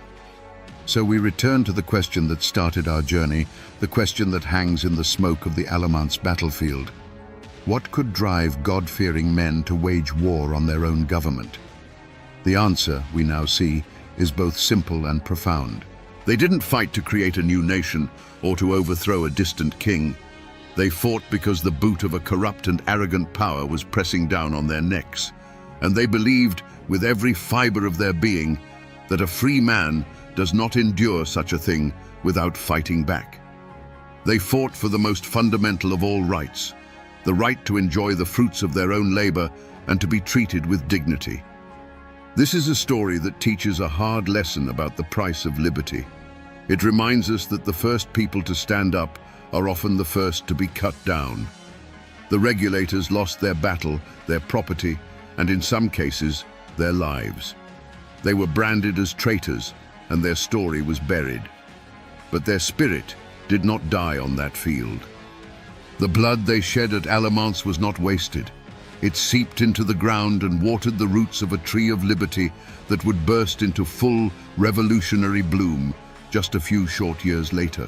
Their defiance became a legacy, a fierce whisper of warning passed down through generations of mountain folk that the law and justice are not always the same thing.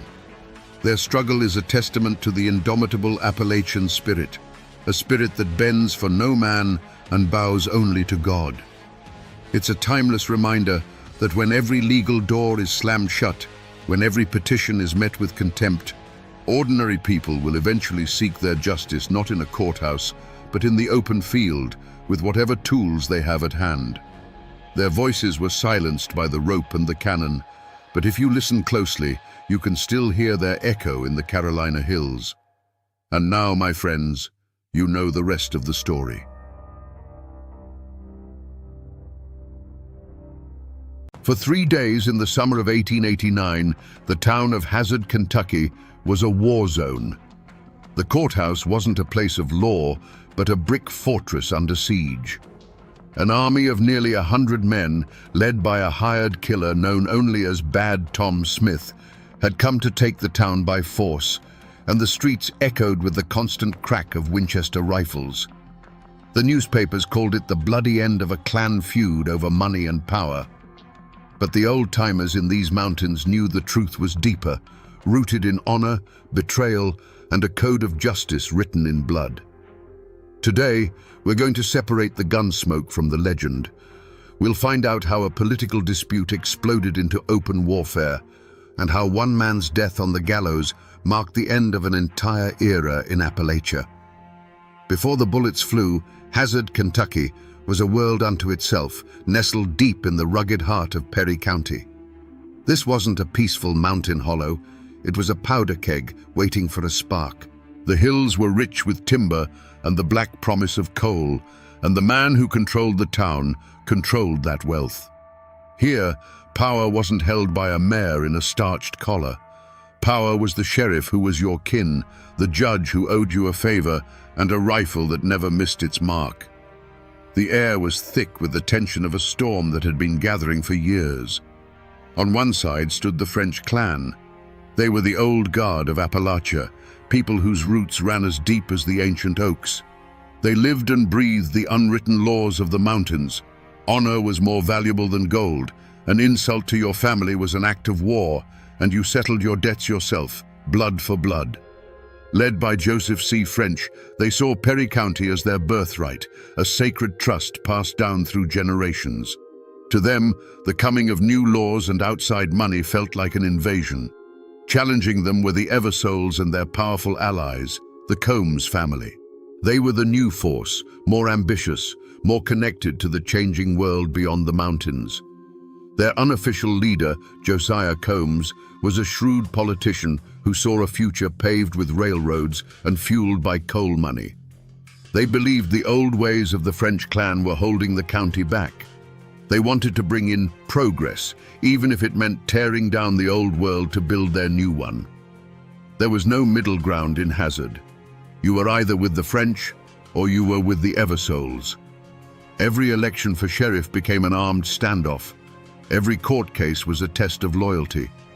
The town was split down the middle, a simmering cauldron of suspicion and whispered threats.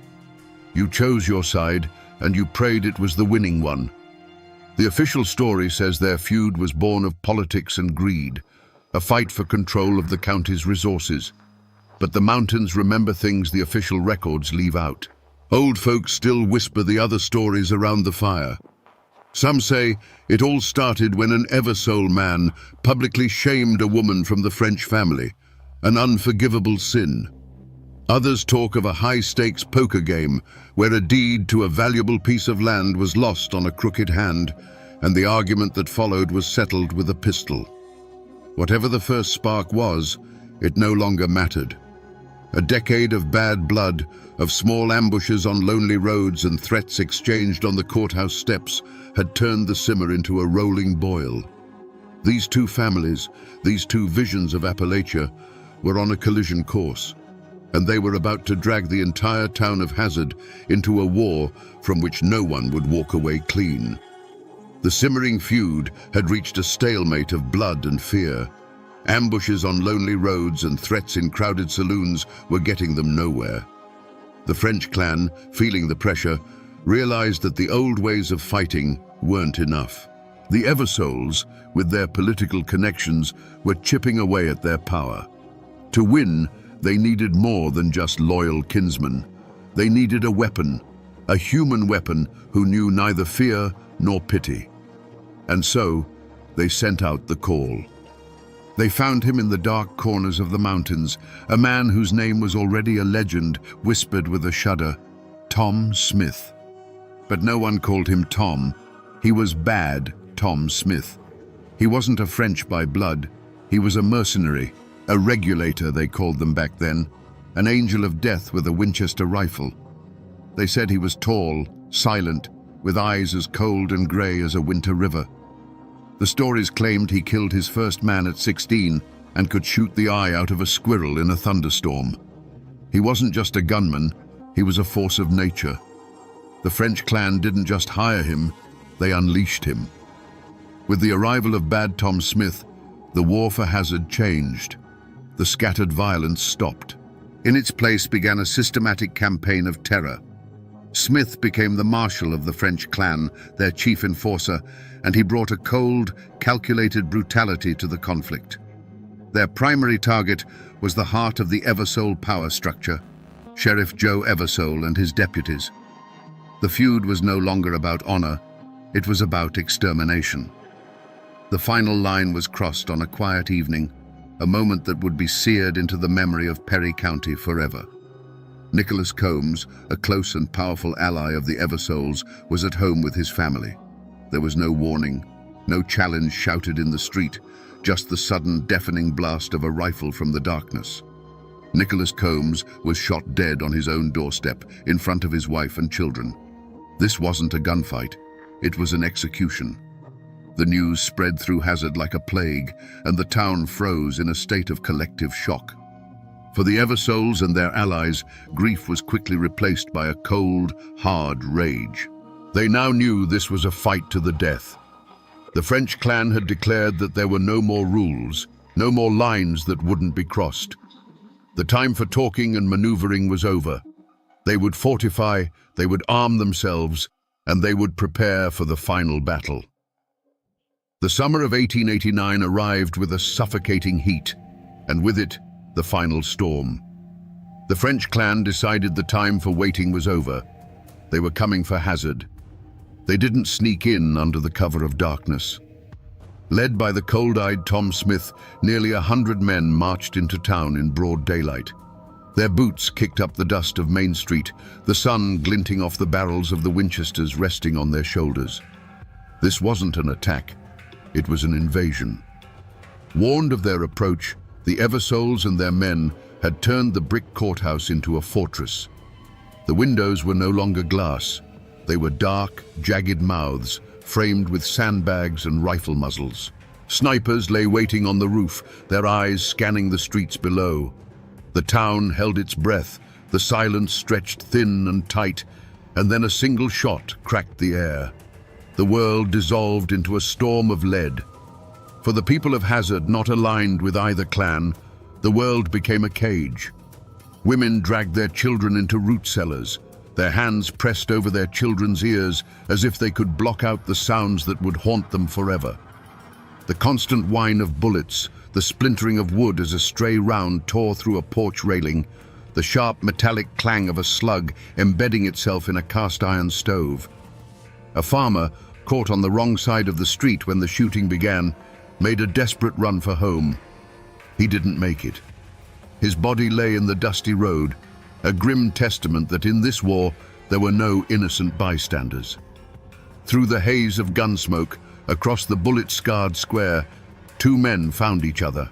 Bad Tom Smith, using a wooden post for cover, and Sheriff Joe Eversole, firing from a shattered courthouse window. It became a personal duel in the heart of the chaos.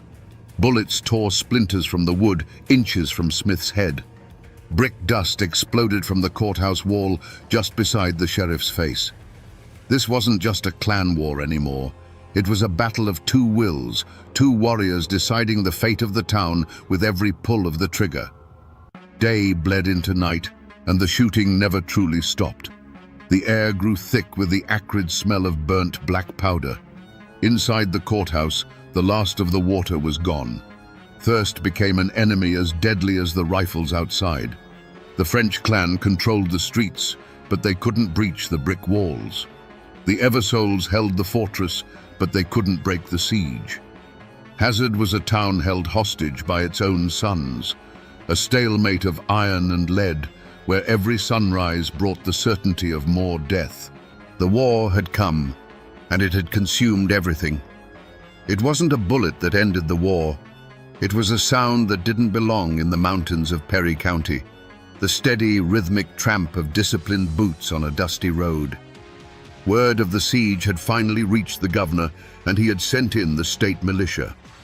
They marched into Hazard not as peacemakers, but as an occupying army, their blue uniforms and gleaming bayonets a shocking sight against the backdrop of the battered town. This was a force that answered to no clan, a law that could not be bought or intimidated. The crack of rifles faltered, then died out completely. A stunned silence fell over the streets. From the rooftops and shattered windows, the fighters of the French clan stared in disbelief. They were prepared to die fighting the Eversoles, but they had no plan for this. This was a power they couldn't comprehend.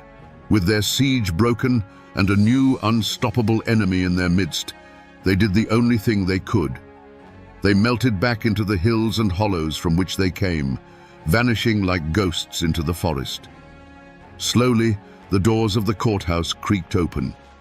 The Eversoles and their men emerged, blinking in the harsh sunlight, their faces grimed with sweat and gunpowder. They were the victors of the siege, but they surveyed their town with the eyes of defeated men. The streets were scarred, buildings were pocked with bullet holes, and in the silence, the cost of their victory was all too clear. The war was over, but Hazard was a wound that would take generations to heal. The state militia didn't care about old grudges or who fired the first shot. They came to restore order, and their justice was swift and impartial. Warrants were issued for men on both sides. The local law, which had been a tool of the clans for so long, was swept aside. One by one, the men who had turned Hazard into a battlefield were rounded up, their rifles replaced with iron shackles. The era of mountain law was being extinguished right before their eyes. But there was one man the state wanted more than any other. One name that became the symbol of the entire bloody feud: Bad Tom Smith. He was the hired gun, the merciless enforcer. To the state, he wasn't just a participant, he was the disease. A massive manhunt was launched, with a price on his head that echoed through every corner of Kentucky. The war for Hazard was over, but the hunt for Bad Tom Smith had just begun. Bad Tom Smith was finally captured, not in a blaze of glory, but quietly, cornered and out of options. The authorities knew a trial in Perry County would be a farce. No jury would dare convict him.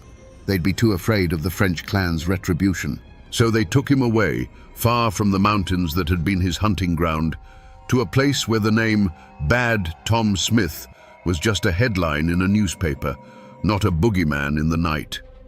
His fate would be decided by the law of men, not the code of the mountains. The trial was a sensation, the greatest legal spectacle Kentucky had seen in years. The courtroom was packed every day. Farmers, lawyers, and ladies in fine hats all crowded onto the wooden benches, craning their necks to get a look at the legendary killer. Armed guards stood at every door, a visible sign that even here the fear of clan warfare lingered. This wasn't just a trial, it was a public dissection of the wild, violent world of the feuds, and the whole state was watching. But the man who sat in the defendant's chair was not the monster the crowd expected to see. The cold-eyed killer was gone. In his place sat a quiet, somber man. The stories that trickled out of the jail were bizarre. Bad Tom Smith, the terror of Hazard, had found God. He spent his days reading the Bible and praying with a preacher. Some in the courtroom smirked, calling it a desperate ploy for sympathy. But others who looked into his eyes saw not a cunning act, but a man wrestling with the ghosts of his past, a man preparing his soul for a final judgment. The prosecution painted him as the devil himself, a cold-blooded murderer for hire who brought a new level of savagery to an old feud. They paraded witnesses who spoke of his reign of terror, their voices shaking as they recalled the murder of Nicholas Combs. His defense lawyers tried to argue that he was merely a soldier in a war he didn't start, that in the mountains of Perry County, killing was just another tool of politics. But it was no use. The state didn't just want a conviction, it needed a symbol. The jury was out for less than 2 hours. When they filed back into the silent courtroom, their faces were stone. The foreman stood, unfolded a piece of paper, and in a clear voice that seemed to echo off the high ceilings, he pronounced the word, "Guilty." A wave of murmurs swept through the crowd. The judge banged his gavel, and when silence was restored, he passed the sentence. Bad Tom Smith was to be taken from this place and hanged by the neck until dead. Was it justice? Perhaps. But as Bad Tom was led away in chains, a question hung in the air. The powerful men who had hired his gun, the clan leaders who had profited from the chaos and fanned the flames of hatred for years, they would face lesser charges or walk free altogether. The state needed to make an example, to prove that the age of the feudists was over. They needed a sacrifice on the altar of law and order, and they had found it in the one man whose reputation was black enough to carry the sins of all the others. With the death of Bad Tom Smith, the war for Hazard was truly over. The iron fist of the state had crushed the feud. The French and Eversole clans, bled dry by the conflict and their leaders either imprisoned or disgraced, saw their power shatter. The future that the Eversoles had fought for, one of industry and outside investment, did come to pass, but it wasn't their victory. The coal companies and the railroads moved in, a force far more powerful than any mountain clan. They bought the land, built their towns, and established a new order that had no room for the old codes of honor and blood. The era of the clans was over. Today, Hazard is a modern town. The old brick courthouse, the fortress at the heart of the siege, is long gone, replaced by a newer building. People walk the square where the battle raged, conducting business, running errands, most of them completely unaware that they are treading on ground once soaked in blood and black powder. The bullet scars have been plastered over, the ghosts paved into the asphalt. The town moved on, as towns do, burying its violent past beneath a foundation of progress. But the mountains don't forget so easily. If you know where to look, the echoes remain. Drive about an hour north to the town of Jackson, where the hanging took place, and you can find a quiet cemetery. There, under the shade of an old tree, is a simple, weathered stone marker. It marks the final resting place of Bad Tom Smith. The most feared man in eastern Kentucky lies in a peaceful grave, a stark, silent contrast to the violent storm that was his life. It's a physical link, a tangible piece of the story you can still touch. The names French, Eversole, and Combs are still woven into the fabric of Perry County. You'll see them on mailboxes down quiet country roads and in the phone book. The descendants of these warring families are now neighbors. Their children play in the same schoolyards, and the great feud has faded into the realm of family legend. It's a story told by grandparents, a dark piece of folklore about a wilder time. The town may have forgotten the war, but in the hills and hollows, the mountains remember everything. So we come back to the question that hung in the air like gun smoke on that summer day in 1889. What was the Hazard War really about? Was it a fight for political office, a dispute over timber rights, or was it something deeper, something born from insulted honor or a crooked card game? In the end, the answer is that it was all of those things, and none of them. The first spark, whatever it was, had long since been consumed by a firestorm of pride and revenge. This wasn't just a feud between two families. It was the last bloody battle of a dying world against the one that was coming to replace it. This is a story etched into the very soul of Appalachia. It's a story about the fierce, indomitable spirit of the mountain people, a spirit that values loyalty and honor above all else, but one that could also curdle into a cycle of brutal, self-destructive violence. The hanging of Bad Tom Smith was more than just the execution of a single man. It was a public and deliberate message from the state of Kentucky. The unwritten laws of the mountains were finished. The age of the clan, the feud, and the regulator was being buried, and from its grave would rise a new order of coal companies, railroads, and contracts. On the day of his execution, as he stood on the gallows, Bad Tom Smith looked out at the crowd that had gathered to see him die. He was calm. He had made his peace. Before the black hood was pulled over his head, he spoke his final words, a phrase that would become an Appalachian legend, capturing the tragedy and the strange redemption of his entire life. He said, "Bad Tom Smith is dead. Good Tom Smith is going to heaven. Don't cry for me." There's a quiet road just south of Pittsburgh, a place of manicured lawns and peaceful homes. You'd never guess that right here, beneath this very soil, lie the scorched foundations of a war. Not a war against the British, but a war of Americans against Americans. a violent, fiery clash that tested the soul of a brand new nation. Here, where all you hear now is the wind through the Pennsylvania oaks, the silence was once shattered by gunfire and the roar of a mansion burning to the ground. These ruins have a story to tell, and we are here to listen. We're going to find out how a simple tax on whiskey almost tore the United States apart, just as it was being born. Let's turn back the clock to the 1790s. Forget the suburbs. Imagine a world walled in by the green, unforgiving Allegheny Mountains. The roads, if you could call them that, were little more than muddy ruts, choked with stumps and rocks. This was the frontier, a world away from the political salons of Philadelphia. The people who lived here were the very definition of tough. They were Scots-Irish, Germans, and English settlers, many of them veterans who had shed their blood in the Revolution to win this land. They had come here to build a life on their own terms, free from the reach of distant, powerful men. Life was a daily struggle against the wilderness. They cleared the dense forests, fought off predators, and prayed their crops would survive the harsh seasons. Their wealth grew directly from the soil, mostly in the form of grain, rye, corn, and wheat. But here was the problem that defined their existence. How do you sell it? Getting a bulky, heavy wagon load of grain over those mountains to the markets in the east was a fool's errand. The cost of transport would eat up every penny of profit, and then some. Their most valuable crop was effectively worthless if they couldn't get it to market. So they turned to a kind of mountain alchemy.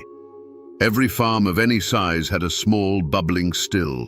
They discovered that by turning their grain into whiskey, they could concentrate its value into a form that was portable, durable, and always in demand.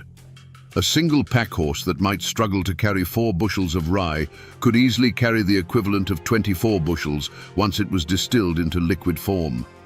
It was a brilliant, practical solution born from the hard logic of the mountains.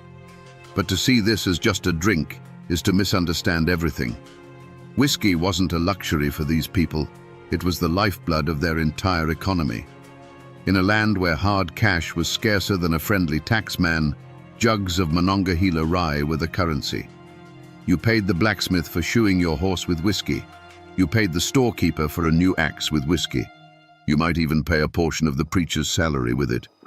It was their universal medicine, used to treat everything from a snake bite to a winter fever. It was the social lubricant that sealed deals, celebrated weddings, and brought communities together in the local taverns to argue politics and trade news. To tax whiskey, from their perspective, wasn't to tax a simple beverage. It was a tax on their money, a tax on their medicine, a tax on the very fabric of their society. It was a tax on their right to survive in this wild, isolated world they had fought so hard to build. But to understand the collision that was coming, you have to do more than just listen to the whispers in the mountains. You have to look at the official documents, the words that set the whole thing in motion. I'm holding a copy of a newspaper clipping from a Philadelphia paper printed in 1791. The paper is yellowed and brittle, but the words are sharp and clear. It announces an act concerning the duties on spirits distilled within the United States. This wasn't just a law. It was the masterstroke of one of the most brilliant, ambitious, and controversial men in American history, Treasury Secretary Alexander Hamilton. To him, this piece of paper was the solution to a national crisis. The country was drowning in debt from the Revolutionary War, and Hamilton believed that to survive, the United States needed to prove it could pay its bills. He needed a steady, reliable source of federal income, and a tax on whiskey seemed like a logical choice. It was a grand, logical machine on paper, designed to build the nation's credit and assert the power of the new central government. But this document is more than just a financial plan. This is the disconnect. To a man like Hamilton in a Philadelphia office, national credit was everything. To a farmer in a log cabin on the far side of the mountains, it was a phantom concept. This newspaper clipping, with its cold legal language, wasn't seen as a solution. It was seen as a provocation, a declaration of economic war. and its arrival in the West raises the critical question that ignites the whole conflict. What happens when a law, perfectly logical on paper, is imposed on people whose entire way of life makes that law impossible to obey? When news of Hamilton's excise tax finally trickled over the mountains, carried by weary travelers and in the pages of day-old newspapers, it landed like a lit match in a powder keg. To the farmers, this wasn't a reasonable fiscal policy. It was a deliberate attack on their way of life, orchestrated by a distant government that neither knew nor cared about them. The law, so neat and tidy on Hamilton's desk in Philadelphia, was a declaration of war on the frontier. The poison was in the details, and every detail seemed perfectly crafted to crush the small Western farmer. The tax was levied at a flat rate, which meant a farmer with a small, inefficient still who produced maybe a few gallons a week for his family and neighbors, paid a far higher percentage of his product's value than the big commercial distilleries back east. It was a law that punished the little guy and rewarded the wealthy operator. Even worse, the tax had to be paid in hard currency, in cash. For the people of the frontier who bartered with whiskey and deerskins, who might not see a silver dollar from one month to the next, this was an impossible demand. It was like asking a man to pay you with a piece of the moon. It proved in their minds that the men who wrote this law had no concept of the world they were trying to rule. But the cruelest twist of the knife, the one that felt like a slap in the face with the ghost of King George, was the matter of justice. If you were accused of not paying the tax, you wouldn't be tried by your neighbors in a local court. No, you would be issued a federal writ, forcing you to abandon your farm and your family and travel 300 agonizing miles over the mountains to a federal courtroom in Philadelphia. There, you'd face a federal judge and a jury of city merchants who saw you as little more than a backwoods savage. This was the very tyranny they had just fought a revolution to escape. The tax collector became the new redcoat, and the whispers of resistance began to build into a roar. To truly understand the fury that was building, official records and old newspapers aren't enough. You have to listen to the stories that were never written down, the ones passed from one generation to the next around a winter fire. I found that story in a small, dusty historical society in Washington County, speaking with a local historian whose family has been in these hills since they were still a wilderness. His name is David Miller, and he is a living library of this region's memory.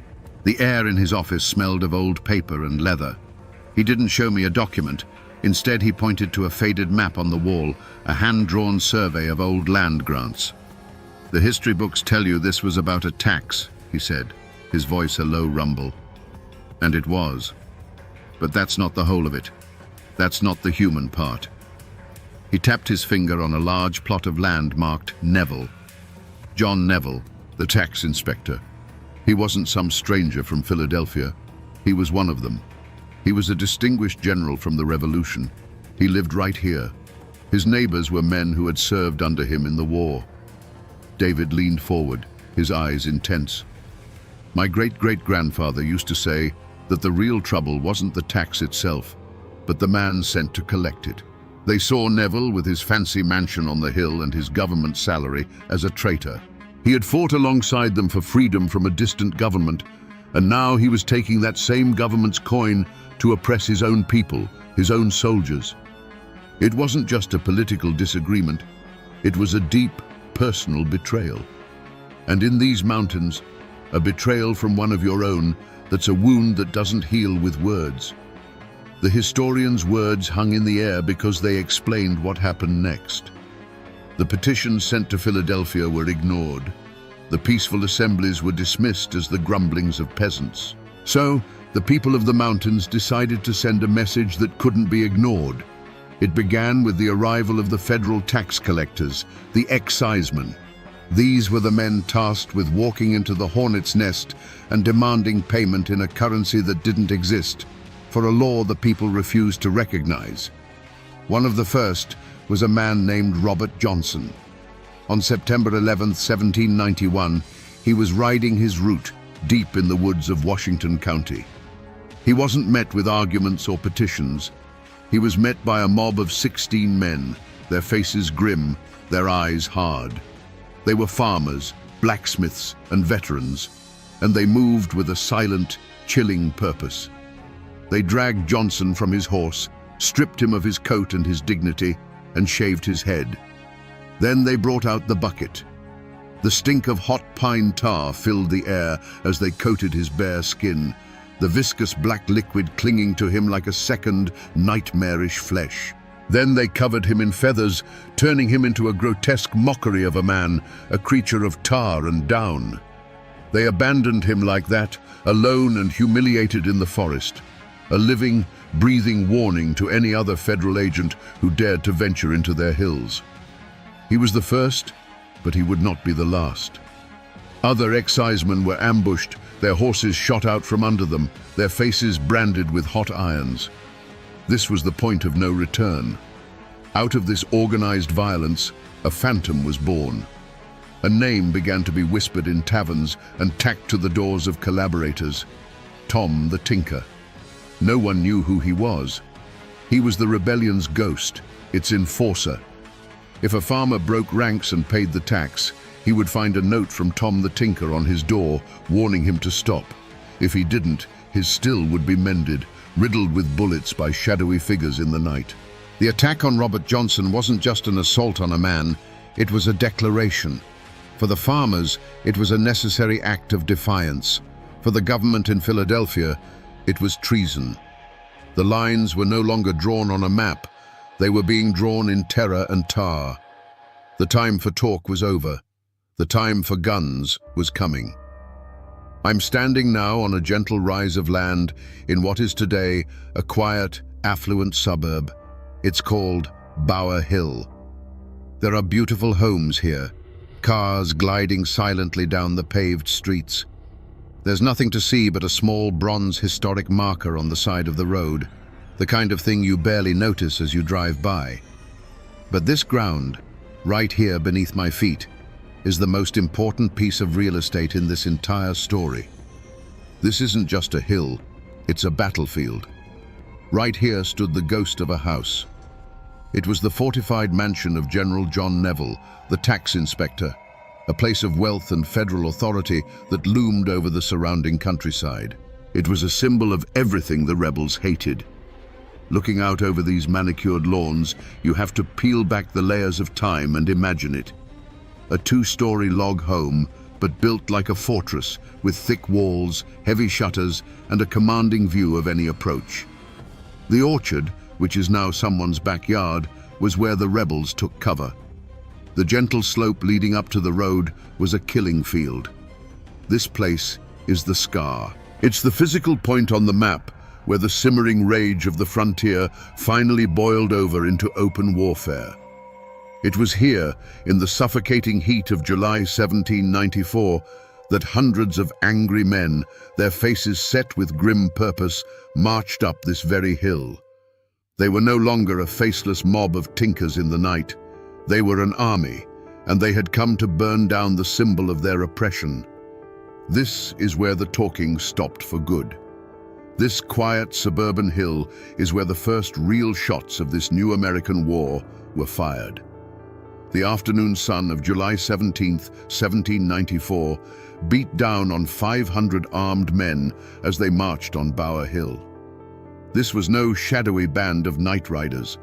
This was an organized militia, moving with purpose, their faces smeared with soot and grim determination. They were led by Major James McFarlane, a man who had fought bravely in the Revolution, and now he found himself leading a new army against what he saw as a new tyranny. When they reached the hill, they surrounded Neville's fortified home, a wooden castle on a sea of green grass. The air grew thick with tension. The first shots were sporadic, like the opening drops of a thunderstorm.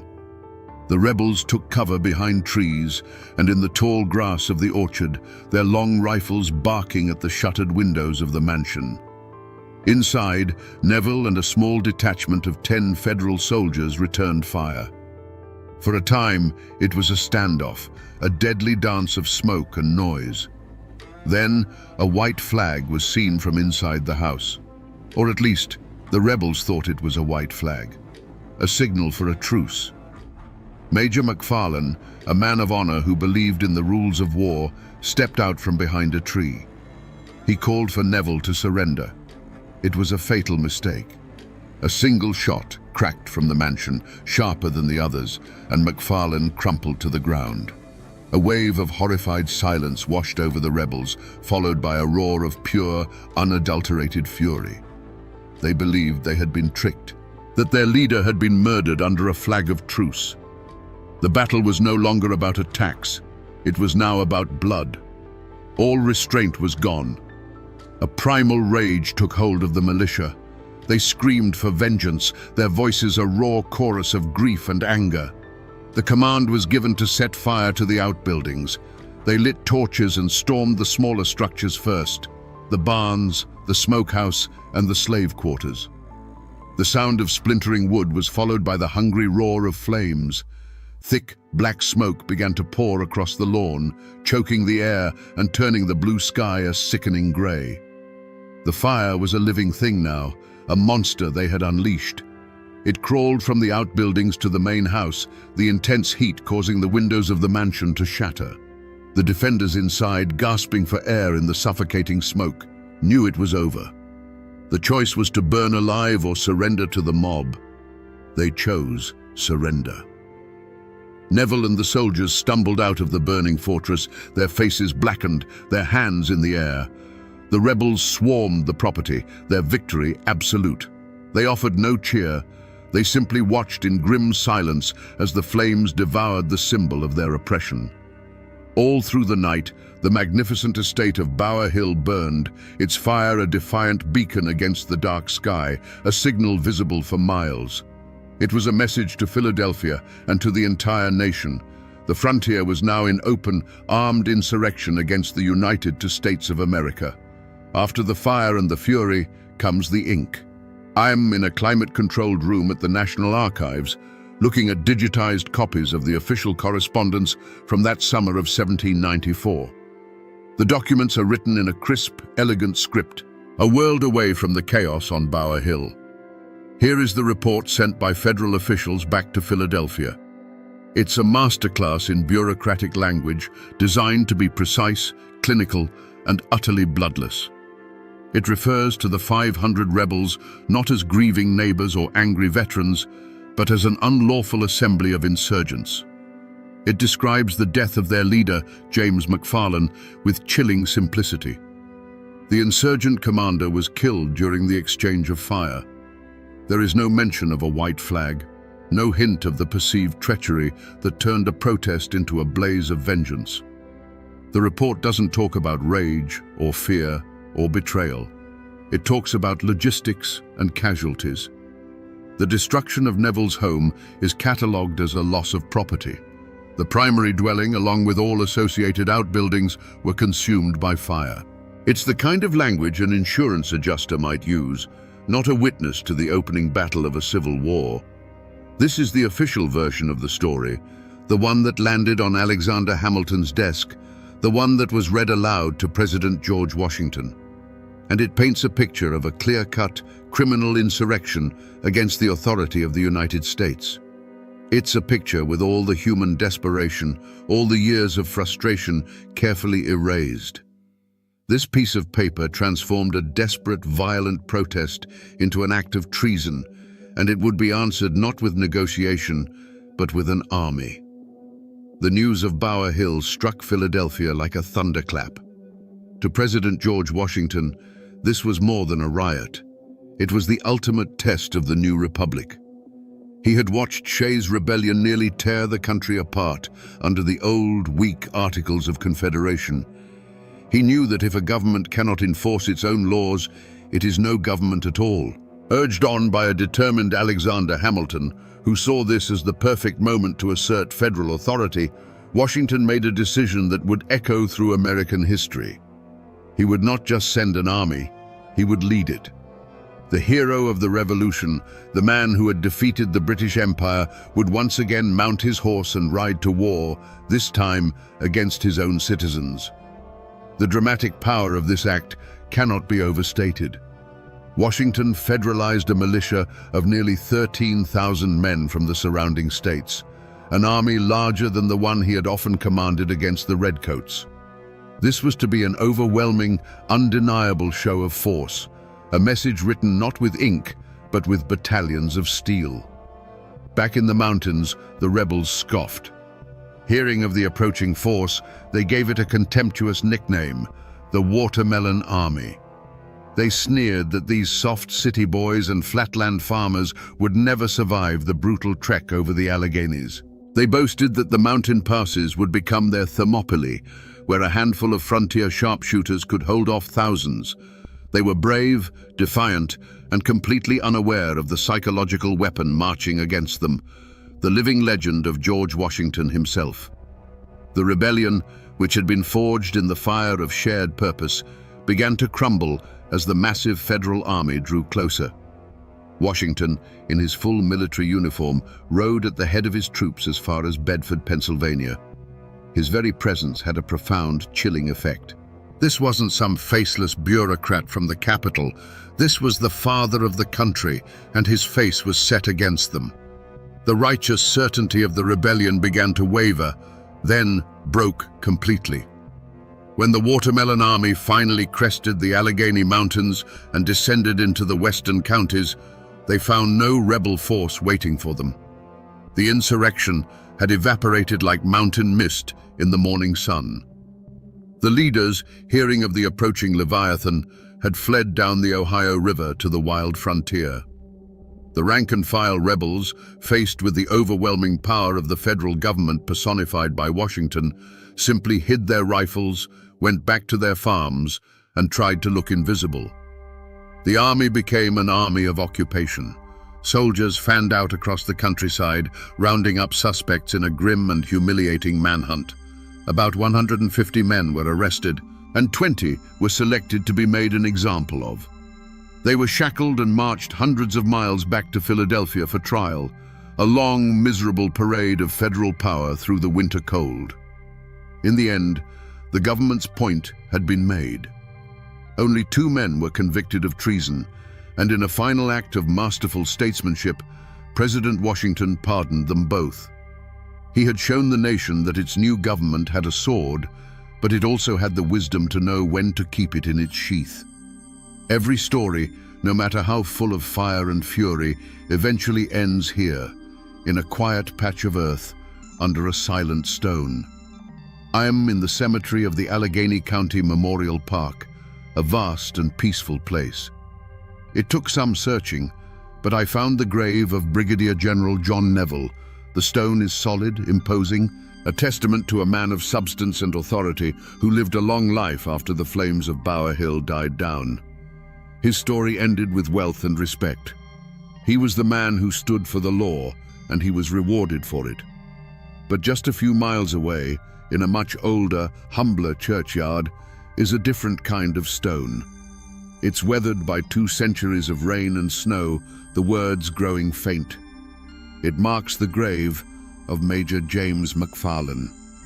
The inscription honors him as a hero of the Revolution, but it's what isn't written that hangs in the air, that he was killed by his own countrymen while leading a rebellion.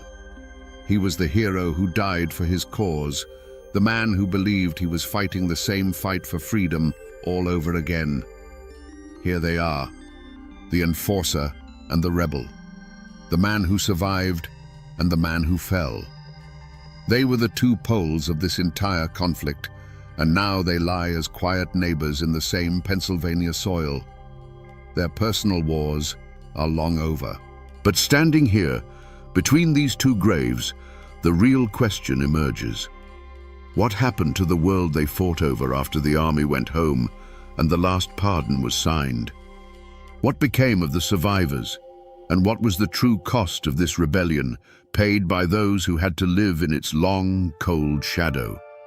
After Washington's army marched home and the pardons were signed, a sullen, bitter peace settled over the hills of western Pennsylvania. The rebellion was crushed, its leaders scattered, its followers humiliated.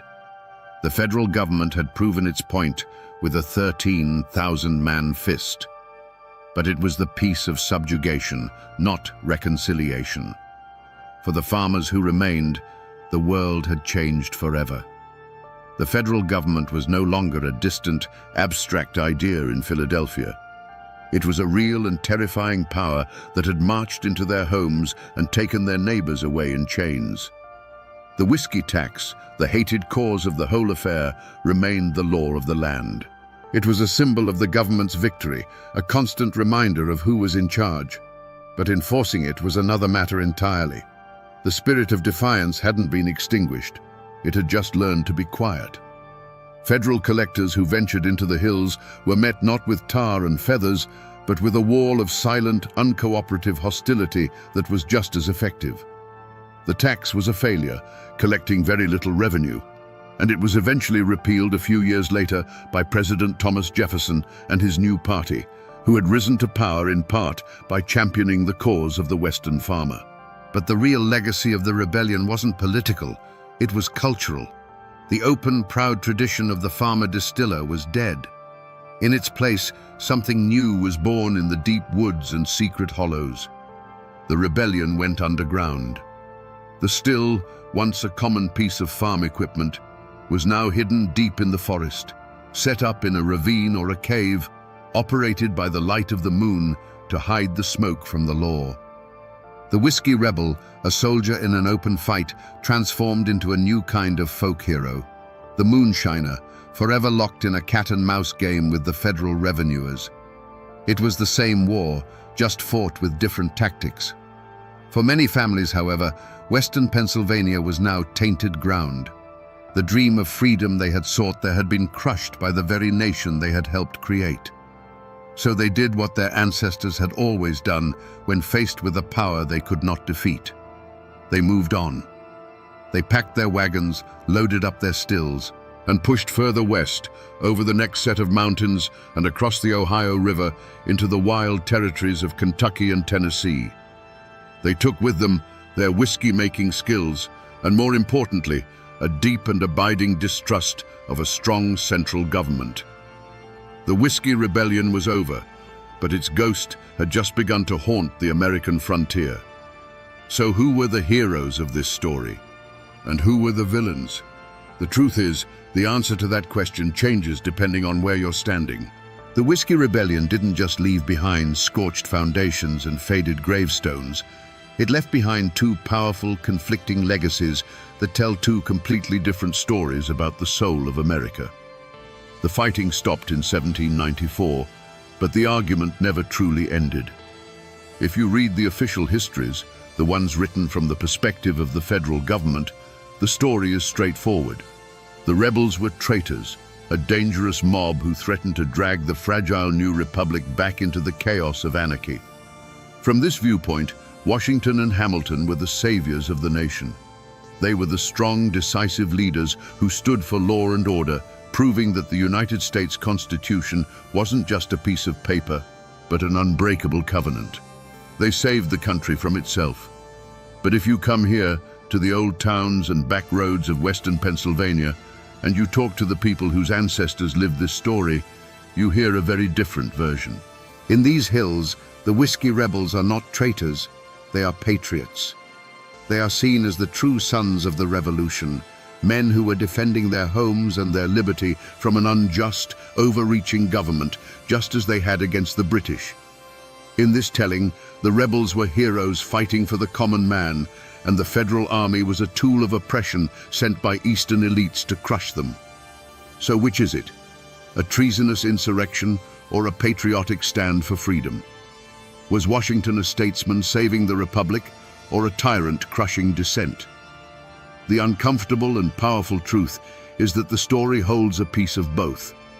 The rebellion was a violent and illegal uprising against the laws of the United States, and the farmers were also fighting against a cripplingly unfair tax that felt like a profound betrayal of the revolution's promise.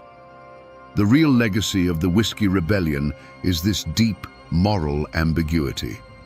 It reminds us that the line between a patriot and a traitor is sometimes just a matter of who wins the war and who gets to write the history. A story as raw and bloody as this one doesn't just sit quietly in the history books, especially not in a place like Appalachia. Raw history is too sharp, too painful. So, over the decades, the community did what all communities do with their traumas. They began to transform it. The hard facts of the rebellion, the court records, the casualty lists, the political debates were ground down, smoothed over, and polished into something you could sing around a fire or tell your children as a warning. The history began to breathe again, but this time as folklore. The most powerful ghost to rise from these ashes wasn't a man, but an idea. Tom the Tinker. He was already a phantom during the rebellion, a faceless symbol of collective rage. In the years that followed, he became something more. He morphed into a folk hero, a backwoods Robin Hood who fought the rich and the powerful. And then he slipped further, into legend. Old-timers would tell you that on a quiet night, when the moon was just right over the hollows, you could still hear Tom the Tinker's hammer, no longer riddling a collaborator's still with bullets, but acting as a phantom guardian, a protective spirit for the moonshiners who carried on the tradition. Ballads were written and sung to the tune of an old fiddle, telling the sad tale of the brave Major McFarlane shot down under a flag of truce. The Watermelon Army became a cautionary tale, a story parents told their children about the awesome, terrifying power of the government in the East, a reminder to never get on the wrong side of it. This is the final stage of a story's life. It's when the sharp edges of history are worn away, and what's left is no longer just a series of events, but a legend. The rebellion was over, but its story had now become a permanent part of the mountains themselves, a ghost in the American machine. And so, we find ourselves back where we started. On this quiet rise of land south of Pittsburgh, on the place they call Bower Hill. The cars still glide by, the lawns are still green, but the place looks different now, doesn't it? It's no longer just a dot on a map with a historical marker. Beneath this peaceful suburban veneer, we can now see the battlefield. We can picture the smoke, hear the shouts, and feel the heat from the flames of that burning mansion. We have pieced together the whispers of this place, and they told us a story of a nation at war with itself. It was never just about whiskey. It was about two Americas, born at the same time but with fundamentally different souls. The orderly, centralized nation envisioned by the men in Philadelphia, and the wild, fiercely independent world of the frontier. The Whiskey Rebellion was the first time those two Americas met in open conflict, a violent collision of ideals that tested the very foundation of the new republic. It was a brutal, necessary lesson that proved the government could survive a challenge to its authority, but at the cost of blood and bitterness that would linger for generations. The next time you cross the Allegheny Mountains, or pass a small family-owned distillery, or hear a debate about the reach of the federal government, remember the farmers of western Pennsylvania. Remember the story that is buried here. The men are gone. The mansion is ash. But the story remains.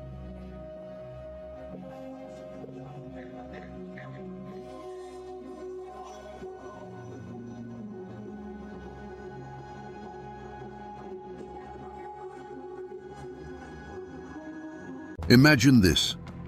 An old woman sits on her porch in the misty mountains, her voice thin but clear. The tune she sings is simple, almost a lullaby.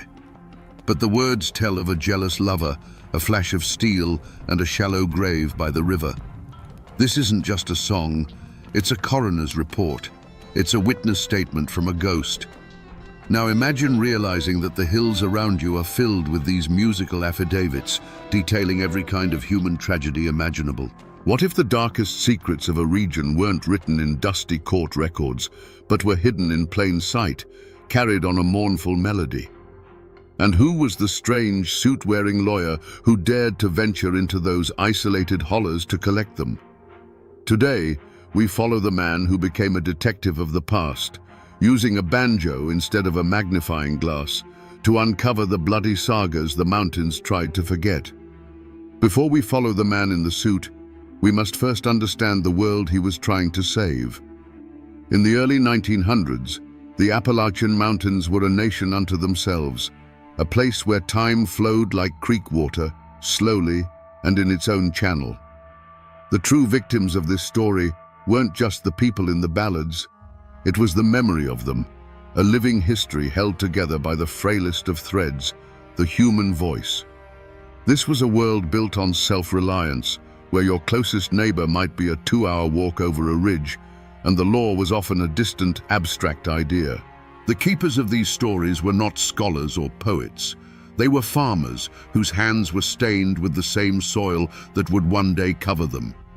They were mothers who sang murder ballads to their children like lullabies, not to frighten them, but to teach them about the very real dangers of the world. Their lives were a cycle of hardship and small joys, marked by the seasons, the birth of a child, or the death of a neighbor. Their dreams were not of fame or fortune, but of a good harvest, healthy livestock, and a winter with enough firewood to keep the cold at bay. The mountains themselves were a living character in every story. They were a fortress that protected this unique culture, but also a prison that bred isolation and suspicion. A foggy hollow could hide a moonshine still, a family feud, or a fresh grave with equal ease.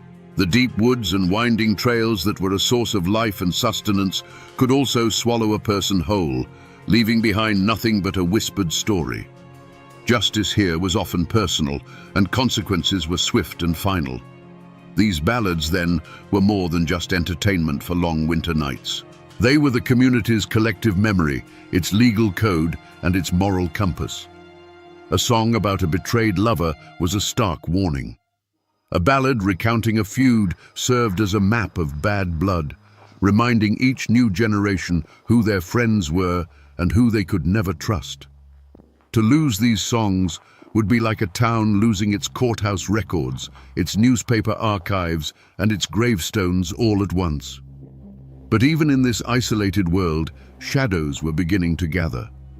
The first crackle of the radio was starting to echo through the hollows, bringing with it new songs from faraway cities. Young folks were hearing tales of a different life, a world of electricity and automobiles, and some were beginning to see the old ways as a burden. An entire library of ghosts, a complete history of human passion, violence and sorrow, was at risk of fading into an unspoken silence, and only a very few seemed to notice. When Bascom Lamar Lunsford arrived in a remote holler, he was stepping into a unique kind of crime scene, one where the evidence was not bloodstains or broken furniture, but fading memories and fractured melodies. The first sign that something was wrong was often the silence. He would visit a family known for its music, only to find the younger generation knew the latest radio hit, but not the half-forgotten ballad their own grandfather used to sing about a local tragedy. The air was thick with an unnatural quiet, the sound of a culture slowly losing its voice. The clues he found were scattered and cryptic. In one cabin, he might collect a single haunting verse of the Omi Wise saga, a piece of the story preserved like a shard of bone.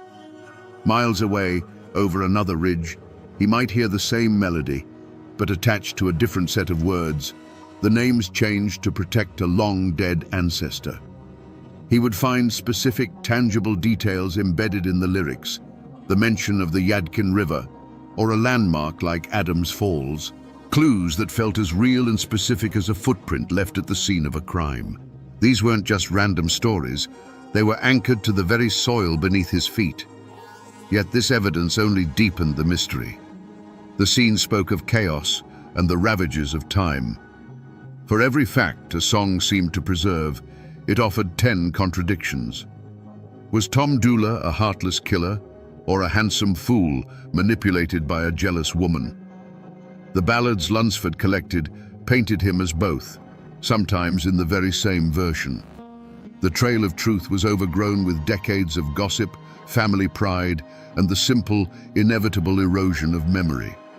The mountains held the secrets, but they offered no easy answers. Lunsford quickly realized his task was far more complex than simple recording. He was an archaeologist of sorrow, trying to reconstruct a complete skeleton from a handful of scattered, mismatched bones. Every person he spoke to was a witness, but their testimony was shaped by who told them the story and why. The wilderness he was navigating wasn't just the dense laurel thickets and steep ravines of the Blue Ridge, but the tangled, treacherous landscape of human memory itself, and it was filled with a multitude of unsettling questions.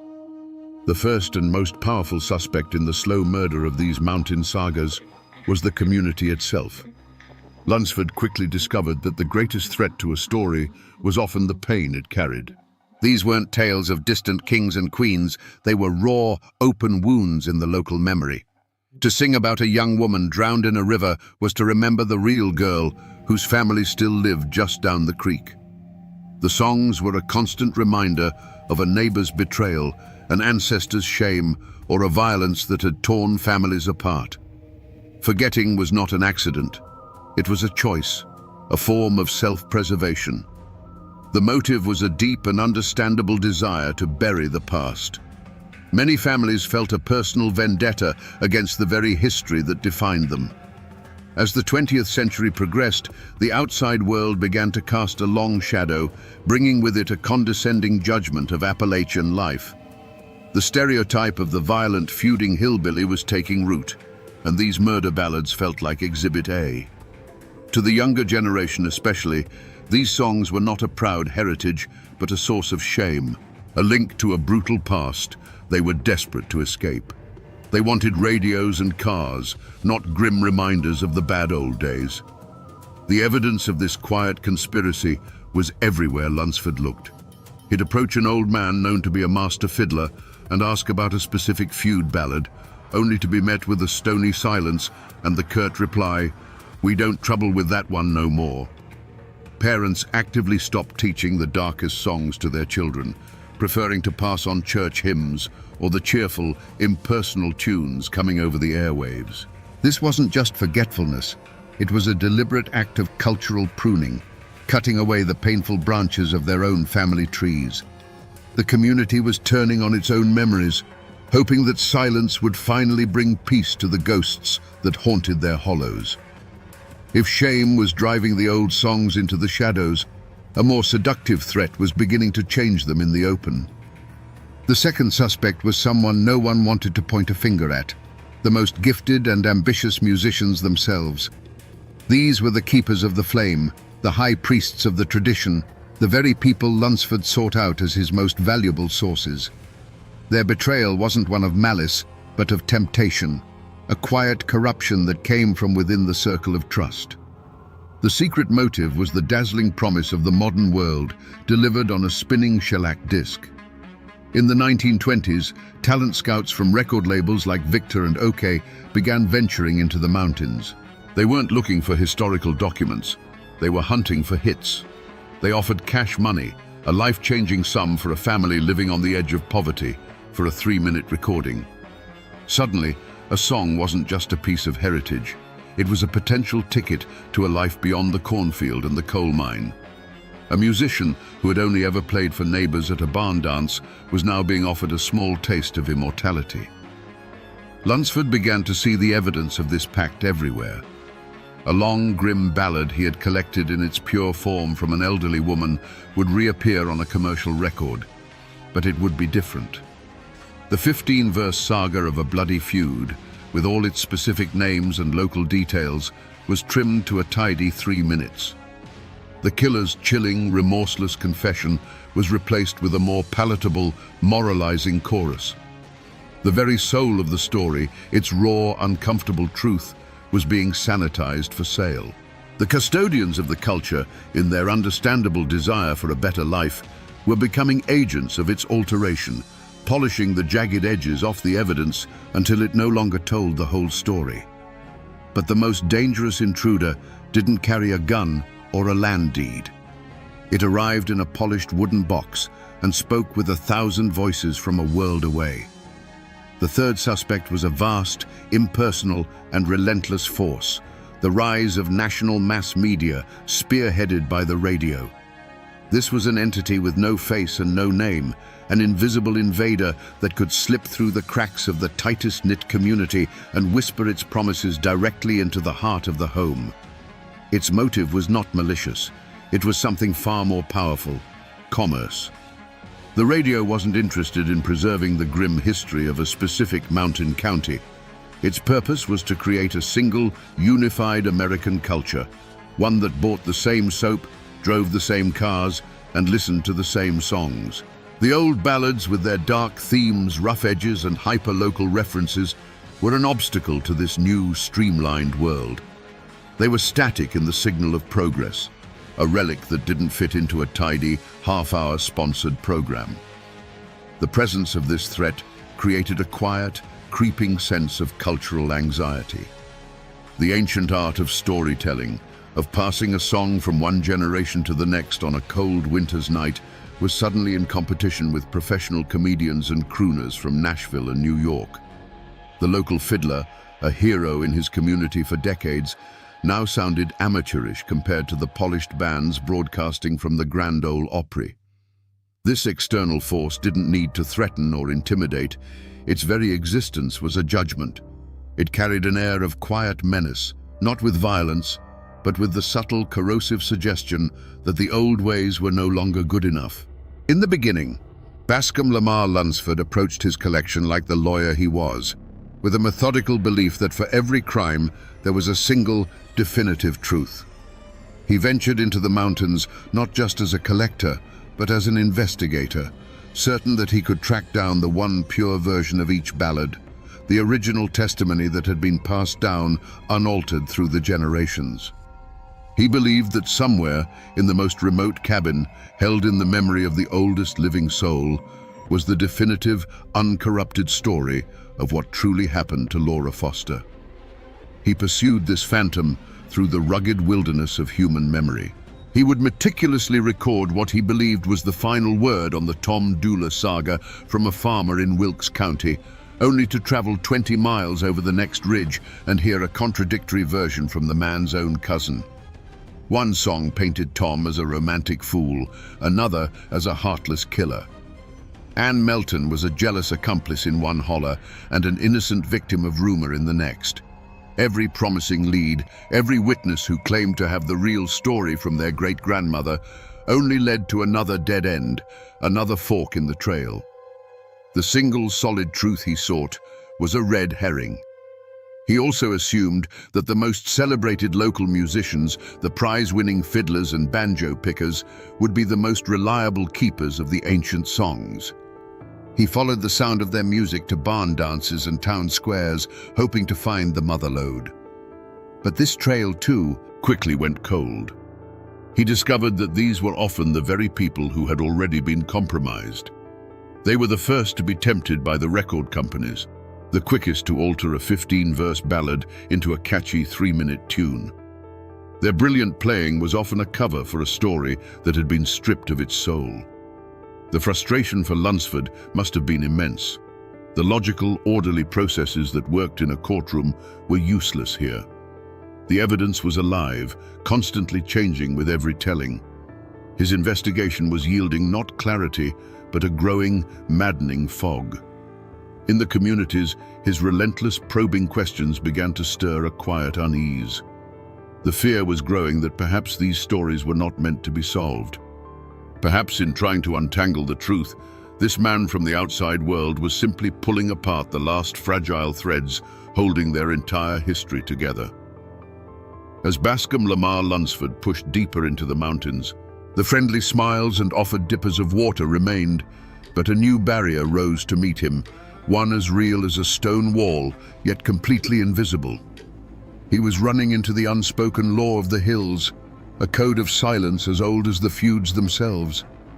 The moment he moved beyond pleasantries and asked for a specific bloody ballad by name, the air on the porch would grow still. Eyes would drop. The answer was almost always the same: a slow shake of the head and a quiet mumble of "don't rightly recall that one," or the even more final, "we let that story die with the old folks." The reasons for this omerta were buried deep in the soil of the community. These songs were not abstract folklore, they were active social documents. To sing the ballad of the Allen Griffin feud in front of an Allen was more than rude. It was a hostile act, a dredging up of bad blood that generations had worked to bury. The names in the verses were not characters in a fable, they were the names on the weathered tombstones in the churchyard just up the hill. Lunsford quickly learned he wasn't just asking for a song. He was asking a man to testify against his neighbor's great-grandfather, and that was a line no one was willing to cross for a stranger. There was also a deep and abiding suspicion of any outsider asking too many questions. Who was this man in a starched collar, writing down their tragedies in his little notebook? The mountains had a long memory of being exploited by timber companies, by coal barons, and by condescending writers who came to caricature their way of life. Was Lunsford any different? Was he a cultural undertaker, come to put their most painful memories on display for a gawking world that already saw them as little more than violent savages? The silence was a shield, a way of protecting what little they had left that was truly their own. The psychological toll on the few who considered breaking this code was immense. One old woman, who knew a version of a local murder ballad that Lunsford had been searching for years, would only agree to sing it for him in her spring house, with the door bolted and the sound of the running water masking her voice. She was terrified, not of physical harm, but of something worse: the judgment of her neighbors, the quiet shunning that would follow if they knew she had given away their ghosts. In these hills, a reputation was all a person had, and the price for breaking the wall of silence was to lose it forever. For months, perhaps years, Bascom Lamar Lunsford operated as a detective chasing a ghost. He was searching for a single, verifiable truth, a definitive version of each ballad that could be entered into the record as historical fact. But the mountains resisted. The contradictions piled up, the silence grew deeper, and the logical mind of the lawyer was nearing a point of despair. He had a collection of beautiful broken fragments, but the complete, unassailable story he sought remained as elusive as smoke. The trail, it seemed, had finally gone cold. The turning point came not with a dramatic deathbed confession, but in a moment of quiet frustration. He was sitting on a porch with an elderly woman, trying once again to coax from her the full version of a local feud ballad. She would sing the beginning, her voice strong and sure, but when it came to the verses describing the killing, she would stop, shake her head, and hum a different tune, a simple, mournful church hymn. Lunsford, seeing another day's work dissolving into another dead end, was about to pack his things. But then he stopped, and he listened. He truly listened, not to the words, but to the feeling behind them. In the sorrowful cadence of that hymn, he suddenly heard the echo of the murder ballad. The forgotten clue wasn't a hidden lyric or a secret name. It was the realization that the emotion was the one thing that had survived intact. The community might change the names, forget the details, or refuse to speak the violence, but they never forgot the grief. The hymn was their way of telling the story when the story itself became too terrible to tell. It was the emotional core, the untainted piece of evidence he had been overlooking this whole time. This moment changed everything. It was as if a key had turned in a lock he didn't even know was there. He realized his entire approach had been wrong. He was not a detective hunting for a single culprit or a single truth. He was an archivist of human heartbreak. The contradictions and variations weren't flaws in the evidence. They were the evidence. They showed how a community grappled with, processed, and tried to heal from a trauma over generations. A renewed urgency surged through him. He had to collect it all, every fractured verse, every sanitized radio version, every mournful hymn that carried the ghost of the original tragedy. The real story wasn't in any single song, it was in the sum of all of them. With this new understanding, Bascom Lamar Lunsford stood like a prosecutor ready to deliver his closing argument. But in the spectral courtroom of his mind, the witness stand was empty, and the jury box was filled with ghosts. He had spent years searching for a single villain responsible for the slow death of the mountain sagas. He had cross-examined shame, ambition, and the relentless march of progress. And now, as he pieced together the fragments of evidence, the half-remembered verses, the sanitized records, the telling silences, the horrifying truth finally took shape. There was no single culprit. It was a conspiracy. He finally saw the first conspirator for what it was, the community's own shame. This was the inside man, the accomplice who unlocked the door and let the other forces in. The raw, bloody memories of the ballads had become a burden, a mark of otherness in a world that was rapidly modernizing. By choosing to bury their most painful stories, by refusing to teach their children the songs of feud and betrayal, the mountain folk had, with the best intentions, created a vacuum. They had disarmed their own culture, leaving it vulnerable and defenseless against the coming storm. Into this vacuum stepped the second conspirator, the gifted local musician, tempted by the promise of a world beyond the mountains. These were not villains, but tragic figures caught between two worlds.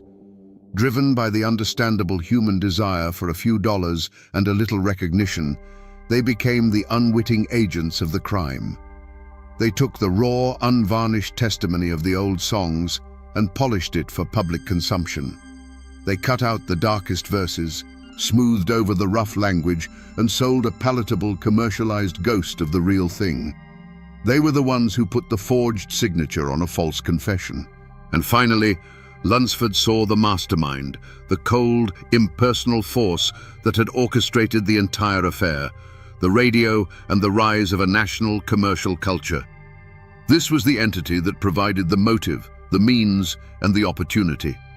It offered a shiny, new, and effortless form of entertainment that made the old ways seem obsolete. It whispered the promise of a unified America where everyone listened to the same songs and shared the same simple stories. It created the very shame that had weakened the community's resolve and offered the very temptation that had turned its own guardians against it. In the end, Lunsford's discovery was far more chilling than a single, identifiable villain. The true culprit was an unholy trinity, a perfect and terrible collaboration between the past, the present, and the future. The motive wasn't malice, but something far more powerful, the inevitable crushing weight of change. The ancient, isolated world of the mountains, with its dark memories and bloody sagas, had been put on trial by the 20th century. And in this trial, there could only be one verdict. The old world was found guilty of being old, and the sentence was death by forgetting. Now that we have identified the culprits, we can finally reconstruct the crime. This was not a murder committed in a dark alley with a single sudden blow. It was a slow poisoning carried out in the warm, fire-lit cabins of the mountains themselves, with the victims' own families as unknowing accomplices. The truth, my friends, is that the ballads were not killed. They were allowed to die. Imagine an old man, a patriarch, sitting on his porch with his grandson as the evening shadows stretch across the hollow.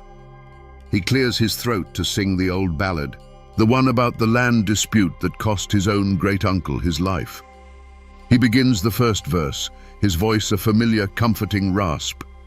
But then he looks at the boy, who is wearing a store-bought shirt and whose mind is full of things like automobiles and the world beyond the ridge. And the old man's voice falters. The next words, the ones about the gunshot and the bitter feud, freeze in his throat. In that moment of silence, a story that had survived for a century suffers a mortal wound. It doesn't end with a scream, but with a quiet, heartbreaking stillness. Now picture a different scene, a few years later. A talented young fiddler, the pride of his county, sits stiffly in front of a strange, cone-shaped microphone in a makeshift studio in a Bristol hotel room. A man in a suit tells him he has 3 minutes. He begins to sing the saga of Omi Wise, but when he gets to the part where the villain pleads with her, he softens the words. He changes a raw, brutal line into a more poetic, romantic one. The man in the suit nods in approval. And with that single, simple change, the soul of the song begins to bleed out, replaced by something cleaner, safer, and no longer entirely true. The final blow came not from a person, but from a piece of furniture. See it in your mind's eye. A family gathered in their cabin after supper. For generations, this was the time for stories, for the banjo to be taken down from its peg.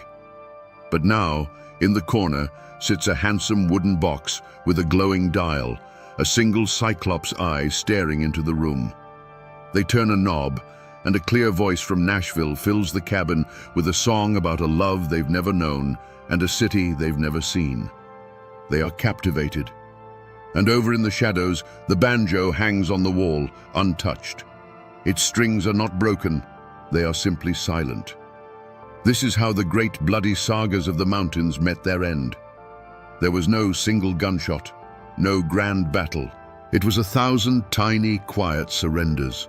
A forgotten verse here, a changed lyric there, an evening spent listening to the radio instead of a grandfather's voice. The stories became ghosts in their own homes, fading slowly until only a faint, melodic echo remained. They weren't murdered in a fit of passion. They were simply starved, one by one, in the quiet, comfortable darkness of a new and brighter world. There was no grand courtroom for this crime, no judge in black robes. The trial of the mountain ballads was held in the court of progress, and the jury was the American people, whose ears were already filled with the siren song of a new century. The prosecution, a slick and powerful attorney called the Future, presented its case with devastating force. It showed evidence of a faster, brighter, more connected world, a world of convenience and prosperity that made the old ways seem slow, dark, and obsolete. The defense was barely heard, a few faint, mournful notes from an old fiddle, drowned out by the confident roar of the radio. The accused parties reacted to the proceedings in their own ways. The commercial media, the mastermind, showed no remorse. A force of nature doesn't apologize for the storm. The ambitious musicians who had altered the songs for profit took the stand with a mix of defiance and quiet regret, arguing they had simply made a deal to survive in a world that was leaving them behind. And the community itself, the accomplice, sat in silent acceptance of its fate. They had already bought the radios and listened to the new songs. They had, in effect, already pled guilty. The verdict was swift and nearly unanimous.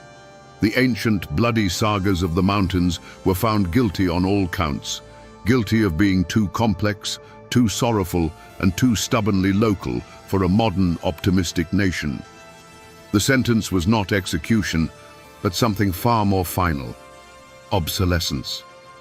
They were to be banished from the front porch and the public square, remanded to the custody of a few dusty archives and forgotten collections, their stories replaced by a simpler, more cheerful narrative that sold more records. This verdict was, at the time, overwhelmingly popular. It was called Progress, Enlightenment, the inevitable march of history.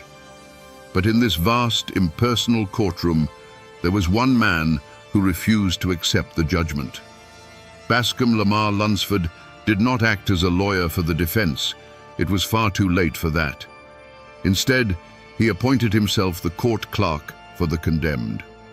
He worked tirelessly, not to overturn the verdict, but to create a perfect, unassailable transcript of the proceedings. He recorded every last piece of evidence, every haunting testimony, not for this trial, but for an appeal to a higher court, the court of history. And so, while the world celebrated a victory, Lunsford preserved the memory of what was lost. He ensured that the case of the mountain ballads would never truly be closed. He created a file so thick with sorrow and beauty that future generations would be forced to reopen it, to re-examine the evidence and ask themselves a chilling question: was this justice, or was it a crime? It's a verdict that, thanks to him, still sparks arguments in these hills to this day. The verdict had been handed down, and the consequences rippled through the mountains for generations, changing the fate of everyone involved. The survivors of this cultural crime, the ballads themselves, were now safe, but forever altered. Rescued by Lunsford, they were no longer living, breathing stories shared on a porch. They became ghosts in a filing cabinet, their voices captured on wax cylinders and stored in the climate-controlled vaults of the Library of Congress. They were saved from extinction, but at the cost of their freedom. They had become specimens, butterflies pinned under glass, their beautiful, tragic patterns preserved, but their flight forever ended. For the community, the people of the mountains, the verdict of obsolete had a devastating, long-term effect. The silence that Lunsford had encountered became the new normal. A generation grew up disconnected from the bloody sagas that had once defined their ancestors' world. The caricature of the simple, banjo-strumming hillbilly, once a condescending fiction, began to feel like a self-fulfilling prophecy. Many of the brightest young people, convinced that their heritage was a source of shame, left the mountains for the cities, leaving behind an aging population and a profound sense of cultural amnesia. They had been judged by the outside world, and in their hearts, many felt their own culture had been found wanting. The descendants of the guilty parties, meanwhile, thrived in ways no one could have predicted. The ambitious musicians who had sanitized the old songs for commercial appeal became the founding fathers of a global phenomenon. The DNA of their altered ballads, the simple chords, the narrative style, the themes of love and loss, mutated and evolved, becoming the bedrock of what the world would come to know as country music. In a bitter twist of fate, the very act of betrayal ensured a kind of immortality. The raw, uncomfortable truth of the mountains was gone, but its polished, commercially viable ghost now echoed from every radio in the nation. And so, the lives of everyone in those mountains were forever changed. A people who had once known exactly who they were, their identity rooted in a deep and often dark well of shared stories, were now set adrift. They inherited the accent, the family names, and the stunning, unforgiving landscape, but they had lost the lyrical map that explained what it all meant. They became haunted not by the ghosts of the old stories, but by the far more unsettling ghost of their absence. You might think the story ends there, in a dusty archive, with the final verdict rendered by a changing world. But if you know where to look, you can still find the evidence of Bascom Lamar Lunsford's investigation scattered all across these hills. The traces of his work have not vanished. They have simply sunk into the soil, becoming part of the landscape itself. The most tangible remnant of his crusade is the Mountain Dance and Folk Festival, which he founded in Asheville in 1928. It still happens every year. On a warm summer night, you can go there and see the grandchildren and great-grandchildren of the very people he interviewed. You can see them playing the same banjos, dancing the same steps, and most importantly, singing the same songs.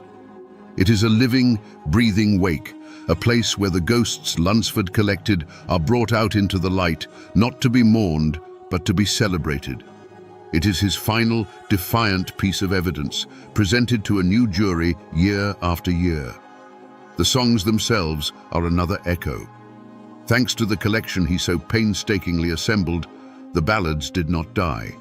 They were rediscovered. The raw, haunting melodies he saved from oblivion became a wellspring for the American folk revival of the 1950s and 60s. When a modern artist stands on a stage in New York or London and sings the chilling tale of Tom Dooley, they are, whether they know it or not, calling on one of Lunsford's ghosts. His work ensured that these hyper-local tragedies became part of a universal human story. And the story of Lunsford himself has become a piece of Appalachian folklore. The whispers about the minstrel lawyer still linger. He is remembered not just as a collector, but as a mythical figure, a man who walked between worlds and knew the mountain's darkest secrets. The legend of the man who knew where the bodies were buried has outlived almost everyone who told it, a testament to the power of a man who listened so intently that he became part of the story he was trying to save. But the most powerful echo is in the land itself. The rivers where lovers were betrayed still flow. The sharp ridges that once divided warring families still cut across the sky. These places hold the memory of what happened there, etched into the very rock and soil. Bascom Lamar Lunsford's greatest achievement was not that he saved the songs, but that he saved the connection between the songs and the land. And now, when you hear one of those old ballads, it feels as if the mountain itself is singing, telling you its own dark and beautiful secrets. So we return to the question we asked at the beginning, around our digital campfire. What if a region's darkest secrets were carried not in books, but on a melody? We now have our answer. The secrets were a community's soul, its open wounds, its moral code, and its cautionary tales. And the strange man in the suit who collected them was more than a folklorist. He was a custodian of ghosts. Bascom Lamar Lunsford understood that these weren't just songs. They were the last, fading testimony of a world on trial, and he was the only lawyer willing to take the case. This is a story, then, not just of a man saving songs, but of the immense, often brutal price of progress. It is a timeless lesson on the seduction of forgetting. It teaches us that the most dangerous threat to a culture is rarely an invading army, but more often a quiet, internal whisper that tells us our own complicated, painful history is a burden we should lay down in favor of a simpler, brighter future. Lunsford's great crusade was a fight against this seductive silence, an argument that our scars are not meant to be hidden. They are proof that we have lived, and they are warnings that must never, ever be forgotten. Bascom Lamar Lunsford fought a war against the quiet death of memory, and in the end, he did not win. No one could. But he achieved something far more important. He ensured that the ghosts of Appalachia would never be homeless. He gave them a permanent refuge in the archives of a nation, and a voice that could still be heard by anyone willing to listen. And now, my friends, the story is yours to keep. The next time you hear an old, mournful tune carried on the wind, listen closely. It might not be the wind at all, but a story that, thanks